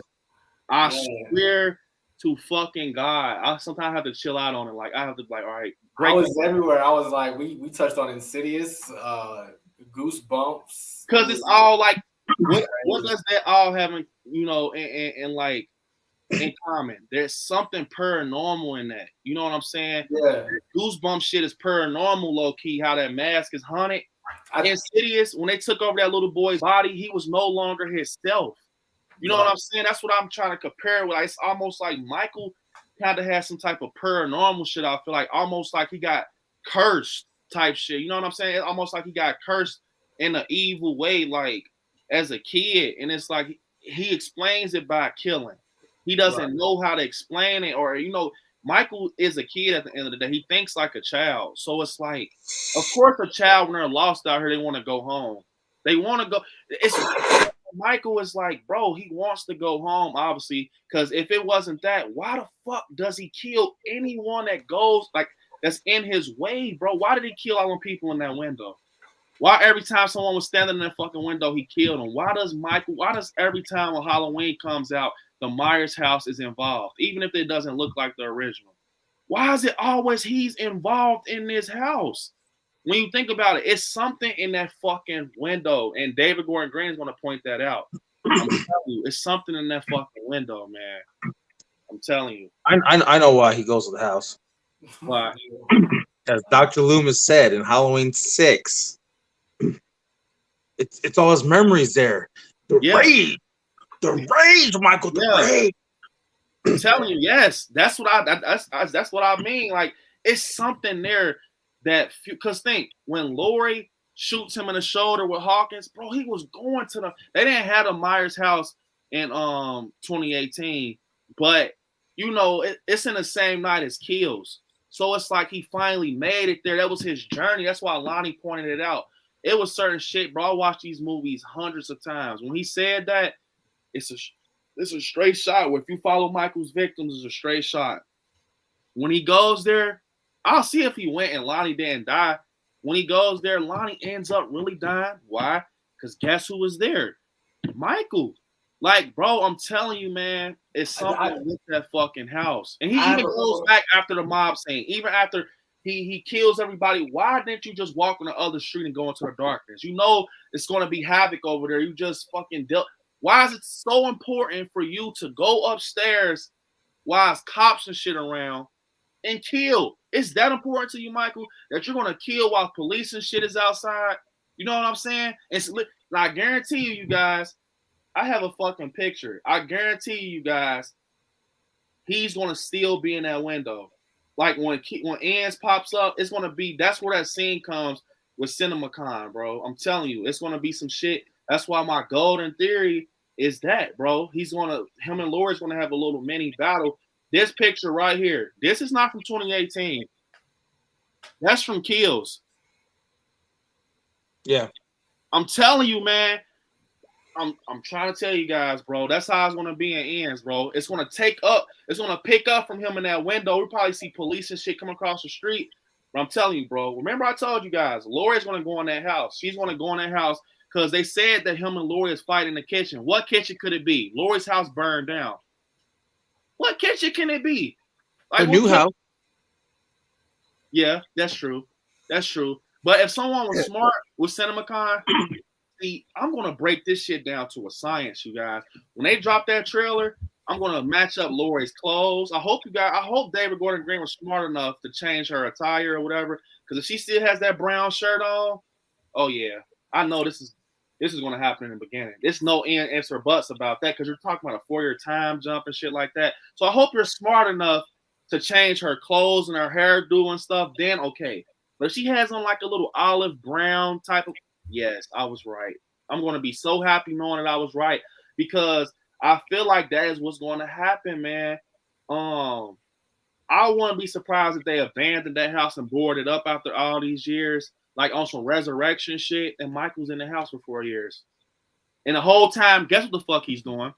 Looking out of fucking wood, like creases of the wood. I will not be surprised. You know how you board up a window, always like little pieces you can see. I will not be surprised if we start getting scenes almost like the 78, how Tommy Doyle was like, that's the boogeyman's house. And it's like almost paying some fan service to 78. And it's like now Halloween is abandoned in Haddonfield and people go across his house like, yeah, last year, you know, that's where, Karen died, Laurie Strode's daughter. It all started over again right here. But this time the house is fucking boarded up. You know, and maybe rumors start coming out that Michael's in that house. They're starting to see weird shit go on, and Lori tries to bulldoze it. I don't fucking know, bro. I'm telling you, it's gonna be fucking crazy. The only question I have though, in with the Halloween series is, so with the reboot, Michael got out of the mental institution and he went straight to find Lori, right? Because she was the one that got away, right? Yeah. Okay. No. So then my question is, once he gets her, is he going to stop killing, or is there some type of paranormal thing going on after? We've found out that Michael, he doesn't care about Lori. He kills anyone that gets in his way. He's a shark. What does a shark do? So why did he immediately go from the mental institution back to Haddonfield? Look, this is what happened.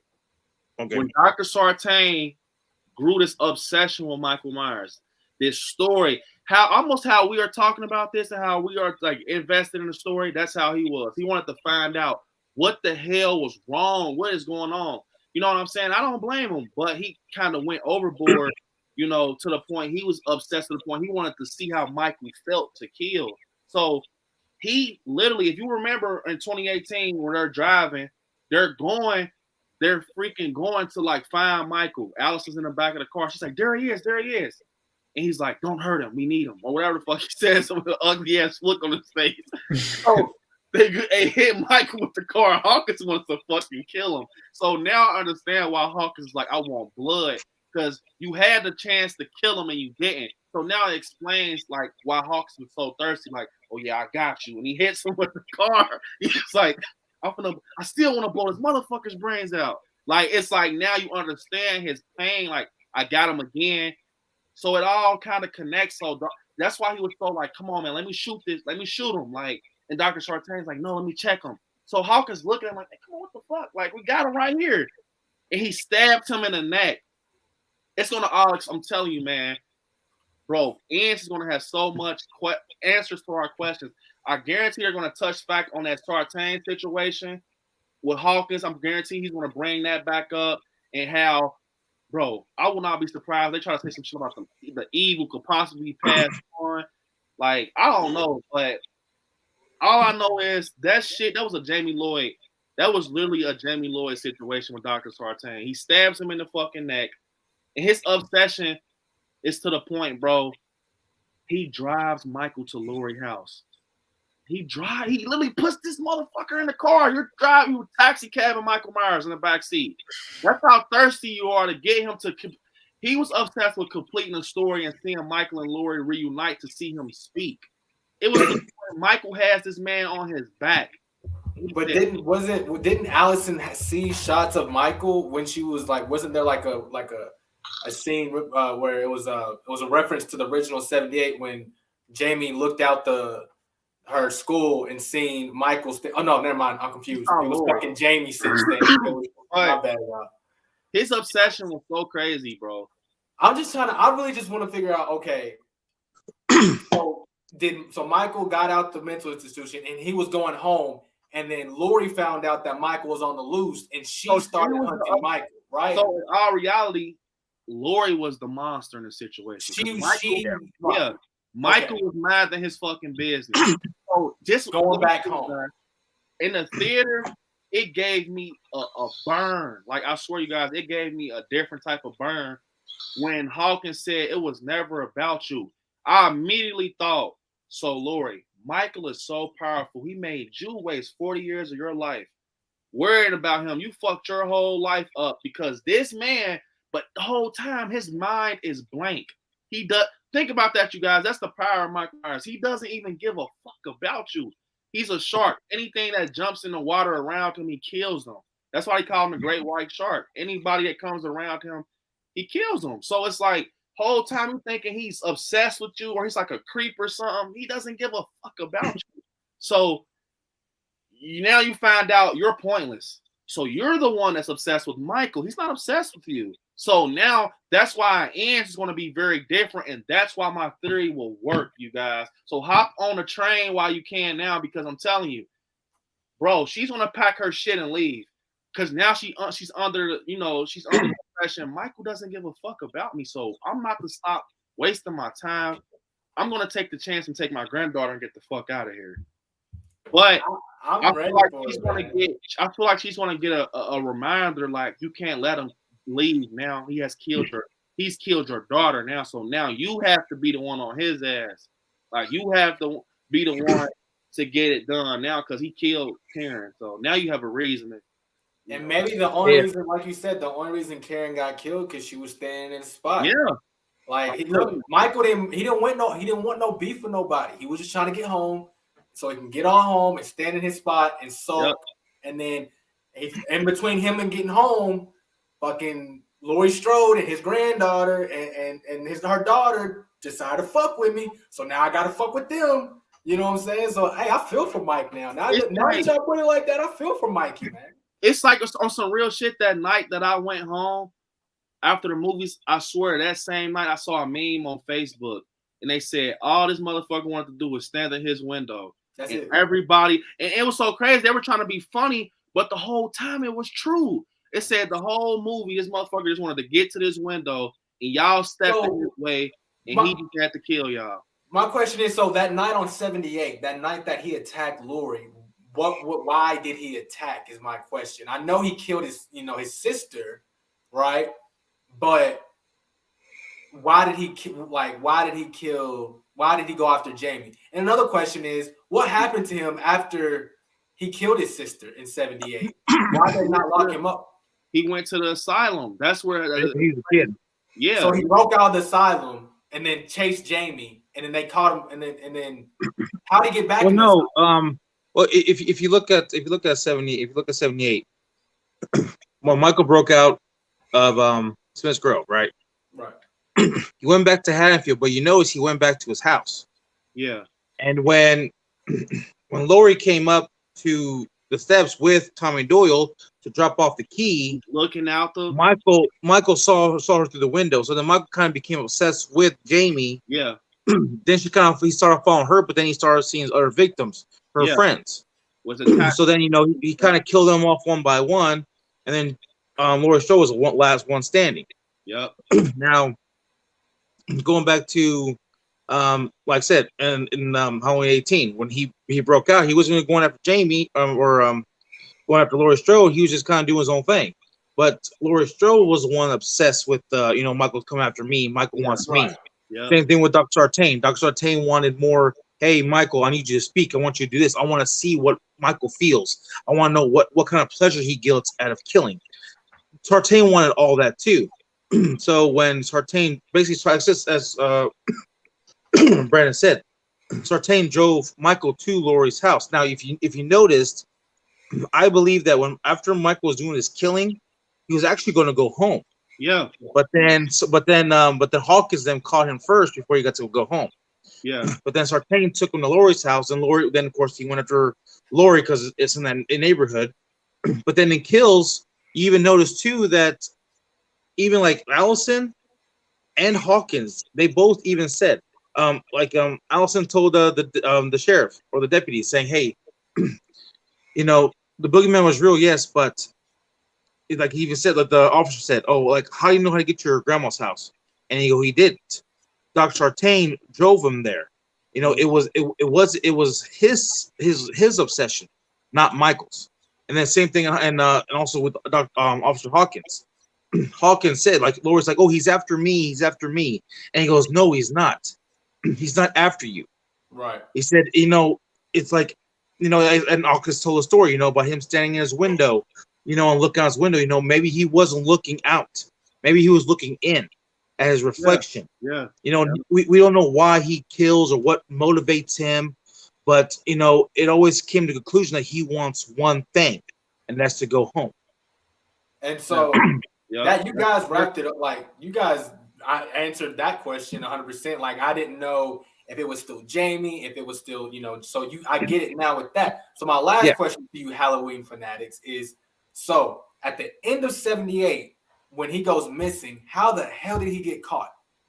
The flashback scene explains it. Yeah, so, explains it and kills. When you go to look, bro, it's all connected now. That's why I love David Gordon Green so much. Like he literally spick and span, cleaned this shit up, dustpan and broom. Like it's like a perfect that's why he knew what he was doing when he didn't include Halloween 2.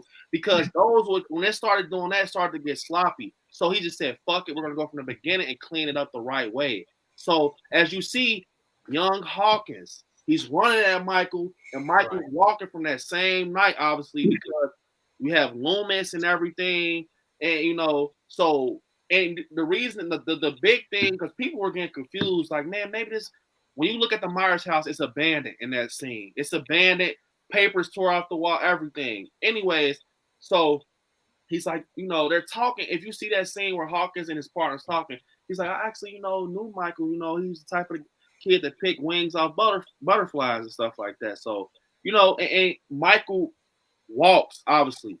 Where does he walk, you guys? Michael is dead obsessed with that damn house. After Loomis shot him off the balcony and he goes through the alley, Michael turned his ass right back around and went straight back to the house. He literally that's how thirsty Michael wants to be in that house. He'll try to leave for a moment, hit your ass with the oak, go out and kill some people, and go right back to a spot. But sometimes it's like he gets irritated, like, why the fuck are you still here? So it's almost to the point, like, as a Michael Myers fan, that's why I said I would go to war for this shit, because it's so deep when you sit there and I don't read books, all type of shit. Like, when you think about it, bro, Michael is terrible. He's just a psychotic, evil person, but he's almost like, he's not like Jason. Jason is he's a real serial killer. Yeah, he's a real live killer because he got bullied. Michael kills off of defense. You know what I'm saying? It's almost like he's still crazy as hell for killing people, but it's almost like a defense thing, kind of like, I think Halloween Ends will make us kind of feel sad when Michael gets gets what's coming to him. Like, almost gonna make it feel like it's gonna almost make it feel like after all these years, man, he does deserve to die. But right now, it's kind of like I don't want him to die. I feel like it's gonna be some shit like that. Like it's gonna be to the point we're in theaters. It's gonna kind of like we feel for Laurie and Michael. Like, man, I kind of don't want Michael to die because we understand now. Like we're gonna find out that the whole time he is crazy. He is evil. He is, the essence of evil and shit. But we're gonna find out if we would have just let. What Hawkins say in the hospital? He's a little boy in a grown man's body. He has the mind of a child. He's never he is a kid, bro. He obviously something in that fucking. So he's like a simpleton who gets obsessed, like a simpleton who gets obsessed with a toy or a puppy and accidentally kills it, and then he gets so afraid that he goes home because he doesn't. It's almost like that house is his comfort. Yes, it's like that house is his comfort. Almost like it's like why the hell? I'm so happy we just brought that up. Now that I think about it, so that took place in the same night of '78. Michael gets shots off the balcony, and this is where he goes. So obviously he went somewhere towards that alley, which was not that far from the house. Obviously. So Hawkins like, Michael, stop. Out of all places, Michael didn't go to a hospital. He went right back to that fucking window. Because guess what? What happens?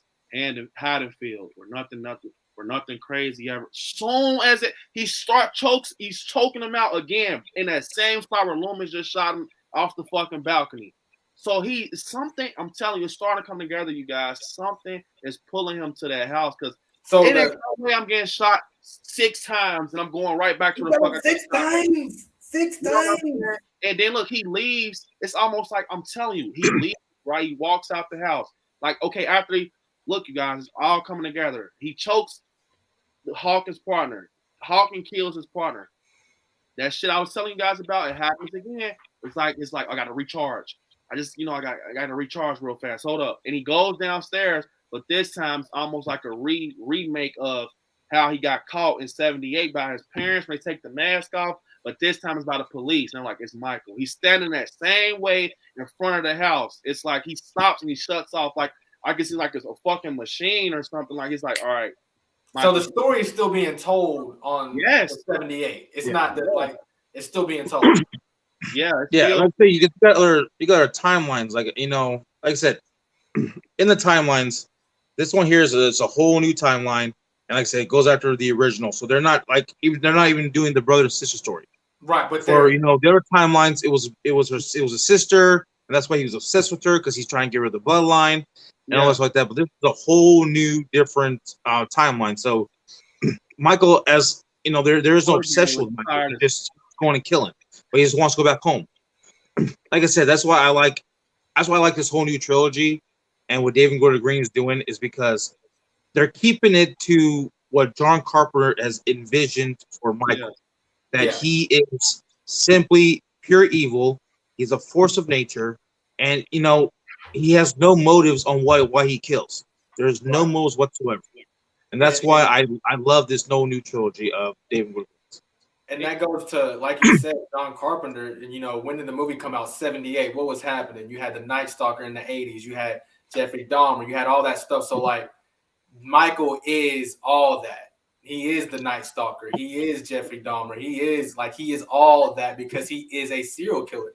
There's no reasoning to why these serial killers do what they do. They just do. Yeah. So when Michael does what he does and gets done, it's not like he has any remorse or he just goes back to that window and stares until he feels like killing again. I gotta tell you guys something, man. This is probably this goes down in history, this stream. Bro, it's fucking 2:30. I'm not tired because I'm talking about something I love, bro. Like any other time, I'll probably shut eye. But it's like, bro, this is. I always get deep in comments. I talk about the wife all the time, with Michael Myers. But I finally get to talk to you guys. You guys get to see where the fuck my brain goes. Like when I come up with these speculations, it doesn't come out my ass. I don't do clickbait. I really sit here and think about my speculation. As a fan, bro, like I just feel like. When you look at Michael Myers, because I admit it, I am obsessed with Michael Myers. I have an obsession, you guys. I admit it, bro. I finally admit it. You're the one. Yeah, like I admitted it like 2 years ago. I tell people happily now. I used to be kind of embarrassed. They're like, man, you're fucking serious. No, I really do, bro. I love Michael Myers. Like a lot of my collection is Michael, but I have a lot of other stuff, But I just feel like, I study him, bro. Like, I really watch him all the time. That's my go-to movie. I watch him. Like, after we get off the live, I'm like, now that we talked about it, go watch him. Like, I just feel like, bro, when you look at Michael Myers, like, when he kills people, he's a little-ass kid. How he does the head tilt, it's almost like he admires his work. Like, he's like, I really did that. Like how he tilts his head, like, damn, I stabbed him, like, right there. Like, it's almost scary. Like, that's what makes him scary. Or, like, bro, when Michael in '78, when he's choking Bob, he's breathing like a fucking dog. Yeah. Like, he's breathing like, dude, you can hear you can damn near feel it through the latex. And it's like he's mad, but you can't see no expression. The mask is blank. but you That's can scary. hear it. He's fucking Yeah. breathing like a fucking dog. So it's like, man, what the hell? Like, what is under this mask? And obviously, in 78, he kills a fucking dog, and you know he's looking through the windows. That's why it's like he's afraid. That's where the stalking comes involved. Like it's like he doesn't want to get too close to a human at certain times. Like that's why you'll catch him behind a tree like a little kid if they see a cute girl or something. It's like he kind of stays back. And when they get closer to him, he'll like jet off like that part with the bush. Yeah, and, they see him, and it's like he's like, oh shit, they saw me. When he walks off, it's like Michael, bro. That kind of ties in the fact where when Hawkins shoots at him and he walks off. It's almost like sometimes he don't want to deal with people. Like he's scared, like in a way, like he's scared. Like I think Michael is probably like a soft killer, like a soft, not give a fuck killer. Like he has a heart, but he has a heart, but his evilness outweighs him, you know, because I feel like, man, bro, when you sit back and look back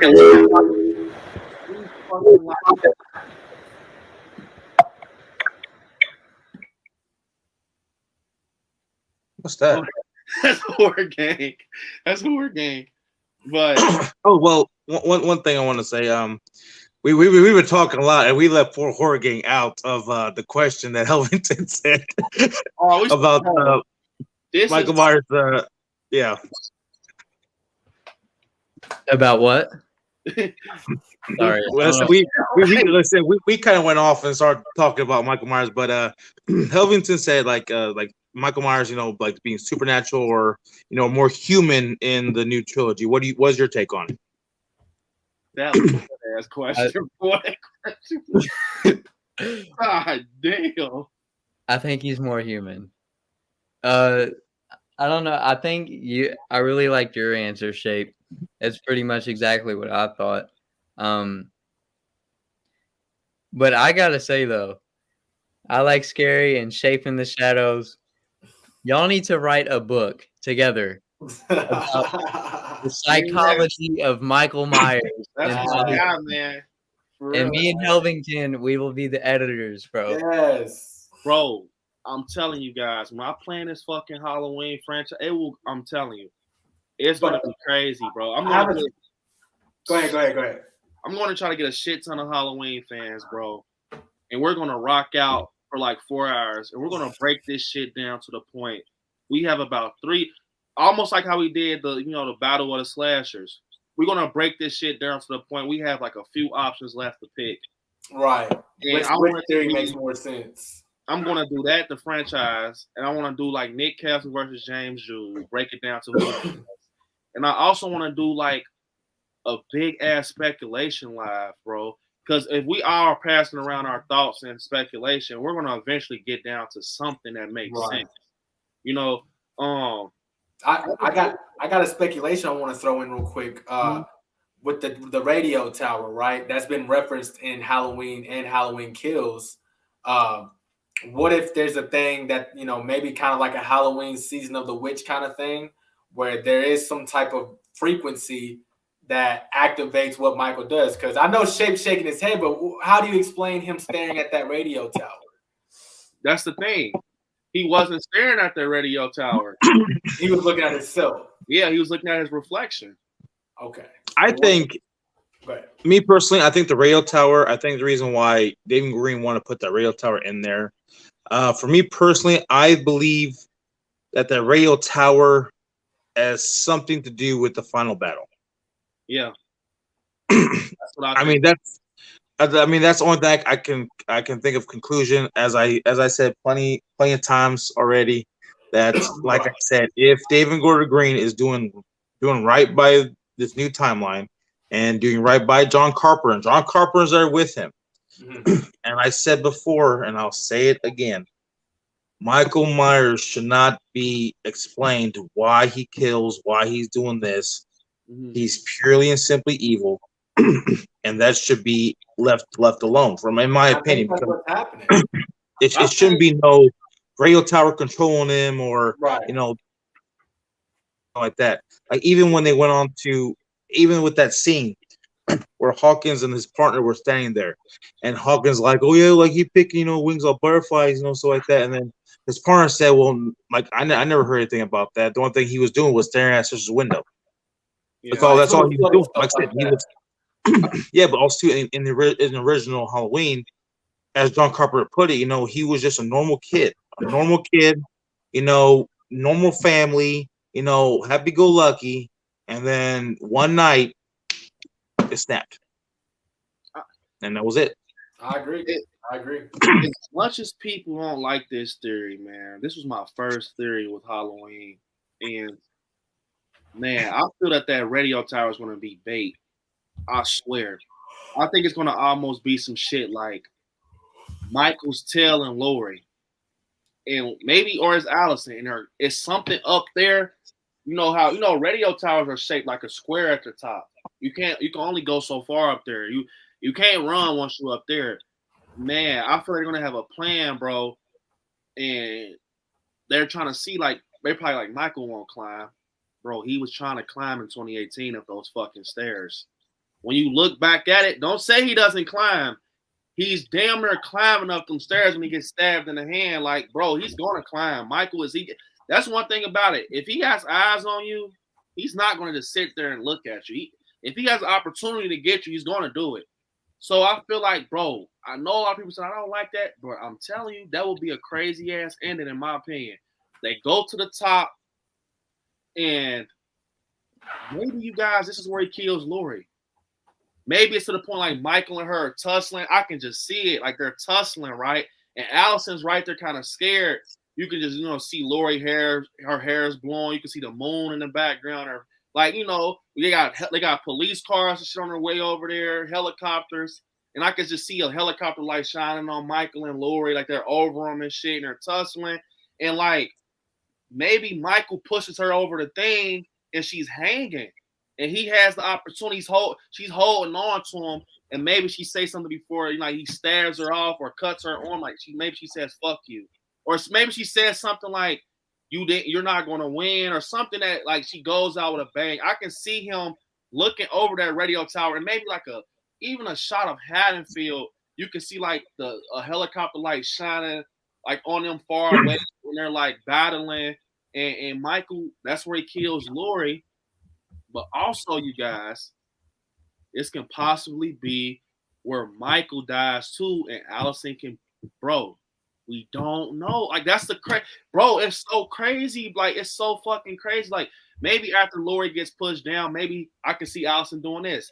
After Lori gets pushed down to her death, you can just see Allison, climbing down slowly, looking up at Michael coming down the ladder with her. Like, maybe Lori and her had planned out this crazy ass plan. Like, that was how it's supposed to all happen, And maybe Allison runs somewhere. They have somewhere. Like, I don't know. Maybe it's like a plan, bro, that Allison has to complete. And I feel like that's what's going to happen, man. That's the only thing I can feel. Or the radio tower can be communication. We have eyes on Michael, you guys. Or the alarm goes off, like, yeah. Like, I don't fucking know. Maybe this too, you guys. I had said this a while back. Bro, maybe they're about to go at it, Michael and Lori, right, in the middle of the streets of Haddonfield. And they fucking turn on the alarm. And we find out Michael does not fuck with the alarm sounds. Like, maybe he's never heard nothing like that. Like, that alarm goes off and he starts looking. I can just picture Michael just looking, like, and kind of stops him a little bit. But as soon as he takes his attention off the Lori or Allison, he gets backdoored with some crazy ass shit like a bulldozer. Or something, like they fuck him up because he's looking at this alarm with this red light, and he's looking around like, what the fuck? And you hear this loud ass sound, and out of nowhere, he just gets like fucked.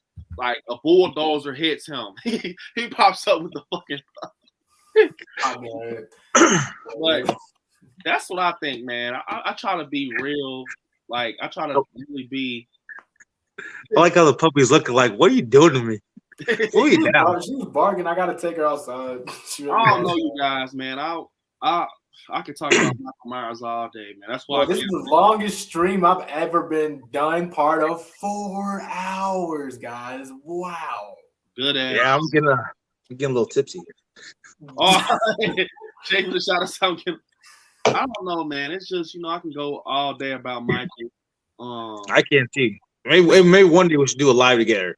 Just you and me just going back and forth talking about Michael. I love 24-hour live. You'll see me in shape, fucking laid out on the stream. I get so much editing done. Listening to you guys, like, man. 24-hour live stream of Michael. 24 hours. I don't know, man. I just feel I got kids to deal with. I definitely believe in David Gordon Green, man. And I feel like one of these options we talked about will be explained. Like, I swear, I will be so surprised if we go in those theaters and it takes a whole fucking U-turn and where none of us were right.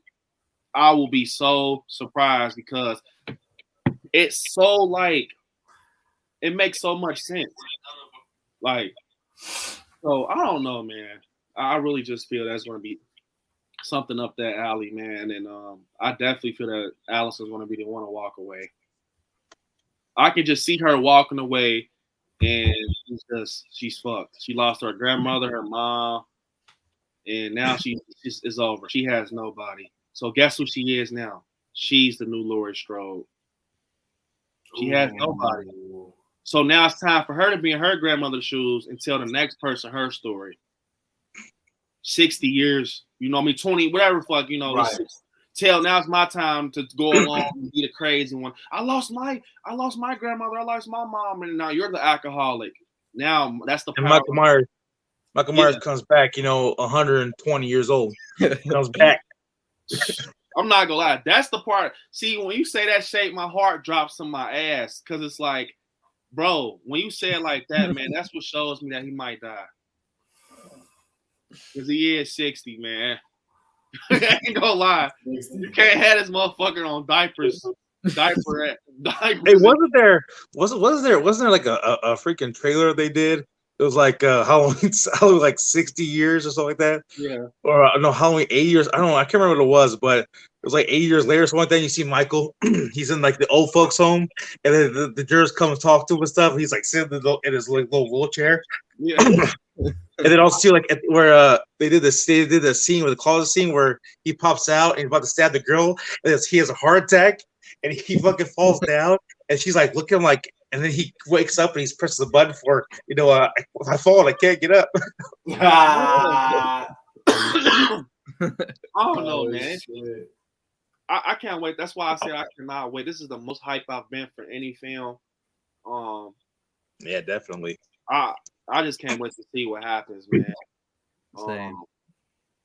And man, if I see it, you're gonna know if Michael's gonna die by like the middle of the movie. The seeing what type of time he's on. Like, maybe adjust Michael to the point he's kind of like, but if he's still on that same time from like 2018 and kills, demon time, he's not dying. That's different right there. The hammer and shit with the hammer and all Michael that. was on that demon time. Bro, if he's on that type of time, I don't want to hear it. He's not dying. He fucking killed 11 firefighters with a Halligan tool. Yeah. You see what he was fucking doing to these people, man? If he picked the one up, he went. Oh, he picked the one up, man. Like 4 years, bro. So I'm like, okay, maybe after 4 years, he's kind of like, well, that's Michael Myers, man. I think they're gonna make him scary in this one. Like his face, I think the mask will look crazy with the blood. I think he's gonna do a lot of original type kills. Like he's gonna be in they said the tower's called Cave Dweller, so he's gonna be in the cave doing the Rocky. He's gonna be doing Rocky, working out.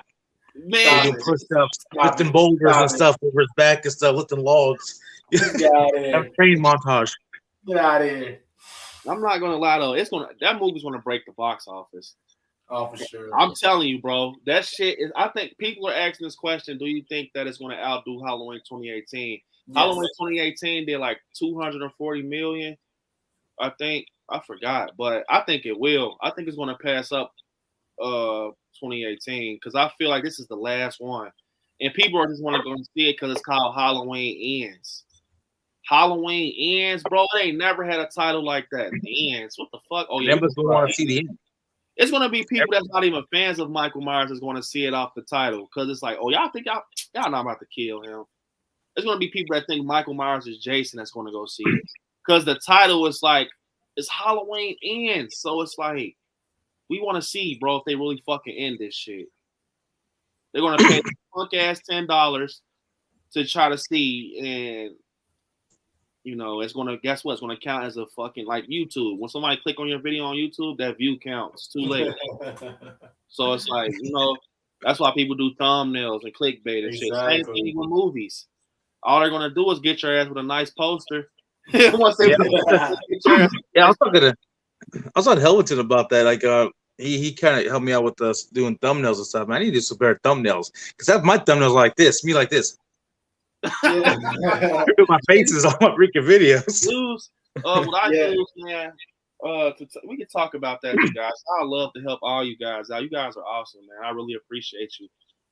If you guys ever want to, you know, get into doing thumbnails, I use PixArt.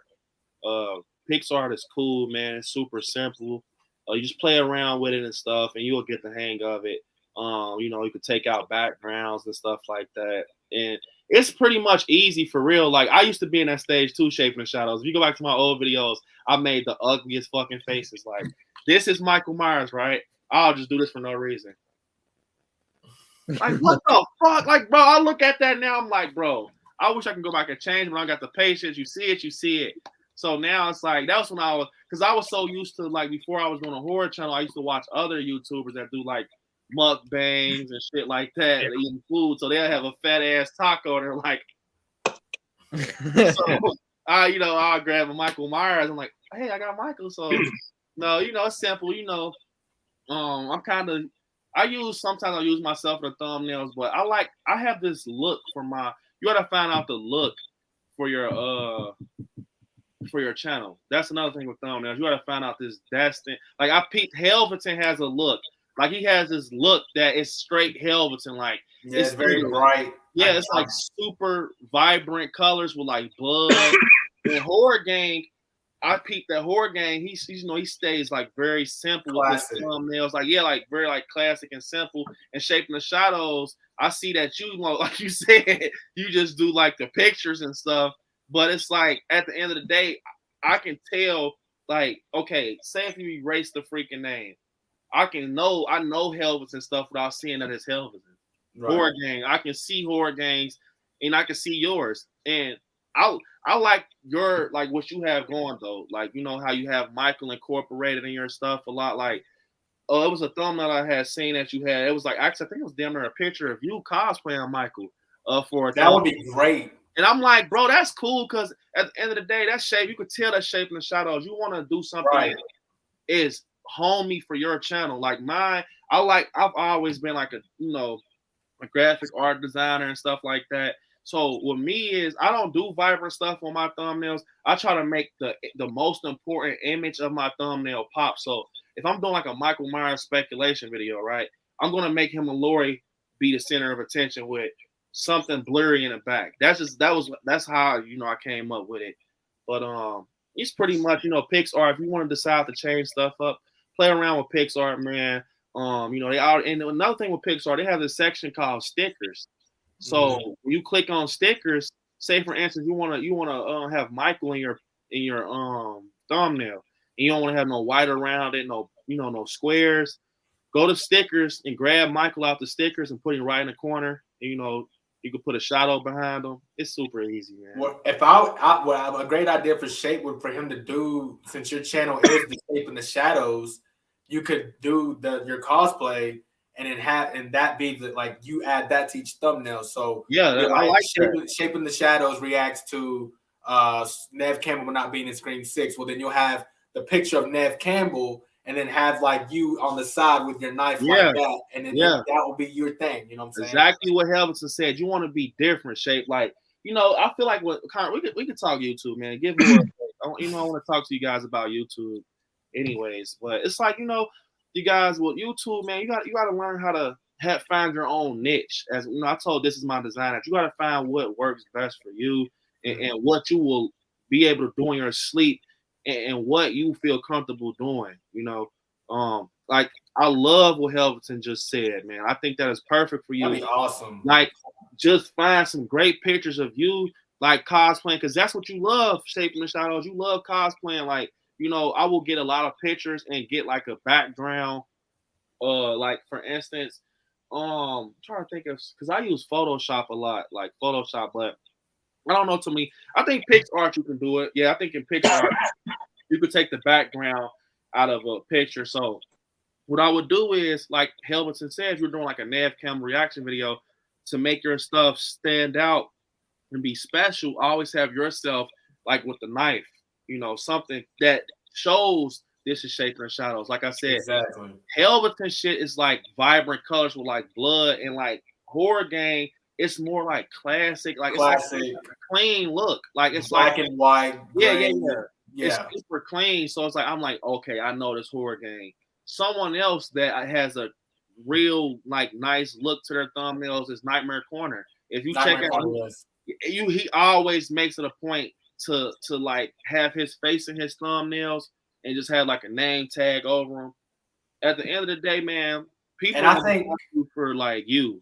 And I think Shape, with you being such a big fan of Michael, with you putting Michael in your thumbnail, people are going to want to click on it automatically because it's like, oh, Michael reacts to, and then they see, oh, it's the Shape in the Shadow. He cosplays as Michael, and then boom, you got your niche right there. You know what I'm saying? Yeah, definitely, man. With YouTube, man, it's all a learning process. You're gonna learn so much shit along. Yeah, I mean, for me, because I use to make all my videos, I use InShot for all my videos and stuff. The thing is, if I would have put because I did that thumbnail thing for yours, I saved my picture for my thumbnail, but then when I put it into the video, because I do my, I make my videos to InShot. When I put that picture in there, for some reason, it just goes along with the video and not really pop up on my YouTube. Some advice I'm gonna give you, Shaping the Shadows, because man, I just fuck with you guys so much. I'm just being honest, man. And so one thing you should start getting used to is landscape with YouTube. Get used to landscape. What I mean by landscape is, okay, so I see that like you like going live, like, okay, straight up like this. You got to learn how to. So once you do that, your videos will fit the canvas. It will fit the canvas. So when you go live and stuff, it will look more fuller. It's nothing wrong with like how you have it longer, but I do. Yeah, I do that with InShot. I can do YouTube. That's why most of all my videos now have that now. Just like all straight line. But for some reason for StreamYard, I have to have like this. If I do it like this, it makes you go sideways. Yeah, it's like that for it's only on StreamYard. Oh, so I take that back then. I take that. I don't know why the hell it does that, but something I'll advise you to graduate to using. InstaShot is cool, but if you want to like have more options and freedom, I would try to like mess with like iMovie. iMovie is good, or KineMaster. I've heard a lot about KineMaster. Femora Go. Yeah, Femora Go. YouCut is good as well. Yup. What is it called? I think it's called like CapCut. I forgot what it's called. Just play around with those types of apps, and you will learn the transformations and the black fades and the white fades and stuff like that to bring your video in smoother. And it's almost like, like with my thumbnails, I've always been a graphic designer and stuff. I try to, I have help from a friend, but I learned on my own to do like intros and trailers, as you see. Like it all takes for you to play around with stuff, man. Like it's right in your face. What you added to your new intro, Shape, like from what I sent you over and what you added, looks amazing, bro. Like you're learning. I can tell you're learning. Like I sent him an intro because he asked me to do him an intro, and I was behind on videos, but I sent it to him, and then he ended up putting more to it, and I like. You can see where you're growing, Shape. Like you're taking the knowledge that everyone's giving you, and you're actually applying it yourself. Which I had to go through a lot of trial and error. You're actually not doing any error because you're learning from everyone. Can I ask you something, Brandon, on Instagram? Yes, definitely go for it, Nanette. That's why I'm doing a documentary, man. I want you guys to know the raw side of me, man. Like what I went through and everything. Like it ain't just I'm not just like on brand in the YouTuber. I like scary, bro. We're all human at the end of the day. I went through a lot of tough shit. You know, I had it rough as a kid. I wasn't one of those kids that had a spoon in my back pocket or. I really was like, I had it rough, man. As you see, I didn't get my first Michael Myers mask, so I was about freaking 14. Like we weren't poor, but we were like, hey man, we don't have money for that right now. Like that, you know what I'm saying? I remember going in this store called like when I do my documentary, I want you guys to feel it. Like I'm gonna go to my first Halloween store I ever been to is still up and running. It's called Capitals. It's right here on the street called Race where I stay in Ohio. I want to show you guys because last time I went in there for some nostalgia. I took the wife in there because she's never been in there. And I literally, it's so crazy, guys. I'll bullshit you now. It's a different Myers mask. It's so crazy. It's the 2018 mask in the same spot where I got my first Myers mask, the Don Post. Like it's he has them on these hooks in the store. I'm like, it was right there. That's so because the reason I know it might not be the same hook, but over the door, like when he goes back to get his inventory, the Michael Myers mask was always right there. And I went like 2 months ago. I'm like, man, like I've been going here since I was like in the kindergarten, bro, first grade. We used to go every time we'll walk to the store, and it was like. He was like, oh, yeah, I always, put my Myers mask in our little group. So I have a modeling group over the door. So you are right. You are right. I've been working. He's old now. He used to be he looked a little younger when I was young, but he looked older now, man. He's super cool. But he was like, you're right. That's crazy. I'm like, yeah, because I've been coming here my whole life. And like, I'm going to tell you guys about all that, man. How I got my first Michael Myers mask. My first Michael Myers collectible was the Rob Zombie NECA, and I didn't know how cool it would be, and I didn't know I was going to be a collector later in life. Like, so I was taking it out of the box, putting it in a tub with me. I was young. I didn't know, bro. Like, and I just had like I ended up eventually breaking the arms off the joint. Man. Like, I was going crazy. Like, bro, it was just, it was tough, man. Growing up, that's why I'm grateful for all this stuff I got because. Well, hey, I got a big old confession to make here. My whole collection that I that I have, I actually require this collection in a 5-year time. Wow. What the fuck? Yeah, I mean, like I said, hard, bro. Yeah, for me, well, being personally, because I said, I'm back in Vegas like that, and like I said, because growing up, so that I mean, it's kind of hard for me at that time, to try to get a job and everything else. I mean, I couldn't, buy all this stuff. My mom ain't gonna be like, oh, here, let me draw some money for mass stuff for all that stuff like that. So mom wasn't gonna do that. So when I moved out here, I got my first job. I got my first job when I was 20. And everything else, but I was kind of slowly going through, and also I was live with my grandparents, and I had to take care of my grandparents, and over time my grandpa got sick and stuff, so I had to take care of him and stuff. So I mean, he's living on the roof, so I couldn't really build a collection in their house, you know what I mean? Right. But you do notice my collection started to grow. If you look at my Instagram, I do have pictures of when my collection kind of started to grow because I was in my grandma's house and I have like a little corner of her shelf and all that. It's got my little Michael Myers collection here and there with a little bit of stuff here and there, and I got my coveralls hanging up. That's how it kind of started. And then when I got my apartment is when everything started to boom. Yeah. I kind of got my mannequin, I got my life size going, and I was like, oh, you know what, that's going to be it. I just have my mannequin, my 2 masks, my 3 masks. I think it's going to be it. A couple pictures, I think it'll be fine. Well, then everything started to grow more and more and more, and my love for Michael grew more and more and more too. It's like, oh, well, it's like I always was when I was a kid. I always wanted this whole collection. I wanted all of this stuff here. So I finally got to have it when I got my own place. And I got a better job, and I kind of finally got to have my dream collection I want. Man, that's fucking awesome. I want to tell you guys something. He said 5 years. I'm gonna tell you something crazy. I got my collection in a year and a half. That's crazy. A year and a half, Shape. Damn. It was like, bro, that's why the documentary is going to be, bro. It was almost like an addiction. Like, fuck. FYE, man. I remember going to FYE. Bro, I always had this horror side of me, no lie. Like, this was before I had a channel, you guys. I swear, I'm a regular guy. I'm just going out of town with the wife. A couple goes. I'm in that stage. Couple goes. Take pictures on the beach, stuff like that. And but I always liked horror. You know, if you guys don't know this about me, I actually have a freaking another channel called the Allen Family that I've been doing for bro. I've been like, bro. I'm telling you, man. You guys do not know the half, bro. Like, it's a process. It was a process. Like, if you guys will. I've been on YouTube. I've been had the brains for YouTube. I just decided to do something that I actually love so freaking much. As you see, look. Yeah, I'm down.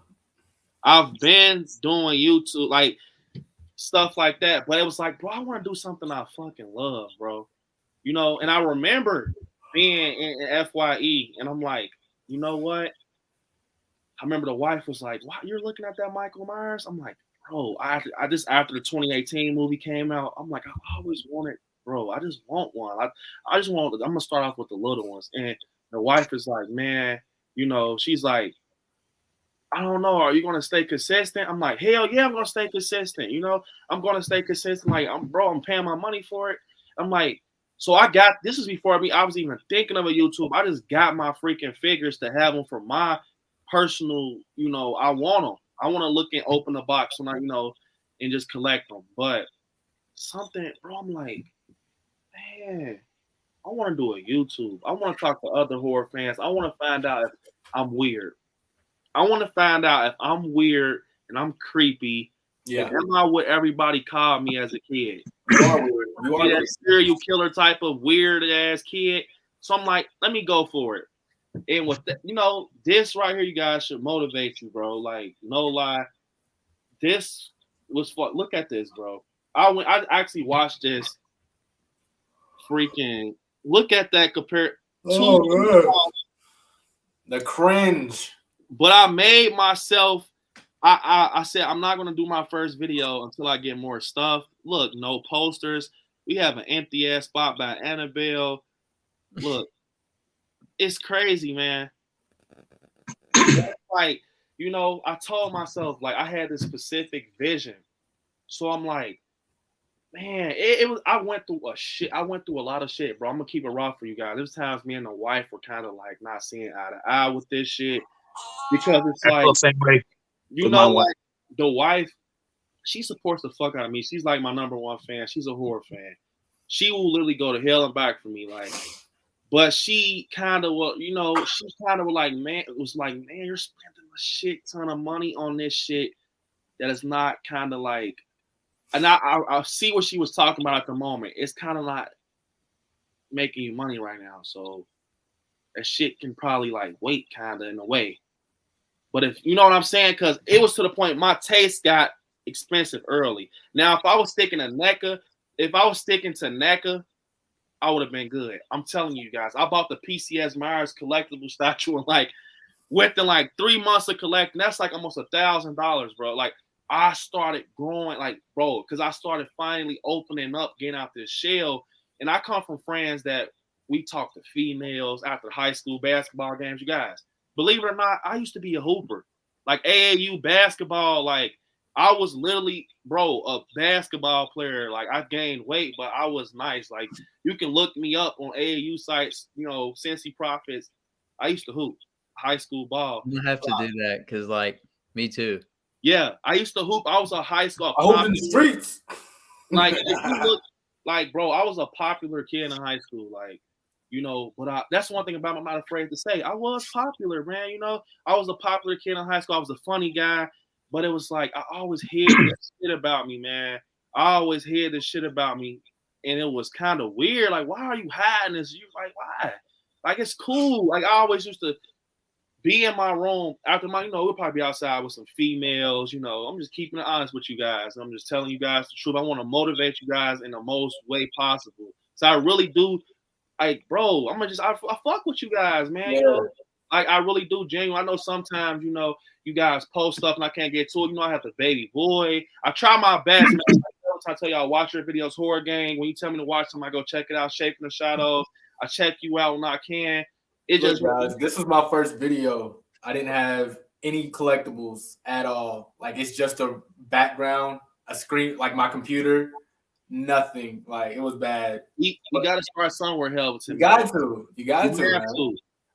You know, I just feel like, you know, like you guys, I was popular and I was like, I'll go outside, I'll be with some females, having fun with the guys on a hot summer night. They're like, all right, let's call it a night. I go in the house. They probably think, oh, Brandon's upstairs. He has a chick.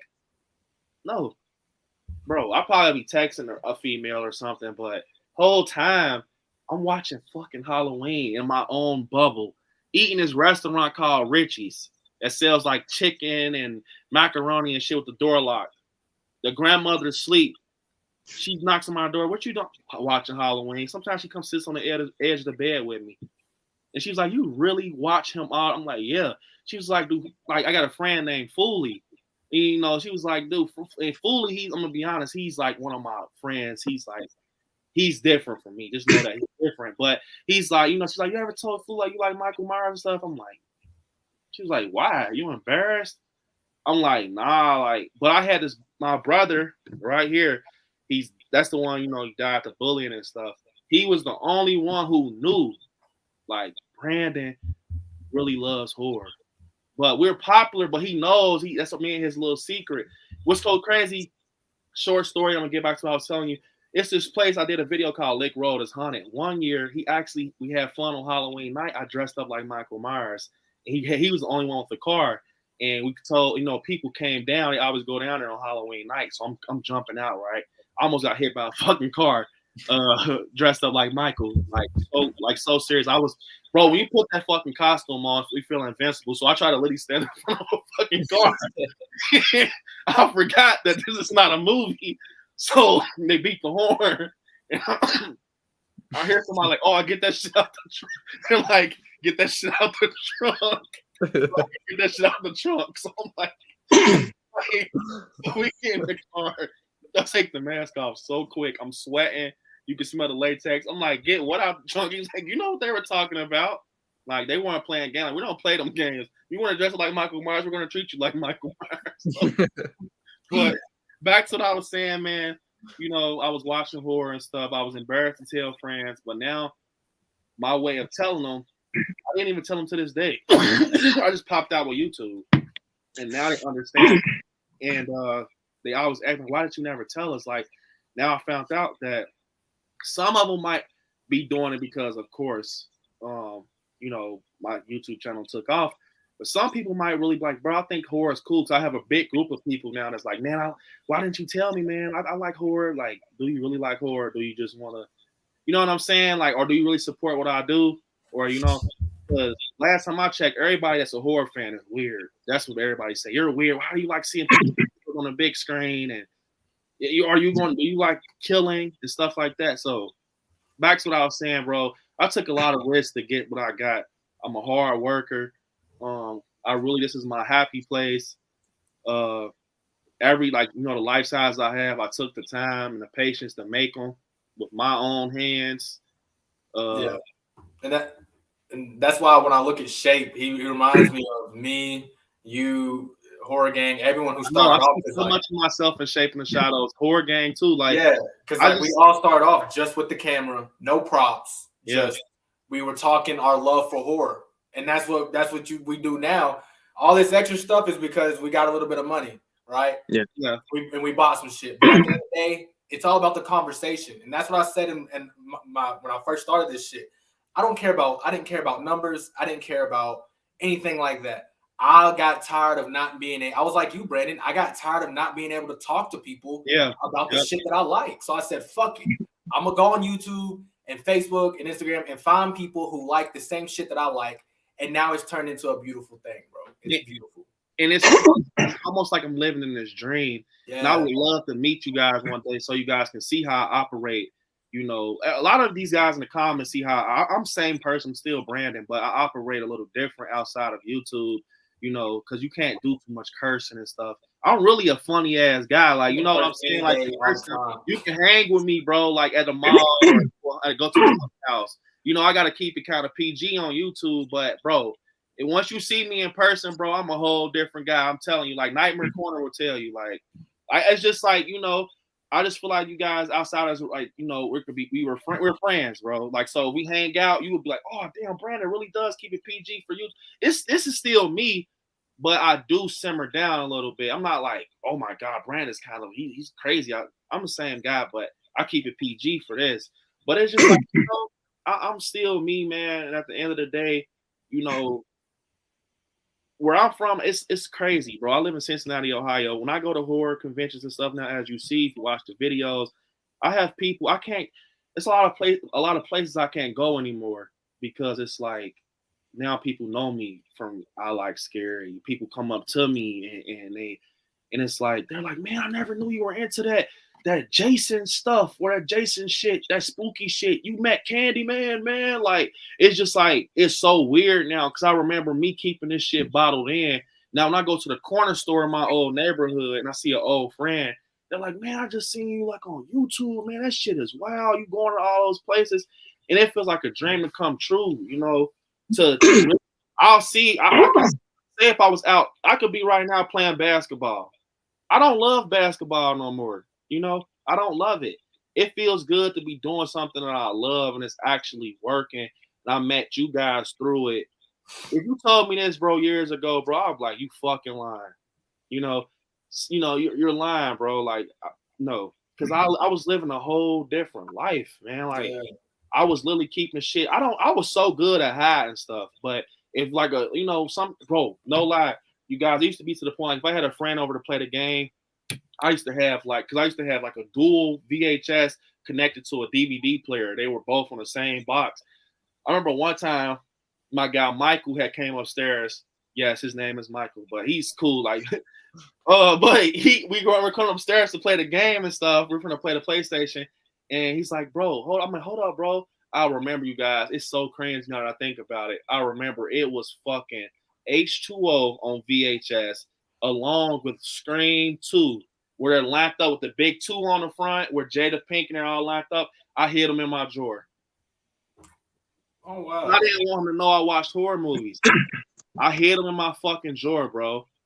I'm like, now that I think about it, why the fuck did I hide it? Like, and you know, one time, you guys, that's why I hate bullying.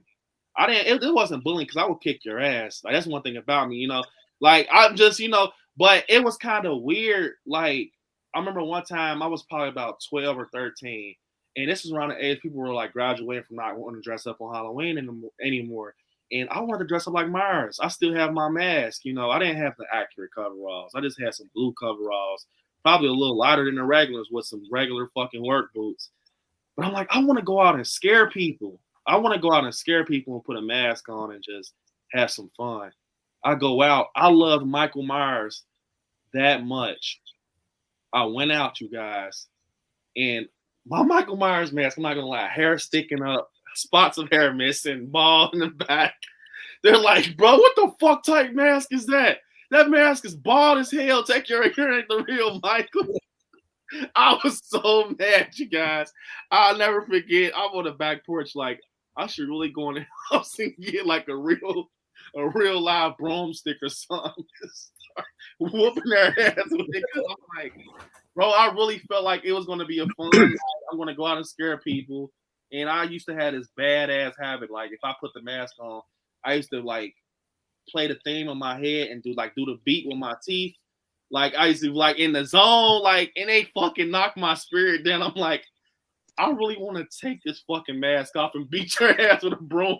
Because it's like, I really wanted to go and have fun on Halloween night, and I will never forget. They're like, bro, that nappy ass Michael Myers mask. His hair not even blonde, bro. His shit ain't like it was a blonde. His hair was like a light brown blonde.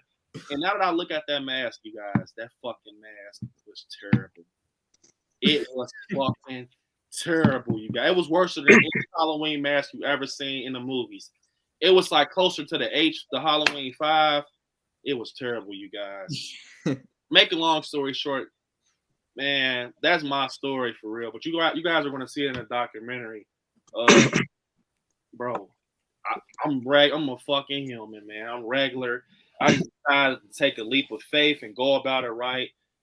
And because I mean, for me, I'm almost kind of same boat as you. Like I said, because once I started to get my collection going, and everything else, I mean, I had a couple girlfriends, and one like I kind of got bullied in a way because we went with her friends and stuff, and then she's talking about oh, he likes Michael Myers and he does just was like Michael Myers and takes picture stuff, and then he's got this big old collection stuff like that, and like even her friends were like looking at me like, why you do like that for? Like, are you trying to become a serial killer or something? Like, what's wrong with you? Like you're kind of putting me down. It's like, yeah. I mean, I like I love Michael Myers. Like I love Halloween. Like what's the problem with that? I mean, now like my wife. I mean, she gets me.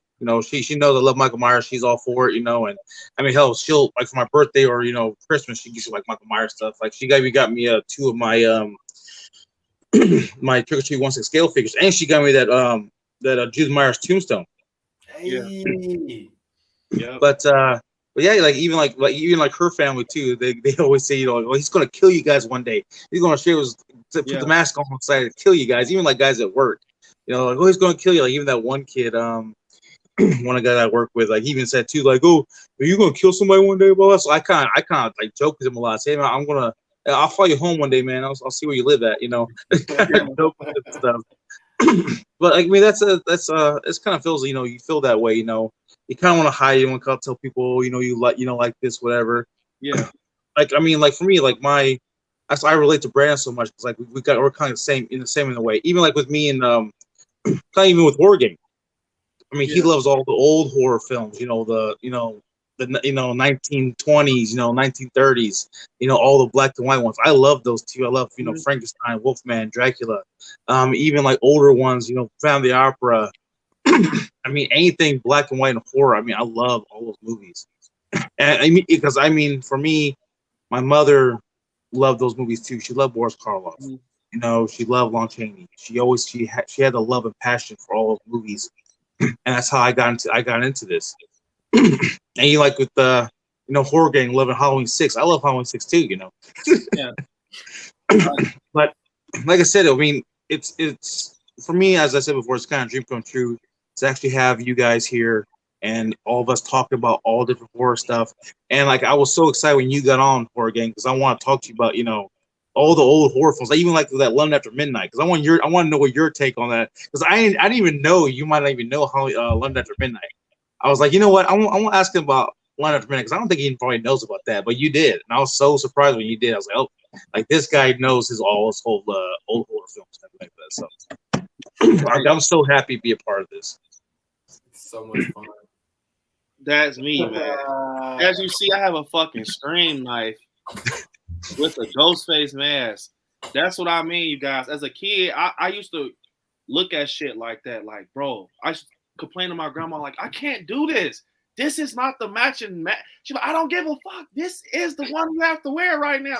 Like, bro, I remember one year, man, I had a freaking jacket that they gave us. Our school gave us for Christmas. It was navy and it had a nice collar. And I'm like, bro, I'm gonna be Michael this year. This is probably when I first got the mask, man. I think my mom. Let me tell you guys when I first got the mask, bro. When I first got my mask, it was around tax time. I got a Michael Myers mask around tax time because my grandma was like, "What you want?" I'll never forget. I told her like, I want that mask. I want it. I felt that day I woke up, I felt so good. I'll never forget. We went to this place where I stay called Skyline. They sell like chili dogs and shit. I'm like, man, bro. She's like, come on, we're gonna go get it. She was like, it better be $70. I'm not paying more over 70. It actually was like 77, but she was being nice. She saw how I looked and I wanted it. So I went and I saw the guy. I gotta get his name, man. I'm gonna have to get an interview with him on a documentary. But he's like, what's up, man? I'm like, because he changed his store around sometimes, like, depending on, sometimes he put, like, when it's not Halloween time, he'll still have, like, some masks up, but he'll put a lot of them up, But I'm like, please tell me you have that Michael Myers mask, please. He was like, yeah, I have it in the back. I'm like, yes. So he got it for me, man. And that year, the first year, I didn't have the coveralls because they didn't have any licensed coveralls. So you have to get a coveralls called the Mechanic. You know, it'll say a generic name like the Mechanic or some shit. Yeah. Actually, that year, I didn't even have a fucking butcher knife. Guess what I had? It was this knife I'll never forget. A butter knife. It was like when you stabbing at somebody, it goes into the handle. Yeah. Oh, well, yeah, I had that with that navy blue coat with some fucking church slacks, and I had like a fucking some boots. Like I had some church slacks, and you guys, when I was younger, I was a little chubby, like real chubby, like so. I remember tucking in that fucking jacket in my dress slacks to make it look like coveralls because I didn't even want it to. I was that much of a Michael Myers fan. I tried to tuck my damn coat in the fucking slack so it could look like coveralls. I didn't want the bottom of the jacket to hang out because you know Michael shit is a one piece, so I'm tucking my shit in, and I'm like, they're like, you supposed to be Michael, like, bro. I just remember all that shit, and I'm just walking around stabbing my aunt in her arm like this, and the fucking blade is going in the handle and shit, and yeah, man, I remember that shit like it was yesterday. I fucking went after the trick or treat, and we had to go to the police station and get our candy scans, see if they had razor blades in it. They're like, man, we had Michael Myers. You know, my mask was too big for my fucking face. It was like it was too big, man. Like, but I wore the fuck out of that, man. One year I was Freddy Krueger, my razor blades broke off. I remember it was the middle razor blade. Bro, I was Ghostface a lot, man. Ghostface, bro. I was Ghostface with Jordans on. Like, it was like, yeah, I was Ghostface with Jordans on, man. Like, this was the Ghostface that I was as a kid, man. Yeah. This one right here, dude. Yep. Outfit, man. Just it's a classic, a true classic. Never goes out of style. Yeah. I was Jason probably like 3 or 4 times. Yeah, I know it was Michael once. I think it was Ghostface. I seen your Jason cosplay. That was like the first video I seen of Horror Gang. Oh, that's like you did Jason cosplay Horror Gang? Yeah, this dude that's like are you talking about the fan film? The fan film. Yeah, gotta check that out. Come on, what's the name? Bro, it has like 23K like on views. Like it's crazy. Like 23, 29K. What? No, I think it's like 1K. Oh shit, it's up there. Hey, if it had 23K, you'd probably hear about it more. Yeah, I have to check that out, That's man. the first video I've seen it for again. It's called Curse of Jason. Curse of Jason. Yeah, I'm gonna check that out, man. I like looking at stuff like that. We filmed it 2 years ago. Mm-hmm. Me, my friend Hunter, who I usually have on my channel, our other friend Trevin, and in that video, actually, in that movie, I'm wearing this shirt, and then somebody commented in there is like, Jason only killed him because he's mad that he's wearing a Myers shirt. What? Yeah, I was like, okay. But it's great though. Like the shots in it are great. For it to be like an amateur film, like it's really good. Yeah, we were really proud of it. It's only like a couple minutes long. You guys need to do a part 2. It got 1K in views, man. You need to do a part 2. Yeah, man. The fan films are coming up, man. I'm loving it. Man, I love it. That's why I'm deciding to do one, man. Because it's like I have to. Fuck that. We're actually working on something. Me and my friend Hunter. You guys have a short film coming out. Yeah, at some point. Yeah, it'll be out. We're gonna start shooting like very soon, like probably next week soon. So yeah. Really excited about that. We have 2 scripts written because it's going to be like an anthology thing. I remember talking to you about it. Yeah. He's filming somewhat of like a Fear Street kind of thing. Like how all the stories connect together. Yeah. It goes through different time periods. Like it looks fucking good. I'm excited about it. I really am. Yeah. And I'll definitely keep you all posted about it. And then fucking Brandon has the Michael Myers Returns. Nightmare Corner has his Slappy versus Chucky fan film he's doing. It's like all you guys are doing fucking. I'm fucking finna do a fan film. Fuck it. Do him. Oh, do it. I have what I'm working on, but as you guys know, scripts are a motherfucker, dude. Jesus, I hate writing scripts, man. It's the worst. Right now, man. I mean, I'm doing good. I got my story. I already got my story. It's just the fact of it's little stuff that I'm learning how to do. Like when you write a fan film, you have to kind of put like where the area where it's going to take place. Like you gotta like exterior. Yeah, like lighthouse. Like you gotta make sure because you can't just fucking write a script. Say, hey, I want Jackson to take his ass across the street. That's what I was thinking. Look, I'm not gonna lie. I thought that when I started, then I was like, wait, hold on. No. I got to do exterior, time of day, 1:25 p.m. Like I was like, yo. So then after like freaking 5 scenes, I'm like, all right. So how many more scenes do I got to do of this shit? Oh man. Fucking like I said with like fan films and stuff, bro. That shit is a lot of work. It is a lot. You know, people like I know my favorite fan film that I enjoy watching all the time is Jimmy Champagne's. He did a good ass job. Halloween night, bro. He did a good job, man. Have you all seen the Confession of Fred Krueger fan film? No.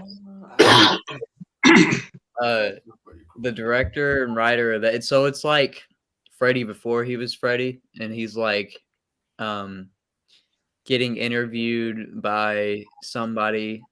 After it's been a while since I've seen it, but like it's before all this burn marks. But he has a sweater, and like it's really interesting. Y'all should go check it. I think it has over 1 million views. Yeah, it's like at 889K. Jesus Christ. Yeah, check it out. I got check it out. Well, the director of that, I got in touch with. Oh.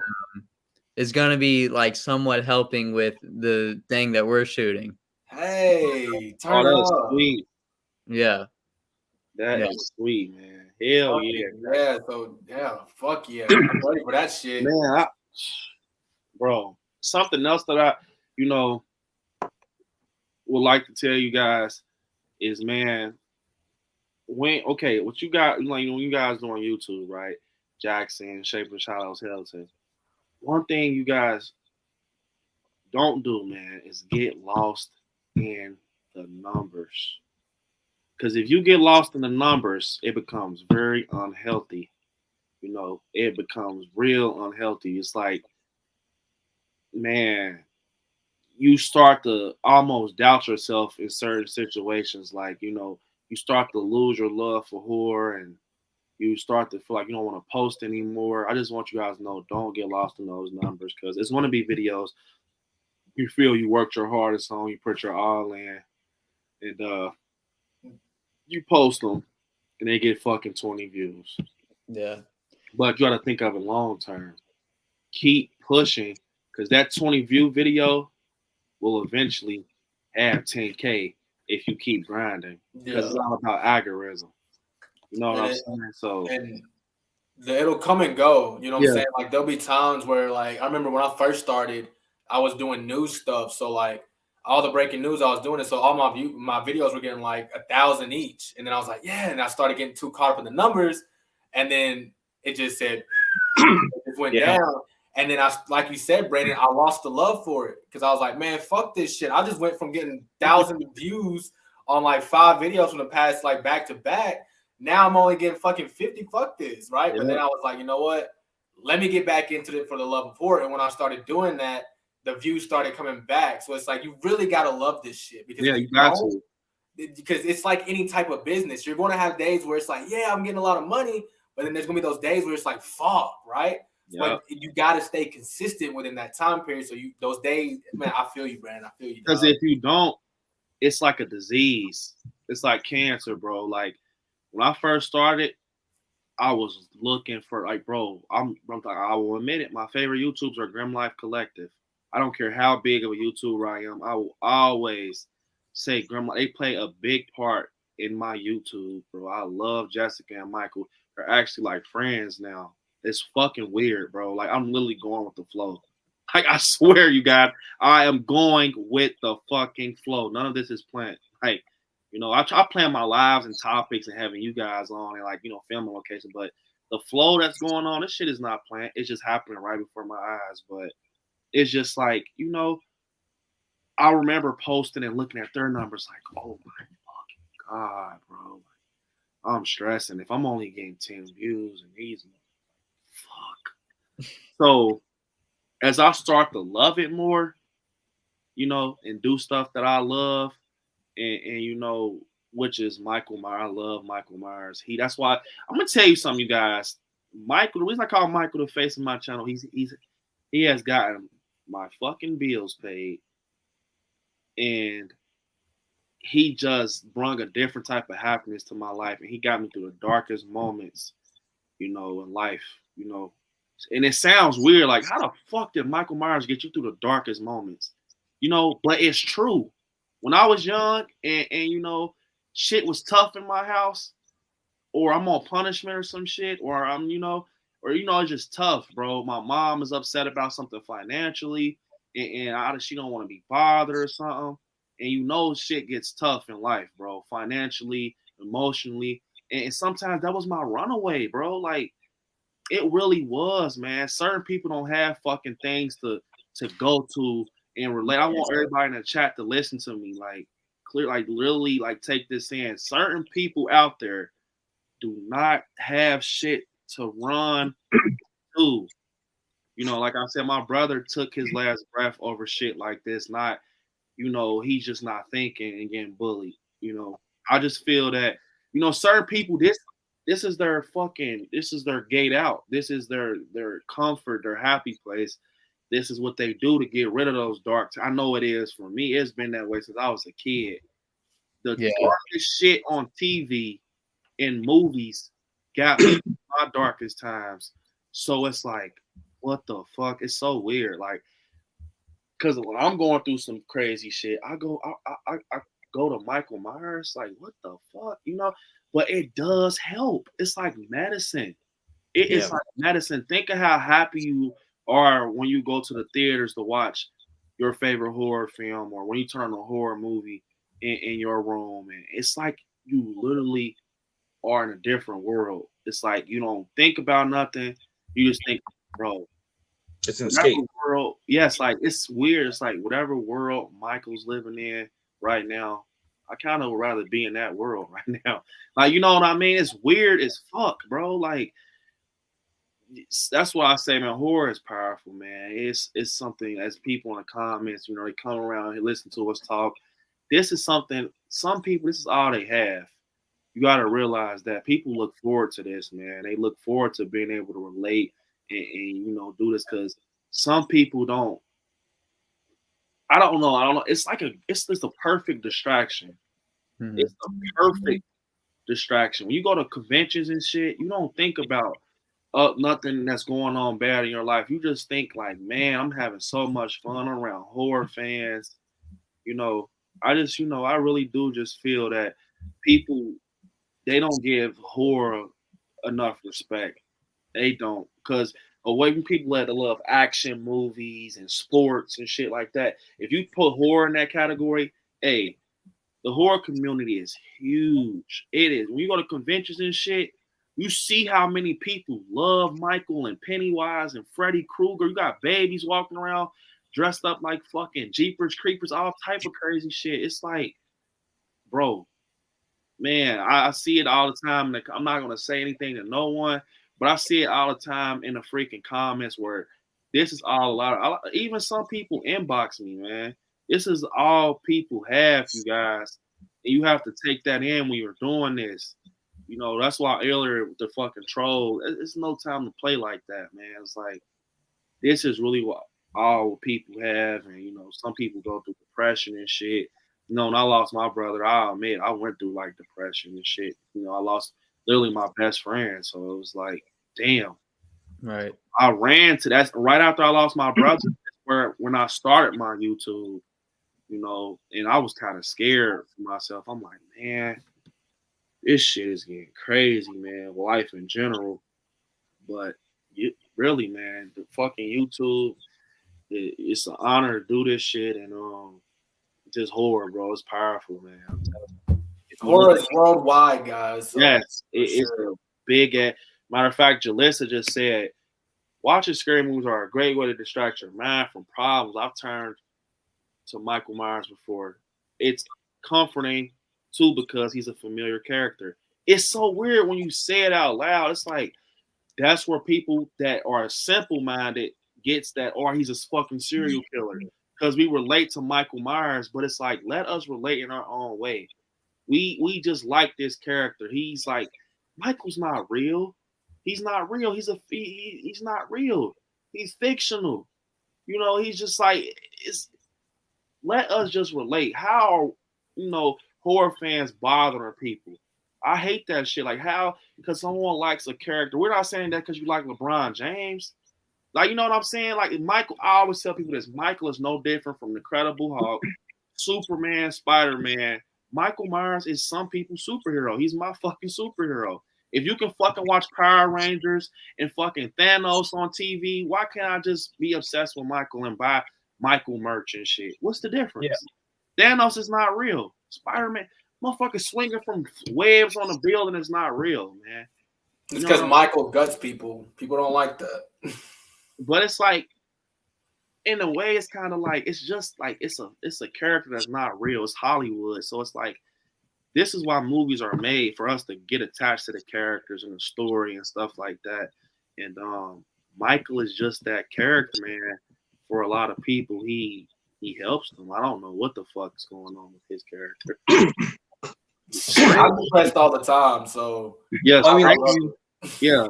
Scream has a great, fucking fan base. Also, Scream. Like, I feel like horror in general, though, man. Horror in general. I could do a whole video about why I think it's the best genre. Like, for different reasons. Like, if you want to talk about movie wise, character wise, like, okay, you never meet somebody and they're like, oh, I'm a huge drama fan. I'm a huge action fan. You know what I'm saying? Right. Horror is like the only one where it's like, you know what I'm saying? Like, it has meaning and characters and everything all kind of entwines together. Mm-hmm. Like, you can see how a movie from the 70s relates to a movie or got its inspiration from the 30s. You know what I'm saying? Yeah. When it's drama or action and shit, like, yeah, it's cool. It's guns and like blowing up, but like it doesn't age well. Exactly. It doesn't age well, or it doesn't have enough meaning to people like horror. It's right. Or horror is lifelong. It impacts you. Horror isn't going anywhere. Those genres come and go every so often, like in the 90s and 80s. Action was like up the ass with Die Hard and all the Arnold movies and all that shit. But where are they at today? Horror was huge in the 80s. It was huge in the 30s, huge in the 50s. It's huge right now. It ain't going anywhere. Go back to Edgar Allan Poe. Back in those days, Edgar Allan Poe, Shakespeare, most of his famous plays were horror plays. So and horror will always stand the test of time, because when you watch something and it scares you so much, or it impacts you so much that it literally takes a piece of your brain and stores itself in there. Yeah. Or like, let's take a Shape in the Shadows. Your mom probably has watched plenty of horror movies, and she can probably tell you every scene because it stuck in her brain. It impacted her, and no other movie genre has done that. Yeah.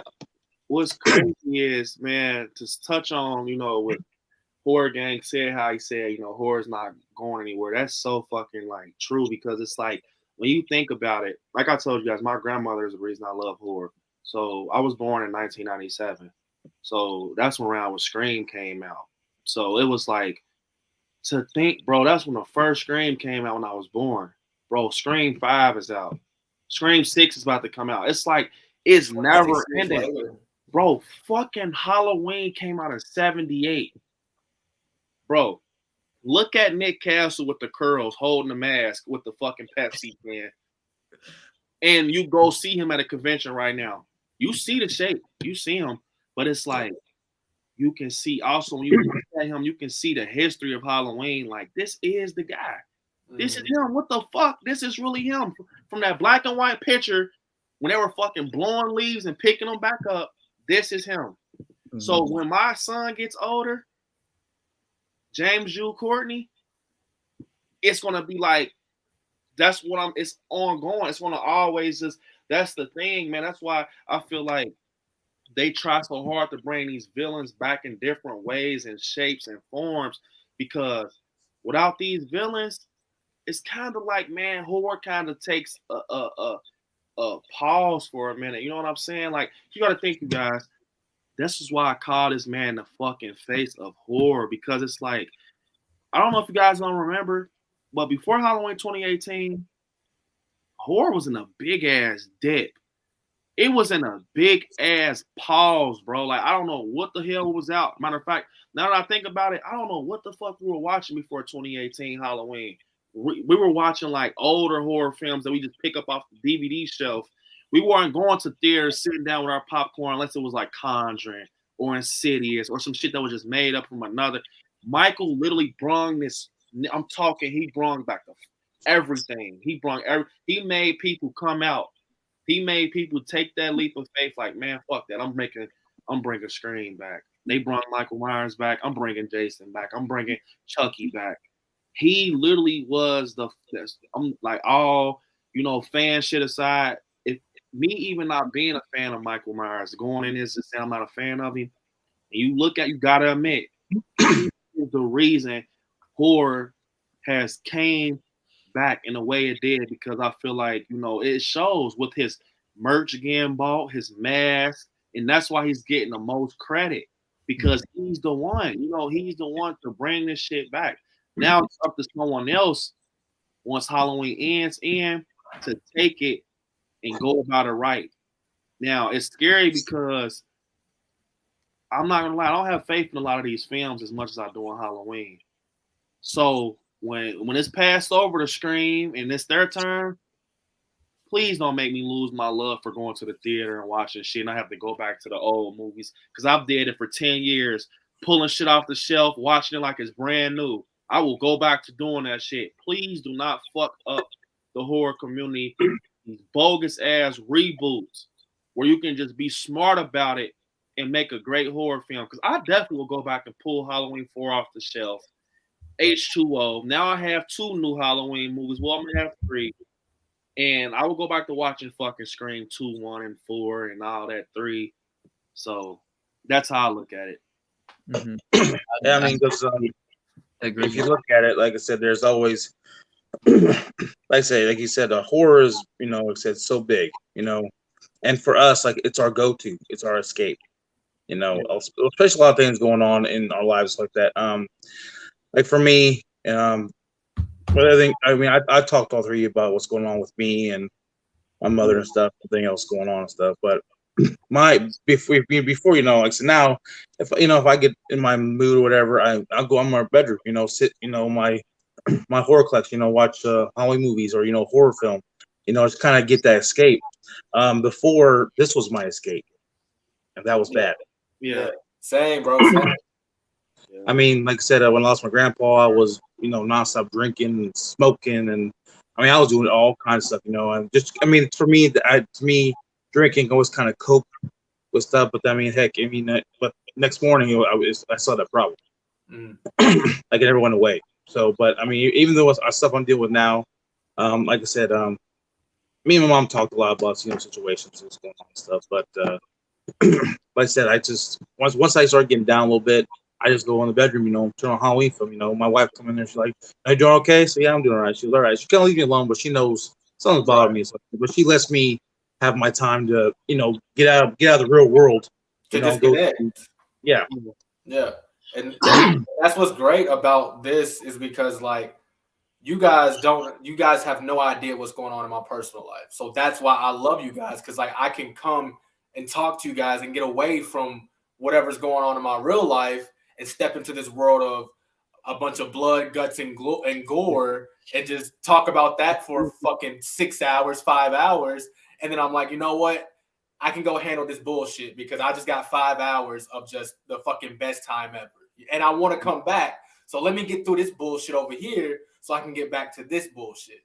Yeah. That's why, man, like I said, man, when I came across Helveton Horror Gang, Shaping the Shadows, it wasn't about any fucking numbers or nothing like that. When I first met you guys, I checked out the videos and where your mind was. Honestly, like, you know, Shaping the Shadows, I knew off rip. He approached me differently. Like the love he showed me was out of this fucking world. Like it was almost like it was like a Michael Myers thing. Like so it was kind of different from you guys. It was almost like it was almost like I said, I see myself in him. So same with all you guys, but I saw myself in Shaping the Shadows in a different way. Like it was just like very fucking different. But with you guys, you know, Helveton the Horror Gang, once you guys approached me, you know, I remember Horror Gang wanted me on that channel. And immediately when I got on there, man, we kicked it off, him and Hunter. I'm like, damn, these guys are cool, man. You know, they're super cool. It's like, I know them. So we're talking, you know, and he's like, man, I want you to come on again. I'm like, hell yeah, man, for sure. I'm like, hell yeah, man, I'll come back for sure. Like, I meant it because it was cool. I'm not just saying that. And it's crazy that he grew to be like a friend, you know, shit like that. And we, you know, he's on my channel now. Now he's a part of the Clash and like, he got a cameo spot in the documentary. Yeah, you know, like shit like that. Like, it's just crazy, bro, to think that because I really take people in off of, you know, them as a person, man. I don't care about, you know, certain shit that people think someone to care about. Same with you, Helveton. I remember, man, I did the Clash and people were commenting like, hey, get Helveton on, man. Trust me. And I remember I seen your comments. I'm going to wait to comment. Because I'm going to be honest. I seen your comment, Helveton. I'm not like people comment.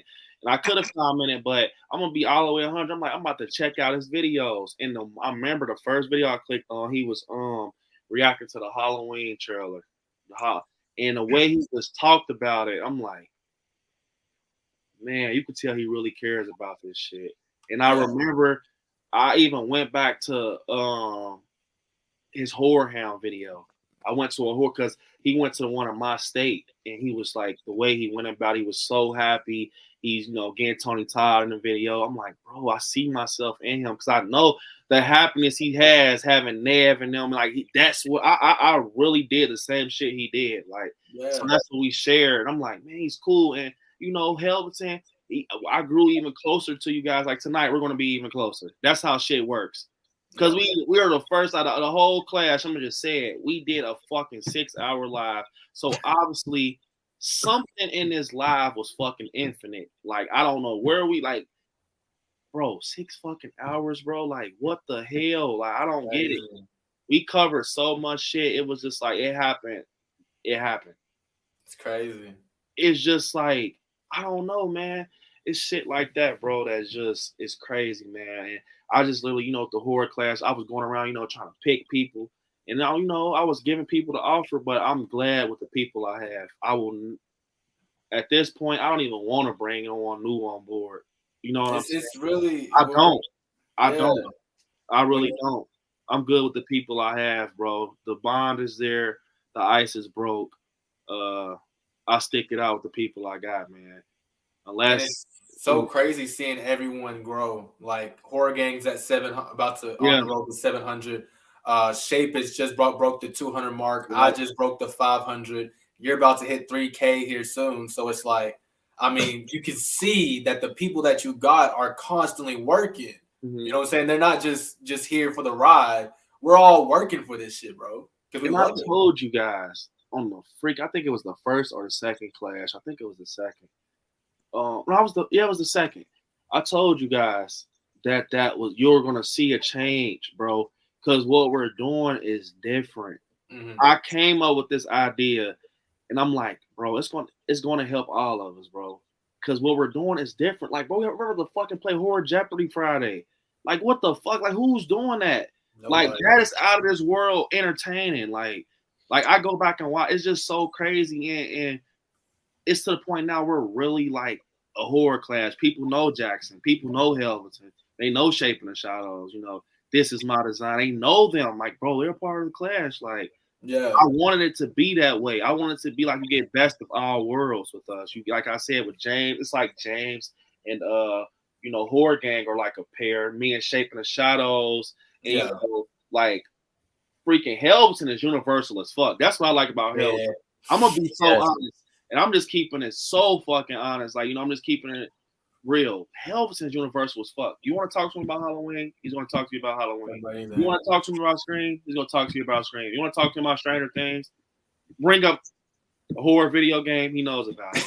So I'm not getting paid for none of this shit. So you're going to get the full filter. No filter. I don't have no monetization. I'm monetized on Facebook, but on YouTube or none of that, I'm not. Don't give a damn. Let's talk about it. Let's fucking go. Man, I just like the way it's going. Even though, I'm gonna be honest, I just want everybody to be on the same page with the class. I understand we have, lives and stuff like that. Stuff happens, man. Don't ever for once think, oh man, I feel bad because I can't make the stream, because it's obviously, Jackson, I know you were going through stuff and you were like, I can't make it, but look, you made it to one. You made it to one, and it's been one, bro. 5.5 hours. Like, what the fuck? Whatever you was going through, you got through it, buddy. Yeah, thank you. Really appreciate it, yo.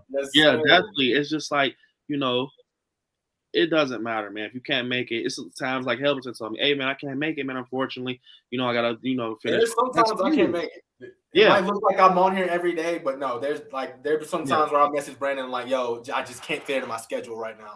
And I try my best. I know lately people are like, hey, man, Brandon's been going live every day. It's because I'm starting to learn how to utilize my time, you know. And it's like, I can't explain it, man. I just learned how to utilize my time, man. But, like tomorrow, for instance, I'm going to probably do a game and stream. I'm not going to do anything like this. We did a great live and get ready for Friday, because Friday obviously is going to be back at it. Like, it's going to be crazy, bro. So it's like, man, I just like the way it's going. This is exactly how I wanted it to go. And what I like about it also is, like, after the first clash, I seen you guys, right? And like for me, I was just enjoying it. I was there for the ride, right? But then when I seen Brandon, when I finally, got on the stream or whatever, and I seen him, it made me want to work harder, right? Because I'm like, I see this guy, I can be there with him. And then I was like, I wonder if everyone else is gonna work harder. And then it's like Brandon, it's like you lit a match in everyone. Like, everyone started dropping banger after banger.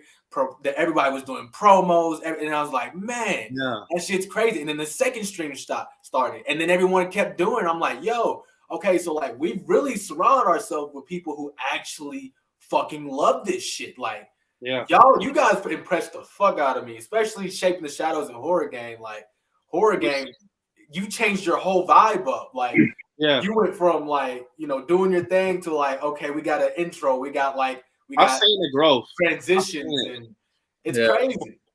Well, even like for me, like the first clash ever, our first clash, my first time ever being on camera on live. When we were talking about, like Halloween Ends and Michael Myers stuff, and Helvington was like, I want to hear what Shape Shadows have to say. I'm like, he knows who I am. I was like, what? He knows who I am? Like, I did not know that. What?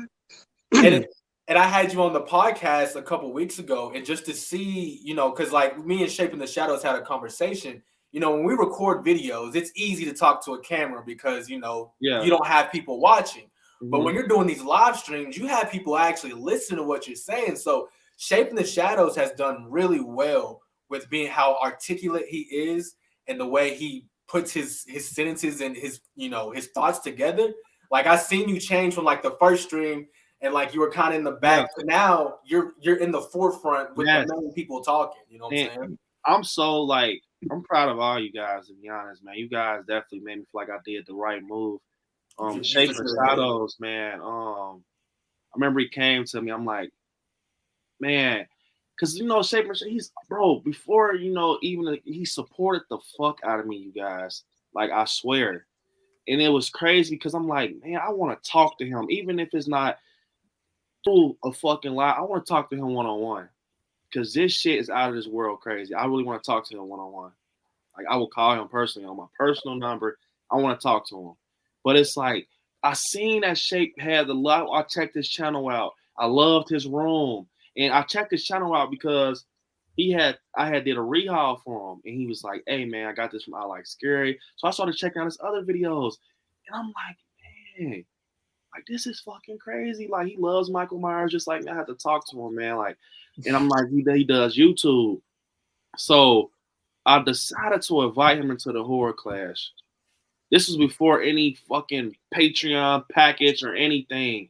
I wanted him to come because of his mind. I'm like, I want to come on, man. Like, and at first he's like, man, he's like, I don't know, man. Like, you know, I'm like, come on, Shake, man. You got it. Like, please, like, come on, man. Damn near kind of like begging him. Like, come on, man.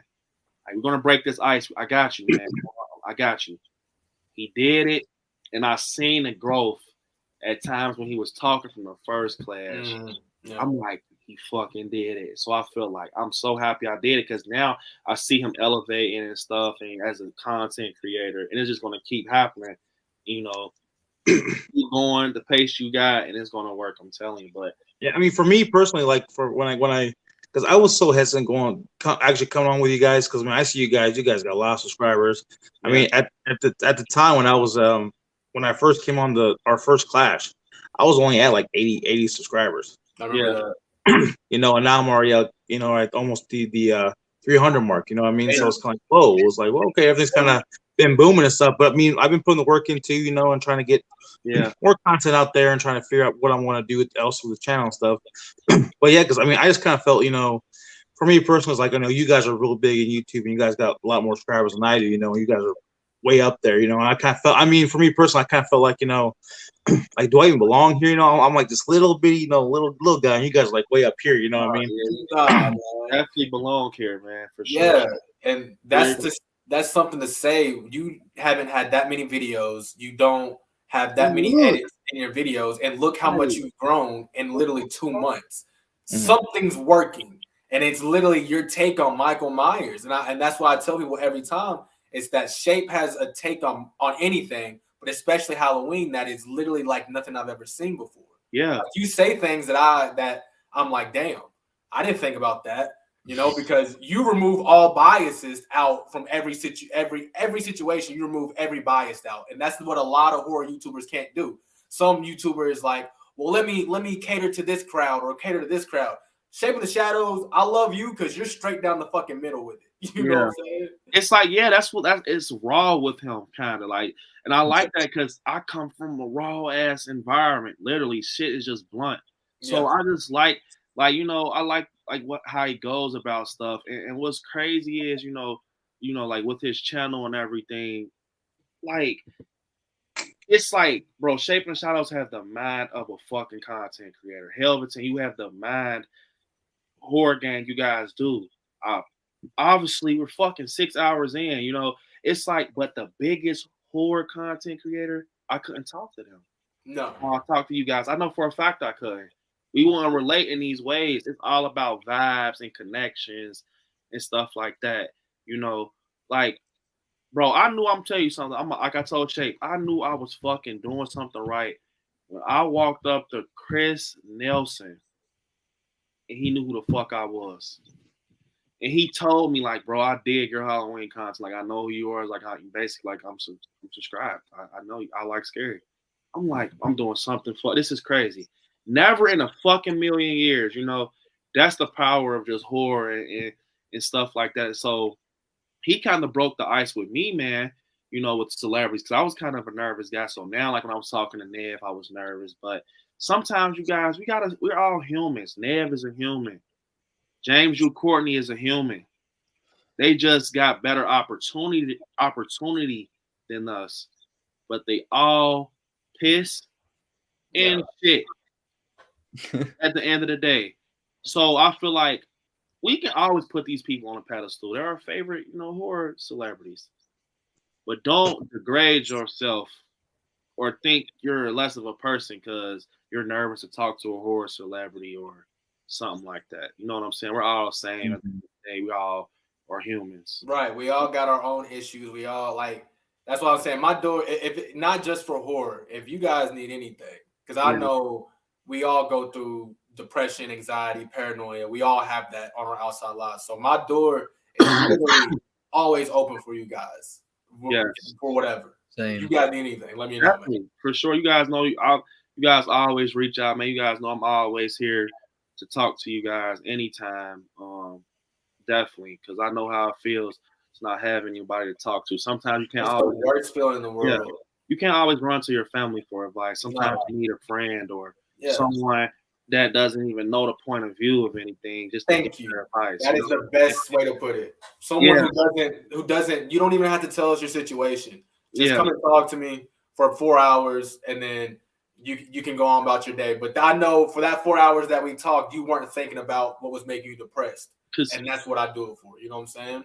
Life at the end of the day, I'm starting to realize like life at the end of the day is designed to go through tough times. Yes. You know, I used to think that some people just get it peaches and cream and they're just blessed and they come in the world fucking, you know, a celebrity or something. Nah, some people do, you know, their parents are celebrities, but celebrities go through shit too. You know what I'm saying? Right. I just feel like life in general is designed to go through shit. Yeah. You know, the man who plays Michael Myers himself, I guarantee you he goes through shit. Yeah. I guarantee you that money and shit doesn't mean nothing. And it doesn't mean nothing. It's crazy because, you know, let's say 10, 15 years from now, right? One of you guys, you got 5.5 million subscribers. You guys will remember back on this day where we were talking on this podcast and you got through your darkest moments before your come up, and you'll be like, damn, it was the horror clash that made me get through that tough time. That's why I'm here at this 5.5 million subscribers. So and that's why I love you guys. No matter what my channel does, I could quit my channel right now. I don't give a damn. Yeah. You guys, it's what it's all about. You guys are the future of horror. You guys have great content. Yeah. And the thing is, you guys actually fucking care about other people. You know what I'm saying? Yeah. Like I see the way, Brandon, you interact with your subscribers. And this is no hate against any other YouTuber, but I don't see anyone else doing that. That's why when I'm in my streams, I try to do that as well. And when Horror Gang, he has, you know, Nat. Nat's been supporting Horror Gang for a minute. She's been supporting everything. So it's like we have that foundation of, yo, we're human, bro. Mm-hmm. You know, you might get paid from YouTube. I might get paid from Facebook. Fucking Horror Gang might get paid from Instagram. People might get paid from all this shit. But at the end of the day, we don't do it for the money. We have a job. We can go get a job anytime. We do it for the relationships that we make with you guys and the subscribers, and it's just fucking fun, dude. It's like with you, Brandon. You know, you have Super Chat now. You know what I mean? But you still, you know, read everybody's comments. Yeah. Even if they don't Super Chat. Yeah. You know, a lot of other YouTubers, they only read the Super Chats. Yeah. No, I don't. I feel at the end of the day, I'm gonna be honest, you guys. I can't express it no more, man. I really do care about you guys and my subscribers. I mean that, and I'm a real, like, a person that really will just tell you straight up, like, I don't fuck with you. Like I really do, man. Like, I look forward to this all the time. I fucking damn near go live every day. It'll take the time out of my, you know, day to make someone else's day. I just feel like me reading one person comment can make their day. I done had kids come up to me. Kids. I have a kid of my own. I'm talking this little kid that's in my freaking documentary trailer. His name is Asher. He was so nervous to come up to me. He's a huge Michael Myers fan. He's about 12. He came up to me, man. He said, I made his day. No, you made my day. You're a kid and you're a fan of my channel. You love Michael Myers. Like, he was so nervous to take a picture. His dad had to ask me, like, I'm like, man, hell yeah, like, I'll take a picture. Don't be nervous. I'm nervous. Like, you know, I'm telling him, like, I'm nervous also. I mean, I'm meeting a kid that loves Michael Myers and knows he's literally telling me, you guys, Asher, if you're watching this, he was like, bro, when you went to Halloween 2018, like, the house, oh my, like, that is crazy. Like, this, I'm like, this is fucking wild. Like, he knows what the hell he's talking about. He's like, now remember when you unboxed the figure on the turnstile, like, that was crazy. Like, I'm just like, I just feel like the shit that I do, I know it makes people's day. I know certain people can't. I just like showing people that shit is possible. Like, for example, I went to the Kills location. We saw these in the theaters, you guys. We saw Kills in 2018 and Scream in the theaters. If I had the opportunity to do it, I'm going to take it. So I just want you guys to know that shit is not make believe. I literally stepped foot on that fucking grass in front of Lori's house. That just shows you shit is possible. This is not a fairy tale. You can literally go to that shit where this was made, where it's happened. The shit that we see on this big ass screen in the theaters, you can go inside that. I stood right in that fucking kitchen, bro. Like, I will never think in my life where Michael pulled the fucking island off the thing, I will be standing over there. I swear, I'm like, that's why I say, you guys, like in a documentary, I said it's hot as hell and I don't give a fuck. Cause it's like, I'm here.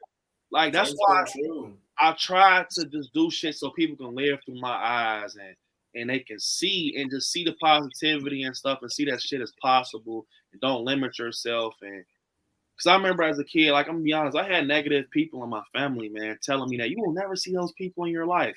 Man, I want to hee and ha ha so bad in the motherfucker's face right now. I know some of my families watch YouTube, but it's like, I'm a changed person. I want to hee and ha ha in your fucking face so bad right now. So I didn't only just meet these people. I went to the filming locations. I talked to them personally. They're super cool. I met my freaking idol when it comes to horror. And I remember one of the closest people in my life told me, why do you watch them? They're millionaires. They don't care about you. You're not going to never see them. I mean. And guess what? Now they're shouting out your own channel. So yeah, that's why, I sometimes post shit and I fall back, and that's family telling me that.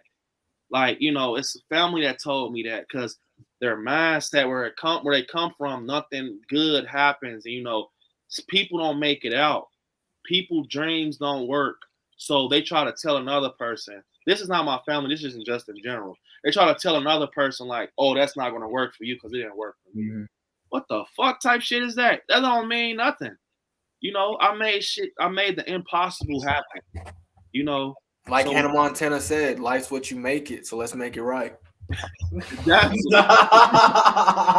Like, just don't tell me what, like, now that I did shit like that, that's in that category. Don't tell me what I can and cannot do. Right. When you're sitting this close from Nev Campbell, man, when you're touching them, when you're touching these people, when you're smelling their hair, when you sniff the fragrance of Nev Campbell's previous shampoo, then you can talk to me about living life. But until you do that, you have not lived. Jalissa said, I'm loving this conversation between all of you, expressing how much you each admire each other and are motivated by each other. Keep this going. Definitely. I feel like sometimes we talk horror, but we don't talk about each other enough and what's going on, and just put horror to the side for a minute and just talk about shit that we accomplished. Right. I feel like some people just feel, man, I'm telling you guys, I wish you guys. They only know their own accomplishments, The documentary, man. I had people that really, bro, I come from a fucked up place. I just the best way I can put it. The people that's supposed to support me did not. I was raised by my grandparents. My grandmother is the reason I love horror. That lady is amazing, but I don't have I don't talk to my father or my mom. So it's like, man, I really come from a fucked up place, man, where people that supposed to believe in me that has the same bloodline as me, they tell me I'm not going to meet my idol. You're not going to never see them. They don't give a fuck about you. They're millionaires. Why do you watch them all the time on TV? You're not going to see that. You're not going to see them. And it's like growing up, putting negativity in a child's mind like that, it's going to make them be negative. You're not going to. That's why I told you guys I was different before this. I was a negative person, man. I thought everything bad happens. I always thought something bad was going to happen. I used to manifest bad shit, like, because I was so used to bad shit happening. But as I manifested good shit, like, now, it's like, I swear, you guys, it's almost like fucking magic. So now when I go see Halloween Ends, right, my mindset is like this. When I see Michael wherever he's walking, wherever Lori's walking, you know what I do with myself now? I look at that shit. I'm like, yep, I'm going there. And it's like now it magically happens, bro. I'm like, with Kills, the moment I see that fucking hospital and shit, I'm like, yep, I'm going. It happens, bro. The more positive you be, the more positive shit comes out. The more you manifest good shit, Just keep telling yourself you're going to do this, you're going to do that, you're going to be great at this, you're going to work harder. I'm telling you, bro. And at the end of the day, to add on what Brandon said, just do it. Yeah, just do it. There's a horror convention, and you only have, let's say you have $700, and the horror convention tickets is $200. Fucking do it and eat McDonald's for a week. Like you gotta live your dreams, man. Stop spending your money on stuff that doesn't really matter, and actually stuff that's actually going to make you happy, like going to these horror conventions, going to meet these celebrities, or going to Halloween horror nights, or go if you like taking vacations, take that fucking vacation, because as Brandon said, life's not always promised. One day you might wake up with somebody in your life, and the next day they're gone, and you got to think about that. So always follow your dreams. Look at all of us and see that we work every day to follow our dreams, and if we can do it, you can do it too. And it's something I want to, tell you guys. The moment, just out of everything I told you guys, just take this in. Like, just, definitely take this in for me. The moment you guys think about quitting or feeling like you're not doing enough, just quitting in general. You think about, man, I'm not doing this shit anymore. Just know that moment you were thinking about quitting, right around the corner is that moment you were looking for your shit to pick up. Mm-hmm. And it was right there in arm's reach. That moment you said, man, fuck this. I'm not doing YouTube anymore. It's not working. Yeah. That opportunity is literally fucking in arm's reach around the corner. And you're not going to know because you done left the whole situation. But the whole time, if you just worked a little harder and put a little bit more effort in it, that shit will come right in your face. Right. That's what I learned. Because I remember, bro, I was spending really, I'm going to be honest, you guys, I was about to quit because I got lost in numbers. And I just got lost in numbers and not even numbers. I got lost in not being able to reach. I remember having Fright Night Fridays with 3 people in the fucking chat, bro. Aaron, Chelsea, Little Joy. Matter of fact, 4, Shaping the Shadows. 4 people remember the times. Shadows, Chelsea, Aaron, and Little Joy. See, I'm so fucking used to Shaping the Shadows being on my stream. I don't even look at him in that group, you know what I'm saying? But Shaping the Shadows is one of them. I remember just talking to those 4 all the time in Fright Night Fridays. I swear, I remember my fucking live streams on the opposite side of the wall. And I'm just I remember I had a little desk and I talking to these guys, getting to know them personally. And that's why people see me call them out a lot in the chat. It's because I can't help it. They were kind of the ones, man, I was relating to in the beginning, bro. I cannot help it. Yeah. So it's just I was around that time, believe it or not, you guys, I was kind of man, where am I going with this? Do I want to work an everyday job or do I want to follow my dreams? And I was really thinking about just saying, YouTube is very hard. It's hard. And I need to worry about being an adult and working a job or something like that. But something told me, try a little harder, man. Then I got with Andy, my guy Andy. And then me and Andy, we found out we had something. It's so sad that my guy Andy kind of clocked out. Because Andy, if you guys know Andy, he's amazing. I don't think Helverton knows him. Horror Gang, I know you know him. Andy Smith Horror, man, he's amazing, man. Like I said, stuff happens. When you said he clocked out, he didn't. No, hell no, he didn't. Yo, this got dark real quick. I just talked to Andy, man. He's super cool. Andy's he's trying to get back into YouTube, and Andy, man, I pray, because I used to love talking to Andy, man, on the streams, bro. And he's working back towards it though, and I'm happy for him. And you guys will see more of Andy because he started with me. Mm-hmm. Andy is amazing, bro. He's just like you, Helverton. He's universal. He's a Freddy fan though. Oh shit! I gotta meet this Andy character. Oh yeah, he's so damn cool.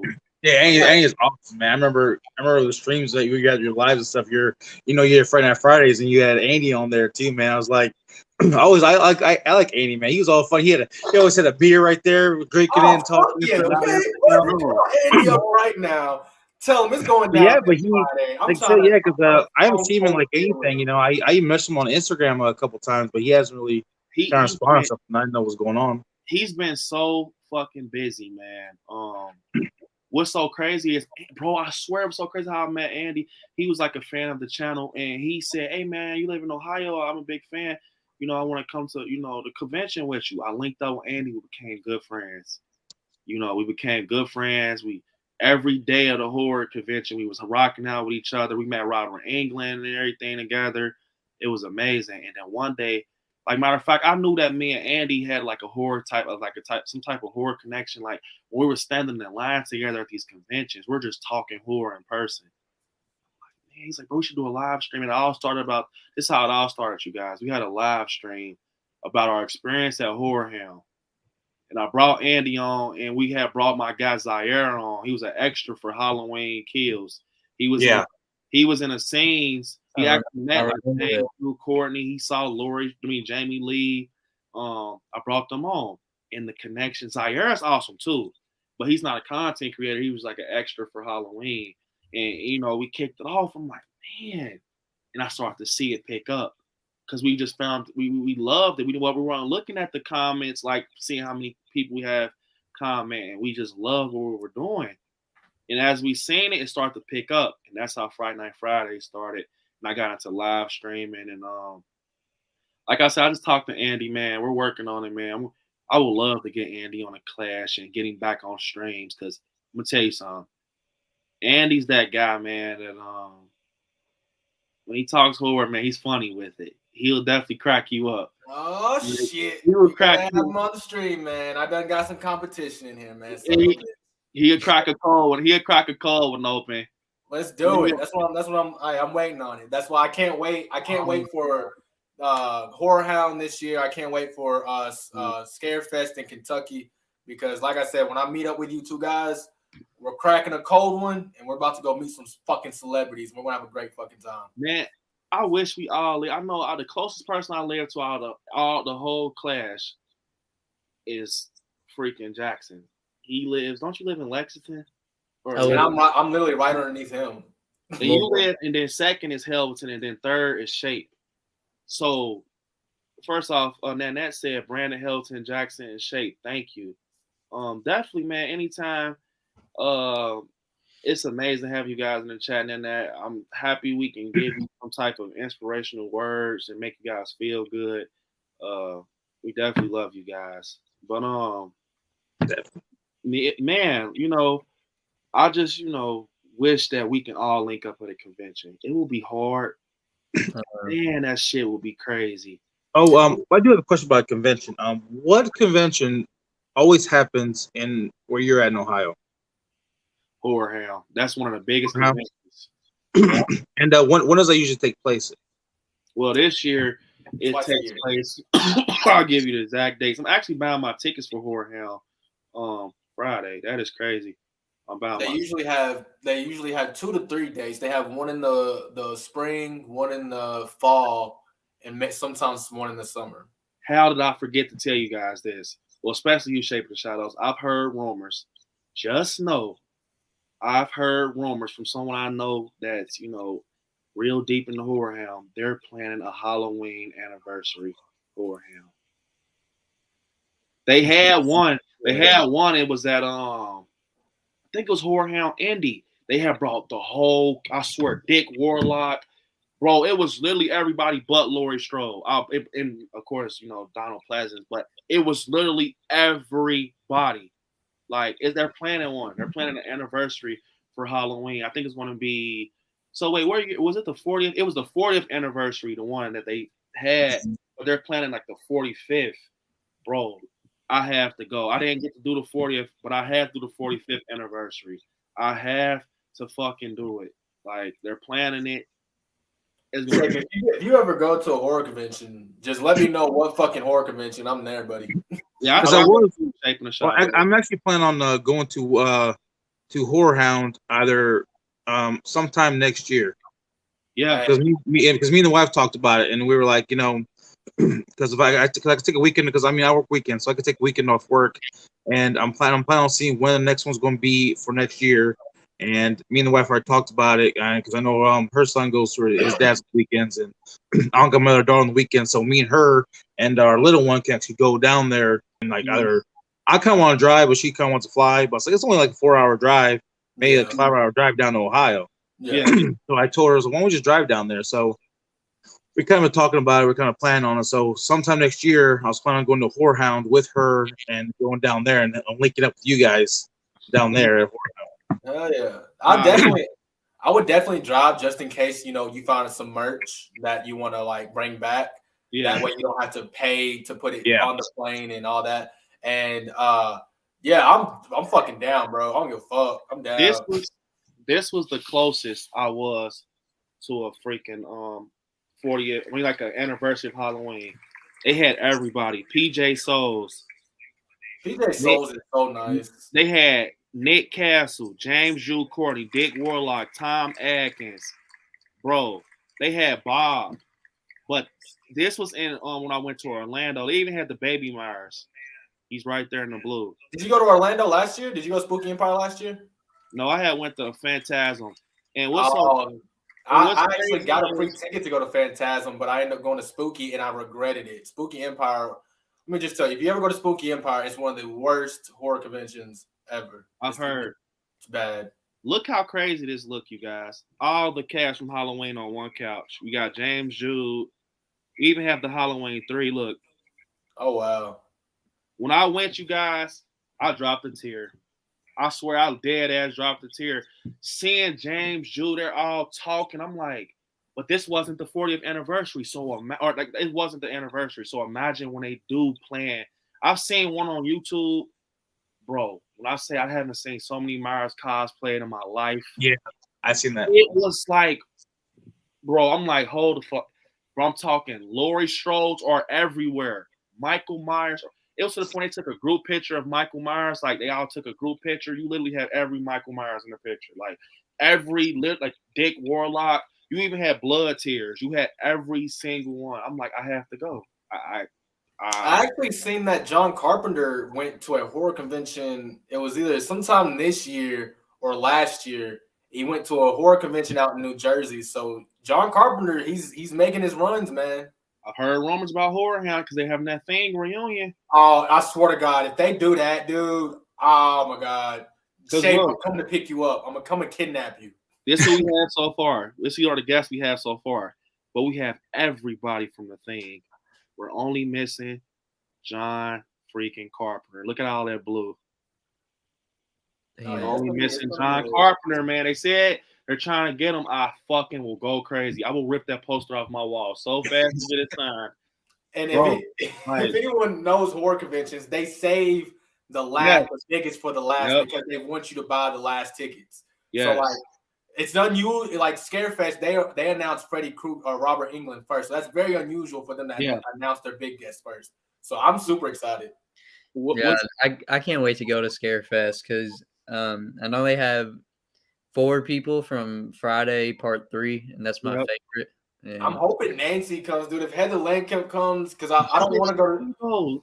I know, man. Like, but then I'd have to get into a plane. I have to because it's like an 8-hour drive for me. But I'd definitely go. But if she just says she's gonna go to Kentucky, fuck yeah, I want that. Bro. But another reason why I want to go to Chicago is because HorrorCon they announced the Flashback Myers. And I actually talked to him. I talked to him up at Whorehound, but I didn't get to get an autograph or a picture. I was so busy because him and like Marion Chambers, like the whole Halloween Kills cast were in the same aisle. Mm-hmm. So I wanted to meet like Tom Jones Jr. and get him on the channel and talk to him about becoming Dr. Loomis. I was going to actually ask him that question because, like I told you guys, I feel like they will do it because they're no offense. I'm not trying to take anything from them. They're still actors, but they're actors. But they need this.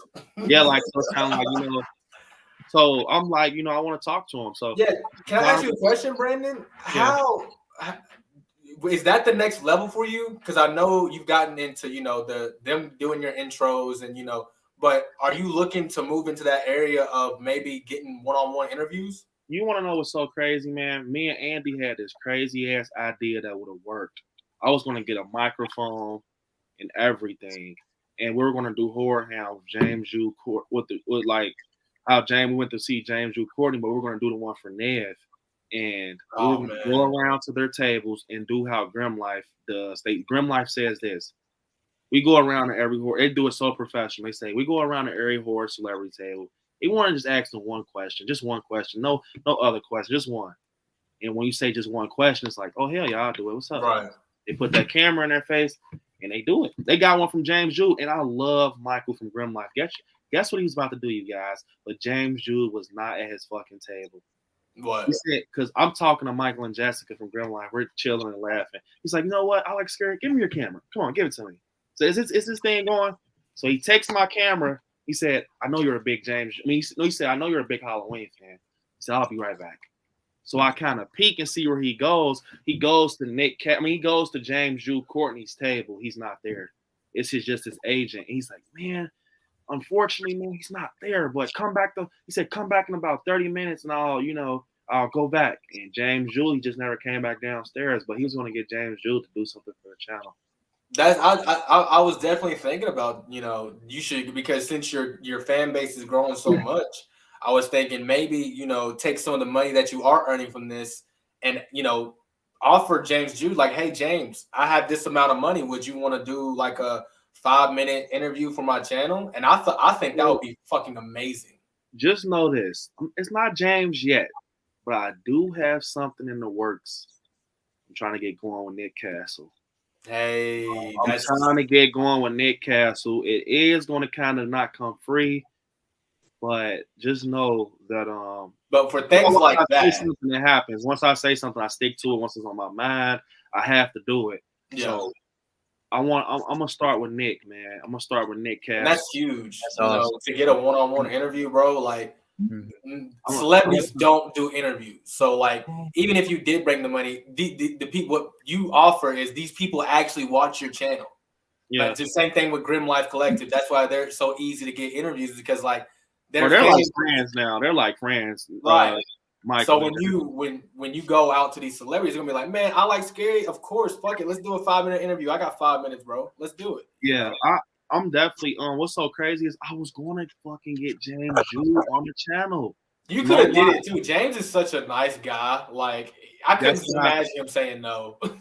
Guess what happened? I had so many crazy moments with James Jude in Cincinnati, like so many personal moments. Because I met him twice in Cincinnati. When I got my autograph, we talked for a little minute. And during a photo op, we're just talking. Like he asked where I got my shirt from. Super cool. But when I was at his table, we're like chatting it up, right? And the guy, it's not even his agent. His agent was cool talking about my shirt. Like, yeah, we actually are. He said, yeah, we're actually, like the Halloween. This is weird. I'm the agent of James Jude, and I've never seen that shirt. So the shirt he's talking about is like, it's like Michael from 2018, but he's like in yellow. He's like yellow, and he has like these 80s retro colors around him. But they were asking about my shirt, and James was like, I gotta have that. I told James Jude, like, they actually have the hoodie. He's like, man, I need that, and stuff like that. So I'm about to ask them, you guys, because I break the ice first. I get to talking to him, tell him I'm a fan. So I'm gonna ask him, like, hey man, like, you definitely have to say I like scary, like. But the fucking guy, man, it's the same dude at Horror Hound. He's a fucking tight ass. Even with Nev and everything, he's like, phones down. Was he the guy that was standing with Nev? He had a green shirt on. That was somebody with Nev that was just being a dick about the phones, man. He's like, phones down. But I'm kind of so pissed every time I think about it, because how the fuck did I get Nev fucking Campbell on my channel and I did not get James Jude Courtney? That's crazy. That's what I'm saying. I don't know how you did that. Next time I run to James Jude, I'm fucking getting him on the channel.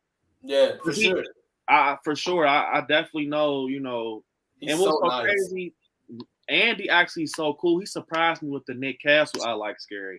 He was all the way in North Carolina, and Andy had sent me to see if I still got the freaking video.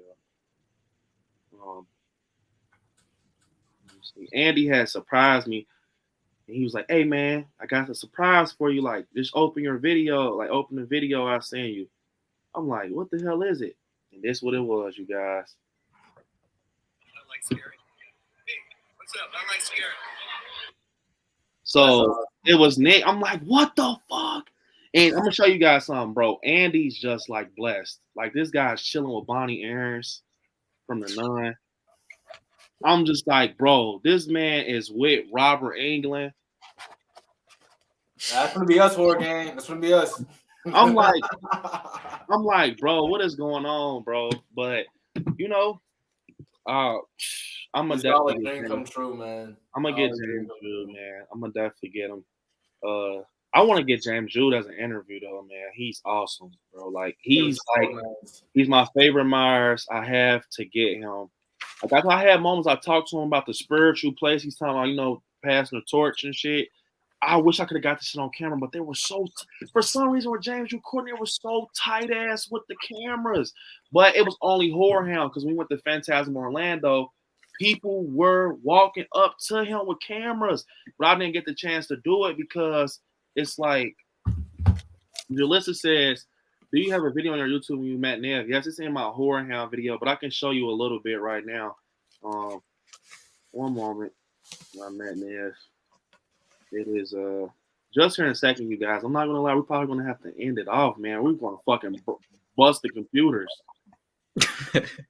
But this was a video I had right here. And I had walked up. This is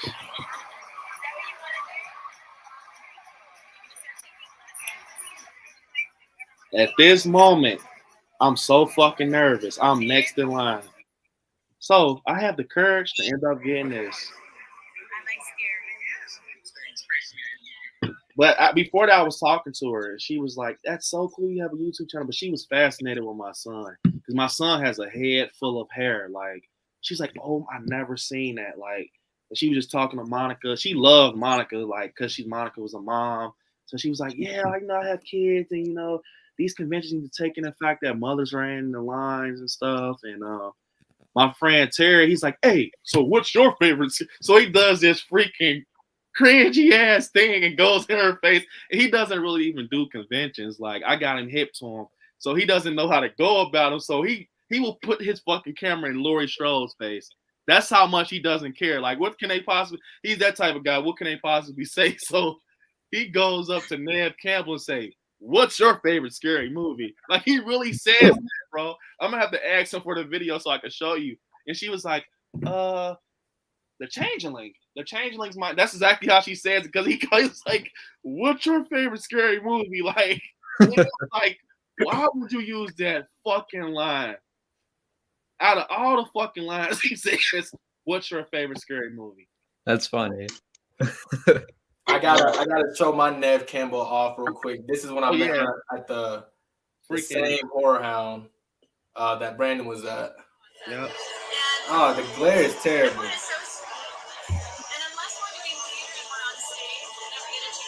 Do you have it on your page, Helverton? Yeah, it's on my page. If you guys go on my page, it's on my page. Let me show them. It's gonna be go to my videos. It's let me see where it's at. It's gonna be. You know what? I'm gonna just tag you. Just send it to you.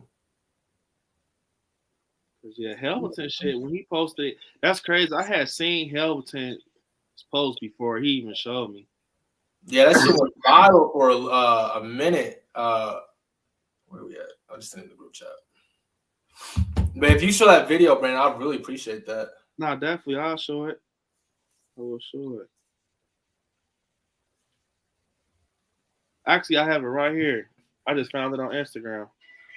Everyone is so sweet. And unless we're doing theater and we're on stage, we never get a chance to actually get a sense of, what people think and what they like. So it's nice. She's so beautiful, man. You guys, it's nothing better than meeting her when I tell you guys. It's like when you talk to her, it's like talking to one of us. I swear to fucking God, I bullshit you not. You see what Helverton said. She's like, but I'm not going to lie. A lot of people have told me, like, I don't know how the fuck you got her to say I like scary or whatever. It's the wife, bro. I'm trying to tell you right now. Yeah, they're like, bro. Your wife will break the ice. Like, I was just like Brandon. I'm like, yo, what the fuck, Ned? Yeah. And I'm supposed to ask her a question, like, for the channel? Like, I can't. My wife is up there, and she's just, hey, this is the, and I'm like, are you not nervous? Like, what the fuck? But yeah, the wife is definitely the icebreaker, bro. The wife. A lot of people told me that they tried because they had seen when I did it, and they were like, bro, she said like she couldn't do it because the people behind me would ask.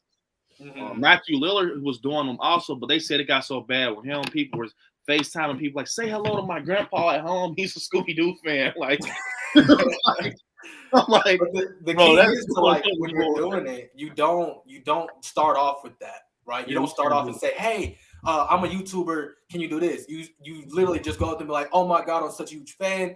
And then right when you're taking the photo, be like, hey, by the way, I'm a YouTuber. Can you? I'm like, sure, because you were so cool the whole time. She'll do it. But if you're over there acting like a fucking paparazzi like this, she's not going to do it. Someone else I want to say that I want to plan on getting on a channel is Sean Clark. Yes. Dude, Malfunction. Like, I love Sean Clark. Every time I see him, it's like, what's up, Sean? Like, I was actually talking about Whorehound, but it will be even better because my favorite podcast is The Thing with Two Heads. And it's like, bro, what the fuck? What if I fucking like collab?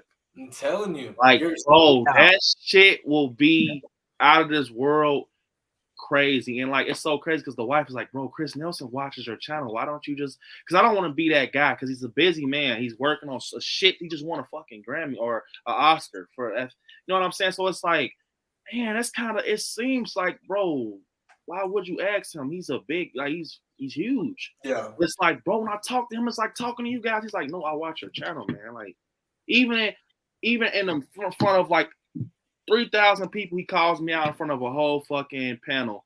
And I have to show you guys this before I end it off. I have to fucking show you guys now that I brought it up. Bro, he calls me out, you guys, in front of like a shit ton of people. And let me see. Let me see. No, this has to be it right here.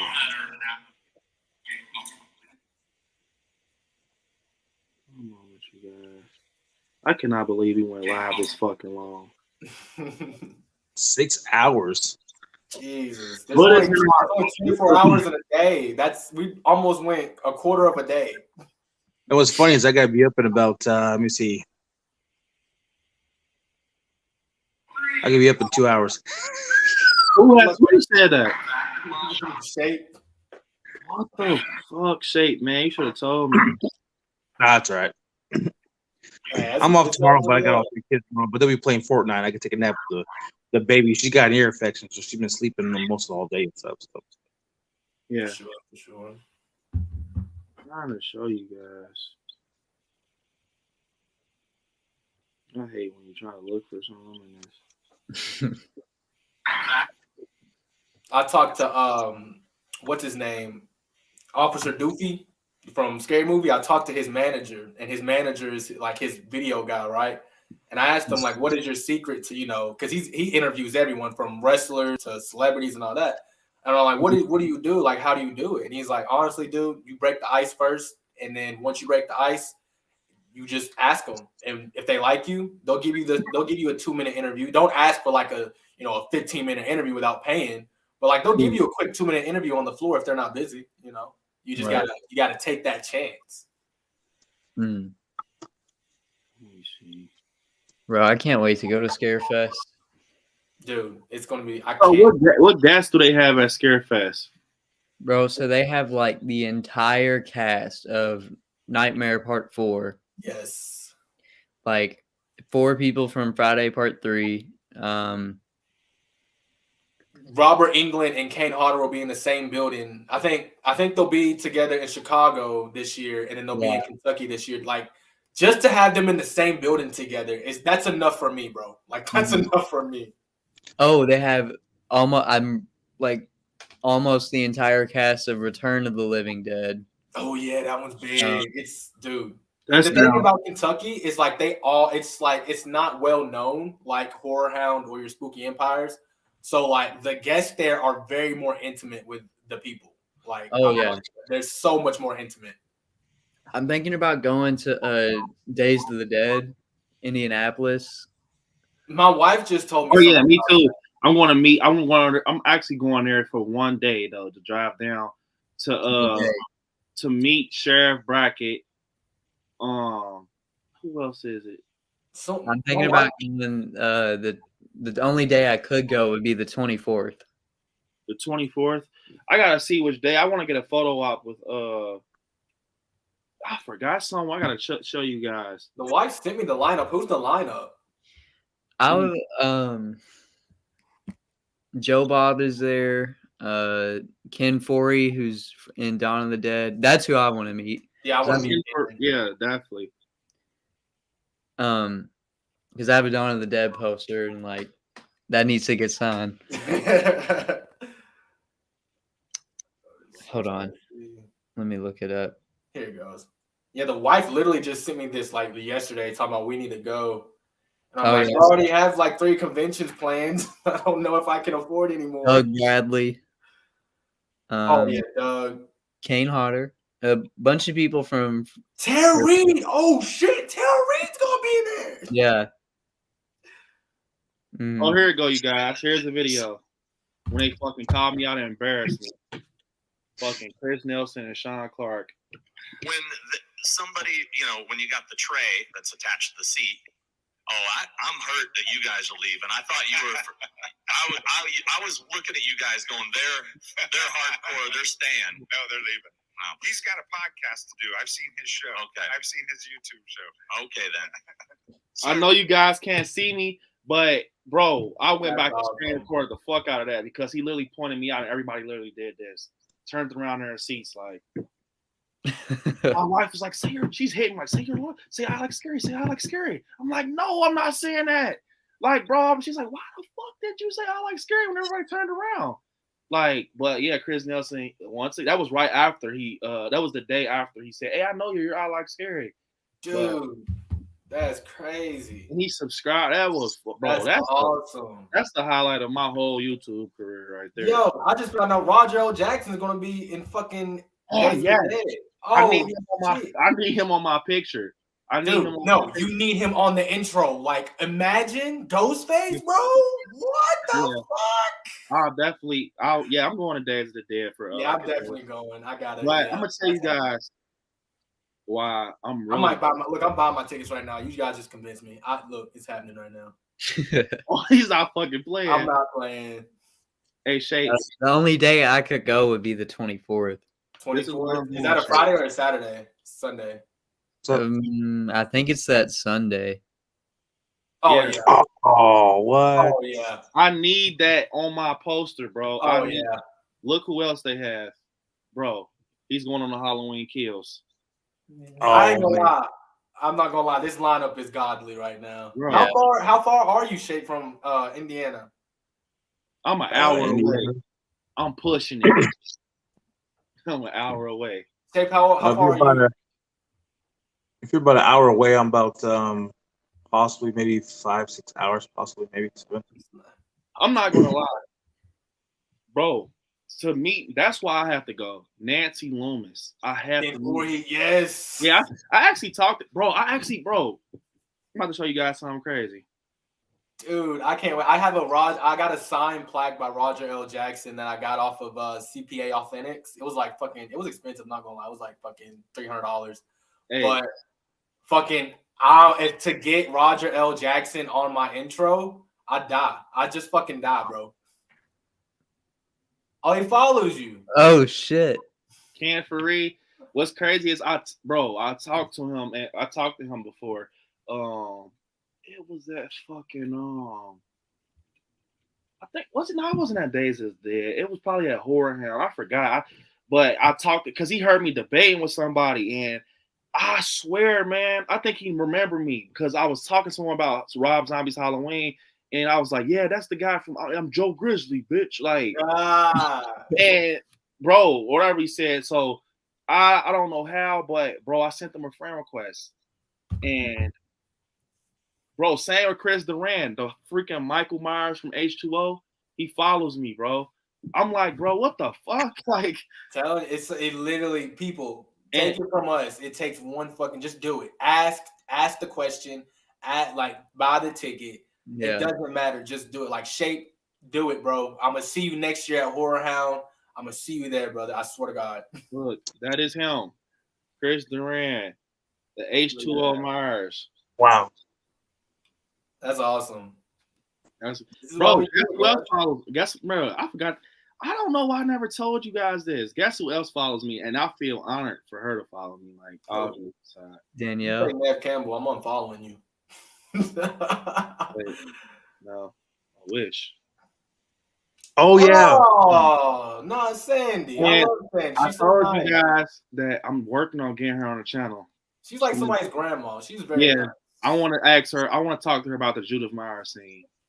I'm gonna try to get her on the channel. She's so fucking cool. She was Michael's first kill. She's been doing horror cons a lot, so I've been waiting. You gotta try to get horror. You gotta try to get celebrities on the channel like Christmas time.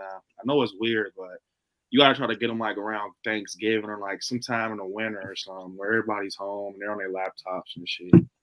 Unless it's the Screamcast, because they never come out. They never. Bro, I was in this fucking group. First off, fuck that group. I got kicked out because I was posting on YouTube and they're super weird. But some girl, guess what she had a fucking interview with?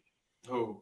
Sydney Prescott. You gotta be shitting me. I swear to God. What Bro, I wish I had the video. I'm gonna try my hardest to look. I'm gonna show you guys in the group. Bro, guess what she showed? She showed Sydney Prescott herself. Because the girl, she's so big, you guys. You see how I have all this shit in my room? Yeah. I'm talking. She has Scream shit, but she has majority of Nev Campbell. I'm talking the Darkness book, the Scream used Darkness. Yeah. She has like a Nev Campbell jean jacket. She has like the fit, bro, like the custom figures and shit. Bro, she has a fucking Nev Campbell bust that's about this big. And Nev has on like a what did you say? That's a little weird. No, she has like a fucking life size like Nev with the boobs, her hair. That's even weirder. She has like blood on her face, and she shows Nev, right? Nev's like, hey, she's like, oh my God, Nev, I'm like your biggest fan. I love you so much. And Nev's like, yeah, you know, Nev's sweet. So she's like, yeah, she was like, that's awesome. She's like, look at this. And Nev's like, it was so, I swear, bro, it looks just like Nev too, her teeth and everything. I'm like, Nev's like, wow, who did that? It's really Nev Campbell, bro. Like, but did she sniff her hair though? Is the question. Man, if you guys have anything you want to plug in on that note, man, guys, just come to the Helvington YouTube channel, man. We do a whole lot of bullshit over there. So you got a lot of X-rated stuff going on over there. So if you want no filter, X-rated. If you want the X-rated of Brandon, come over to my channel and then hop back over here over there. You guys, this was out of this world crazy. We're damn near pushing 7. A whole fucking elementary school day. Man, like we could have got sleep, a good rest, but no, we're here on the I Like Scary channel talking late night scary. Look, if anyone else says they're doing late night scary, they're fucking lying. Okay, we started at 10 p.m. and we ended at fucking what is it? Almost 4 a.m. my time. It's fucking 6 a.m. your time. Like, come on, guys. This is the late night scary. So if you guys want more of this shit, you got to let that guy know. Yeah. Because he's the creator. So let us know, man. Definitely. If you guys enjoyed, man, this stream, Scary at Night, I told freaking Shape in the Shadows yesterday. Well, we've been on so long. Was it technically yesterday? Probably like 2 days ago now. Was it 2 days ago? I told Shape in the Shadows I had this great idea of Scary at Night. Because I seen a lot of people comment in the comments. Dude, we were consistent with like 15 viewers until like an hour ago. Like we just now hit 7 viewers. We were at 15 and we was at 40 at the top like for like 2-3 hours. Yeah, we had like 40 viewers and people like, oh, I'm just in the bed watching I Like Scary. You know, bro, we gotta do more of this. I'm telling you guys, these fucking ideas I come up with, it's like it. I don't know, man. At night, I just start thinking and shit. Yeah, and I'm like. Because I watch YouTube at night. So I'm like, man, it's so easy to lay in a fucking bed and turn on YouTube, phone or TV. So I'm like, and you don't do shit at night. Yeah. You know, so it's like, man, they're going to watch. They're going to tune in. It's horror at night. So, bro, Scary at Night, bro, is set in stone. Yeah, and shout out to Horror Gang and Shaping the Shadows, because Horror Gang, I've seen you fighting off sleep like 30 times. I swear. And then Shaping the Shadows, you're a wild man. You just had like 3 beers and you're going to work in 2 hours. Oh no, I'm off tomorrow, Bugs. I got all three kids tomorrow and stuff like that too. My one daughter's gonna be here at around 7 o'clock. So Damn. Shout out to these At least you're not on the clock or anything, but you're good shape, man. Bro, I saw in Horror Gang's face. Bro, when we were talking about the Michael Myers and the shower and shit, he's like, because look, you gotta understand, guys. Horror Gang hasn't been on a live stream in probably 2 months. He hasn't done a live stream in 2 months. So this is his first live stream back, and it was 6 hours. So you guys definitely go fucking follow Horror Gang for real. Listen to this idea, you guys. It probably will be so hard to make it happen. Think of a Scary at Night horror clash. Ooh, I love y'all. That would be it's gotta be during the week. Yeah, I'm off. If I have to do that to get Shaping the Shadows on and make sure everybody's on at the same time, I will definitely adjust. Let's do it. And look, Jalissa says, I hope you guys go live together on Halloween. Can you imagine a clash on Halloween? Wait, who said that? Jalissa. Well, that will be fucking crazy. Because after everyone goes trick-or-treating, after everyone goes to their Halloween parties, they're coming home and they're going to be, dude, I'm telling you, that'll be a crazy stream. Man, we have the horror clash. Scary at Night. Scary at Night. We got fucking, dude, I don't know. It's so crazy. When I get together with you guys, I'm like, dude, I already got so much planned on my schedule. Now I'm adding your stuff in. Definitely. Nanette says she's down to have more live streams. They're coming. Scary at Night it's definitely cemented after this. Oh Lord, yes. Tonight was out of this world crazy. From the moment I pushed go live, it fucking shot up to over 40 fucking viewers. I don't know what in the hell happened, but they were here tonight. They were fucking here. We gained members. Bro, we're going to do another one. Like I said, you guys, when I schedule the lives, I make sure to let you guys know spots are always open. You don't have to jump on every one to understand you guys have lives outside of this, but just know those spots are always open. I'm down to talk with you guys all the time. So 2 more days, guys. We have 1 more day now because but tomorrow, ladies and gentlemen, it's going down here at the I Like Scary channel. The clash of the horror break. Your favorite horror YouTubers are going head to head at. Man, it's gonna be a fucking bloodbath, ladies and gentlemen. Look, Horror Gang, wake the fuck up. No, 24 hours right back here, guys. I mean, I'm gonna sit and brainstorm some topics because we cover a lot. I'm trying to get some nice topics for us. Like, I'm gonna sit and think. Horror Gang, bring some old school in. We need you to get some old school. Bring us some old school, bro. We need some old school. He looks like he's gonna collapse, bro. Poor Horror Gang, bro. But the dedication, bro, Horror Gang, I love it, bro. This isn't I love everyone in the horror group, right? But I couldn't see anyone else doing a 6-hour live stream like us. I'm not gonna lie. I love everyone in the group, but not everyone's dedicated for 6 hours. We were the first ones to do it. We never broke a fucking record, bro. This has to be the longest horror live stream. Jalissa says, I really look forward to your lives. They're so chill. I'm happy you look forward to the lives. And Jalissa also said, yes, please do more lives at night. I'm going to start a new job in 2 weeks, so I won't be able to really see your lives during early afternoon weekdays. Okay, that's why I did Scary at Night. So I know people, their jobs. I try to be as flexible as possible. That's why I do 6. What the fuck? He's in the fucking shadows, y'all. Okay, we gotta go. We gotta go. In the shadows. He's ready to kill. This man's ready to kill. Hey guys, we gotta fucking go to sleep. Look, we gotta go, guys. Look, we love you guys. We will see you all next video soon. Definitely, you guys. Before we end it off, man, I can't wait to see it. But Horror Gang will be dropping a collection video. I watch Nightmare Corners. You gotta watch Horror Gangs. I can't wait to see it. Check all my guys out. Shaping the Shadows, Horror Gang, Hellton. But you guys, no worries. You guys will see them a shit ton more in the future on our channel, including this Friday. We love all you guys. For the ones who stuck around to the fucking end. And yes, and the ones on the other side of the world right now, like over there in Australia and Africa, and you guys are wide awake right now. We're about to go to bed, but then this is the shit I'll be telling you guys about. Fucking Elverton. He fucking says dumb shit. Fucking Australians over here watching our videos and shit. Look, I love it, man. We're going down under. We're going down under tomorrow night. So look, Wayne Turner from Sydney, Australia. We're going down under tonight. It's gonna be a fucking great time. I hope you can make it, brother. Definitely. With that being said, you guys, man, enjoy the rest of your night or your day. I don't know. I hate you. I'm going to sleep, Brandon.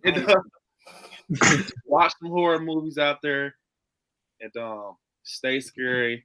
We love you guys. Peace. Bye, guys. Love you guys. Bye, everybody. See you guys. Love you. Love you guys. See you. Night.